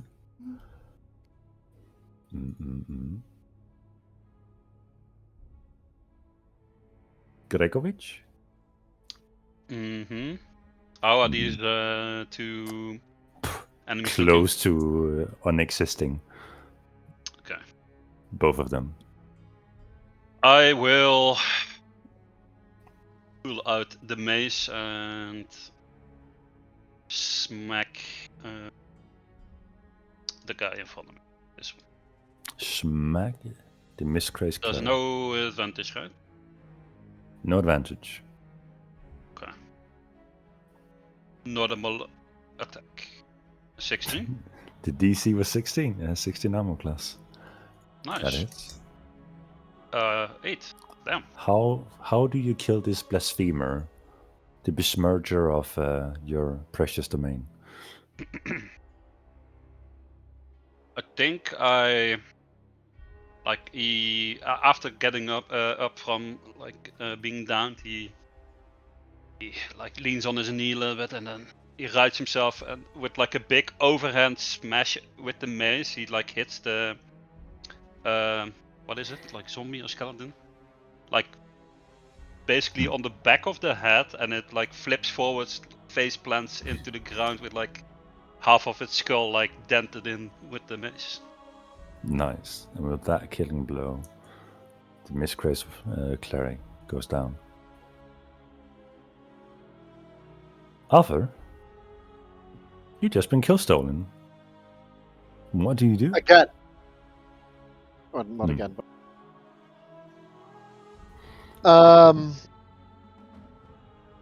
Well, I don't really care. I'm just already glad he's dead, so I'm just gonna. Wait. From my point of view, do I see any enemies here? I don't, right? Or next to Roddy? Check the chimney. No, I already made 2 perception checks, like below 10, man. Now you see it from above. Certainly, there's something in there. Yeah, I know. Like I know, but my character doesn't, so I don't. Like I made 2 perception check. I felt the second one was already pushing. Next to Rodrigo, I think I can move up until here. Next to Dorian, you see a skeleton on its last legs. Ah, this one is mine, and I just make a little prayer into myself. God, this is sweet made for. Think of the stories you can tell. Think of the riches. Think of the pride. Eldritch.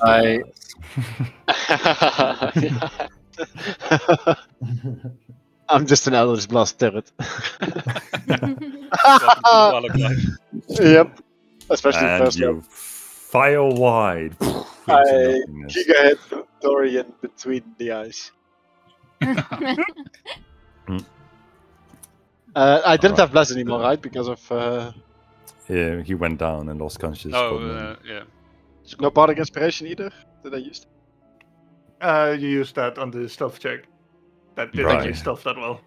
Yep. Thank you. In that case, I don't have any stories to tell when I get back. All right.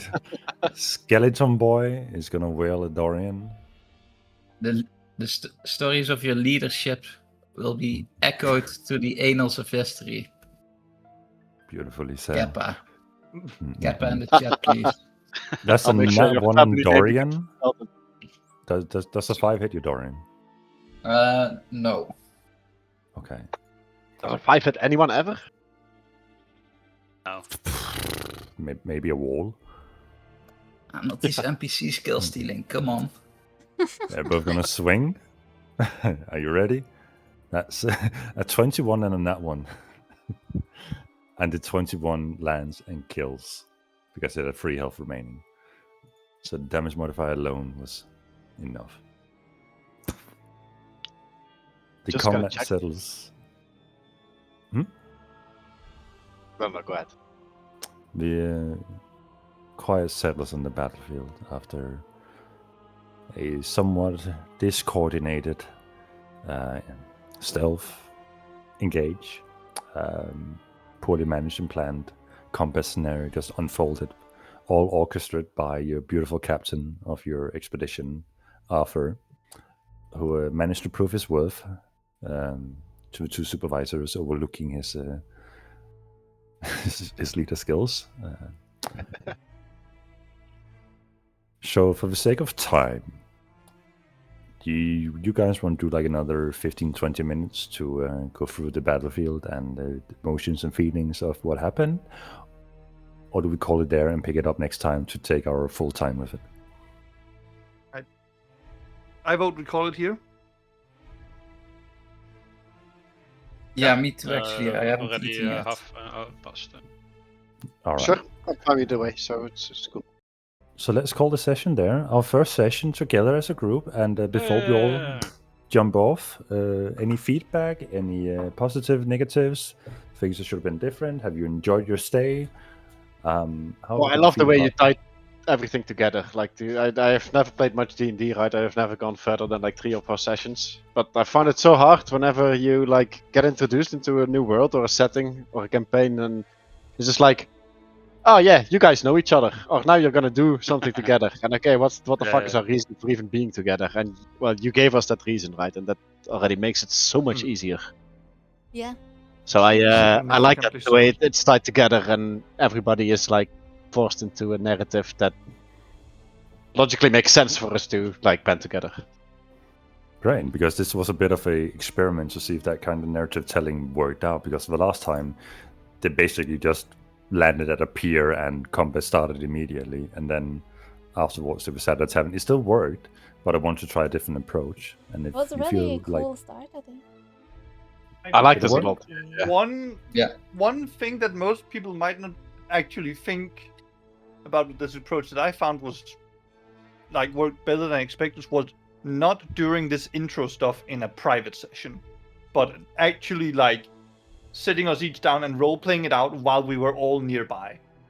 It both keeps it like manageable on time, but it also gives everybody an idea of what the other character is without having to like spend the first bit of time like doing this awkward shuffle back and forth where the players also need to realize what kind of characters they're playing with. Yeah. Awesome. I'm glad to hear that it was an overall positive experience. So, have you had an okay time prior to this, like bouncing ideas with your character? Are you happy where the character has landed in the world and your own portrayal of it? How does that feel so far?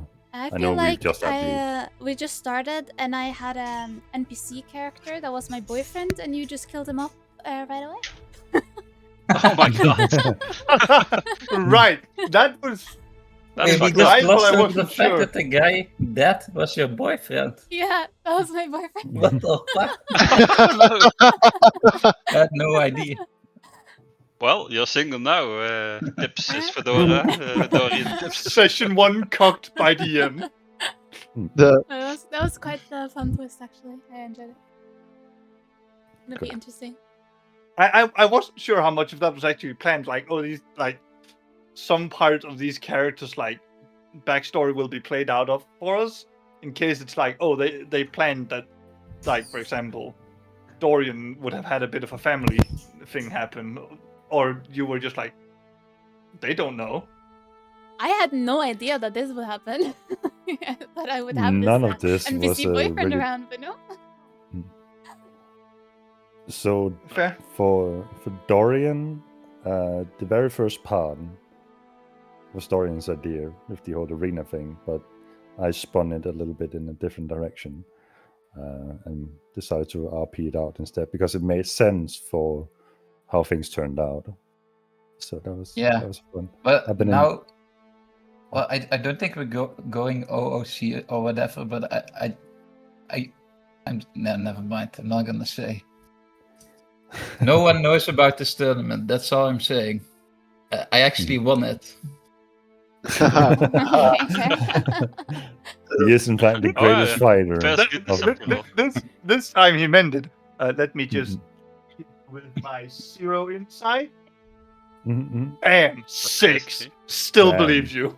Still believes you firmly. You have And that just was my witnessed history. Dorian. No, that was history. I misclicked. That is a 2. Oh yeah, for shits and giggles, I wanted to roll if my Eldritch Blast actually hit, how much damage I did, if I would actually hit 3 damage. Okay. Nice. Okay, I mean, I would have hit it with my charisma modifier, but That's... oh, I would have always hit it then. Okay. Your damn like your rolls in this session have. I am sorry, dude, but the dice gods did not like you. They did not, but I am usually I'm pretty blessed when it comes to RNG. You can ask Opa. Oh yeah. It's kind of funny, right?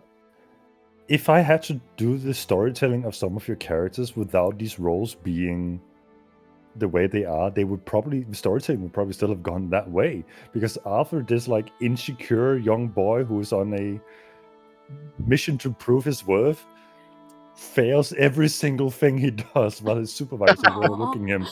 There's just nothing that's going well for him. Can't even land a kill. Oh, That's God. And it's the only guy who doesn't stick with the group. Yeah, that's definitely not gonna look well on your evaluation. What do you mean? So- I was just heroic and sneaking up behind him. I was flanking them. Shouting orders from on top of the rock. You let a party member go down on your watch. No, my party member was reckless. So, Meanwhile, fucking the mystery dog stocks are just going the fuck up. Okay, so who's gonna explore the chimney? Okay, never mind. No, that's too much. No, I was kidding. So in terms of combat, I don't expect any like immense feedback for the balancing yet. I had to figure out with the first combat to see how your characters will play out and see how much pressure I can put on you. I feel like Opa ended up in a tanking position, as he apparently tends to do. He's the only guy who has AC ever. So I will have to find a... No, I'm not gonna say I had AC last campaign. I didn't. No, you were I refuse to constantly be my hiding. brother. We were talking about Yeah, you you were like a mega everyone's pussy last attacking me, and it hits them. Come on, get the guy. So as for the first combat, it was more of a swarming scenario just to set the feel of the world, to get an idea of what might happen, and more will play out, of course, in the next session pertaining to what happens after this kind of battle has taken place and how you manage to return if that's your direction you're going. So I'm trying to, with 5 players, find a proper balance where you all feel that you are a part of the combat and not just someone rolling attack from a distance. But I'm going to have to probably use a few sessions to find that perfect balance when we are this many players. So I hope you have some patience with me in that regard. Give you a warning on that one, because combat mechanics change a lot at level 3 when a lot of classes get their subclass. So you might have some initial, but I think next level will also change a lot. I think everybody but you has their subclass right now. Wait, hold on. I'm the only one. I don't either. Yeah. Oh, you don't? Oh, right. You No. Oh, yeah. You're right. Right. Yeah. Do I really keep picking the classes that get their subclass shit at level 3? God damn it! And I mean, me it's and only a few that don't have Hill that. gets to get our pack. Hell yeah. Yeah, you get I am packs, not. right? You get level 2 I'm spells. at my strongest. No. You get the best cleric spell in the whole game. What's that? Spiritual weapon. No, God. spiritual guardians. That's the best as well. Spirit. Mm. That one's pretty good. Little What's it naked called? Baby, Eye of- forgot his name. Don't worry about it. What's the beam of light called? Not ray of fire, but Sunbeam. sunbeam. Light? That's Oh, yeah. that's the best cleric spell now. It is pretty big. I disagree. Spirit guardians. That's Howard like, kill. Okay, are we just saying level 9 spells now? I mean, why wouldn't you? You asked about best Yeah. spell. wish. Yeah. I mean, that's definitely not the best cleric spell. Because you can only use No, it it's once not. and then never again. But that AoE of yours, Opa, is very insane as well. Yeah. If it was Yeah. a low roll. Oh yeah, that was a terrible roll, but it's still a really good Nearly spell. min Imagine roll. if that was like a 10 or something. Would have done 20 Yeah. damage to everyone and they would have all died instantly on the Yeah, that spot. would be That, Dude, that is this fight would have been over a literal hour No. ago. my intention was Uh, quite literally to swarm with the intent of Gregor like stepping up and Yeah, doing I mean that was some kind. that's why I Hmm. wanted to frontline as well, because then they would all like gather around me and could blast them and do big damage. And then I rolled very low. and They then all drag failed out as a little well, bit. which is like insane. They Probably all get fail, more yeah. uses later, right? Yeah, I sure. think it's level 6. You get another divine channel charge. Oh. Yeah. I think I'm just gonna be an Eldritch Blast turret until level 7 or You something. will be, yeah. Wow. mean, The 2 that- spell slots. It's like To be fair, Uh, double warlock is a lot of range damage. It's a lot. Oh, it is. Oh. And I mean, yeah, it's great. I took a subclass that isn't even that good. I mean, it's good for healing, but I mean, I think That's it's honestly good that you have this much healing in the party, because that allows me to take a bit more risks with how I design the combat. I figured you would Um, scale it as well, right? If we have 3 people. Afraid in Bard. Mm. Yeah, because I have this whole miss mechanic thing that I want to introduce the monsters to. And one of the monsters you fought was mist infused that didn't get to use any of its things. And the other one, well, it didn't get to use it either because there was a melee thing, and a certain bard sent it fleeing and didn't allow it to be in melee. So, Fuck off! Yeah. I think you saved my skin there. So the more healing you have, the more I can go ham in creativity with the mist abilities that the monsters get infused with. Yeah, I took it purely for RP purposes and not for purposes anyway. I mean, I'm heavily inspired by Path of Exile and monster affixes and such when it comes to the mist things. So I hope I can add that in some fun, creative way that doesn't just mean, hey, it has double health and deals double damage. Good luck. Can I loot the... Do you see this shambling zombie 80 feet movement? Deja vu, I've been to this place. I mean, of all the anomalies, there are only so few that could have affected today's mission the way that this one did. Because you could have kited and wailed down on the undead before they reached you with all the range you have in your party. But the fact that you rolled a modifier that gives them double movement speed, it's kind of... Quite the same. Yeah. So, welcome to the campaign, and hopefully we should be able to have another session next week already. I don't see any reason to need extended time to prep. Hell yeah. Yeah, I you're don't probably think- over-prepped anyway, so... I mean, I have battle maps for a lot of things ready already, but it was a matter of the pacing, right? Because in my idea, you were already back at Vegas at the end of the session. That's what I'm saying. Like, Yeah, I knew every this would time we happen, think like- we're gonna get further than we do. It's okay. Mickey, and That's quite good, that's good literally, to know. you've played these games before. But it's better to be No, over-prepared than under-prepared. For sure. So, anyone has any? Oh yeah, I remember when Tuba was DMing. Then he was like, "Okay, I didn't prepare this far, so guys, Yeah. we're gonna like have a group discussion about what I'm gonna decide." I was Oh. like, "No, bro, you're the DM. You decide. Like, I don't want to know. I don't want to know the options. But what do you want to do? Like, I don't care. You're the DM." We've had some scuffed... Yeah, Sounds some like stuff. it. Hopefully, this felt a little less scuffed than that. Oh yeah. Oh wait, this character is too strong in combat. He kills you. Oh, never mind. I'm just gonna say he didn't kill you. Oh no, And the rolls just, yeah, well, the rules don't really Oh, yeah, it- matter. yeah. I mean, if I roll 3 nat 20s in a row, I will say fucking hell and then screenshot it and show it to you all, just so you know I'm Yeah. like not Yeah, that's happened killing you before. because I think that was session You will 1 do or this. something like that. Where was it you, Opa, that actually got almost one shot by that like knight? I don't remember, but possible. Yeah. I know. To be I heard fair, that- Opa on what's it called, Reginald, did the exact same thing to Mickey's like big boss NPC, where he Oh, just yeah. went like, all right, crit, one tap. Yeah. and then we just let it happen. I'm not going to give it double health just because someone did a good roll. That would be But, I boring. mean, if my character would have died this session, he would have died. Yeah, exactly. Yeah, just play around it. I have Well, no, enough the back- backups to That last is like, for an army.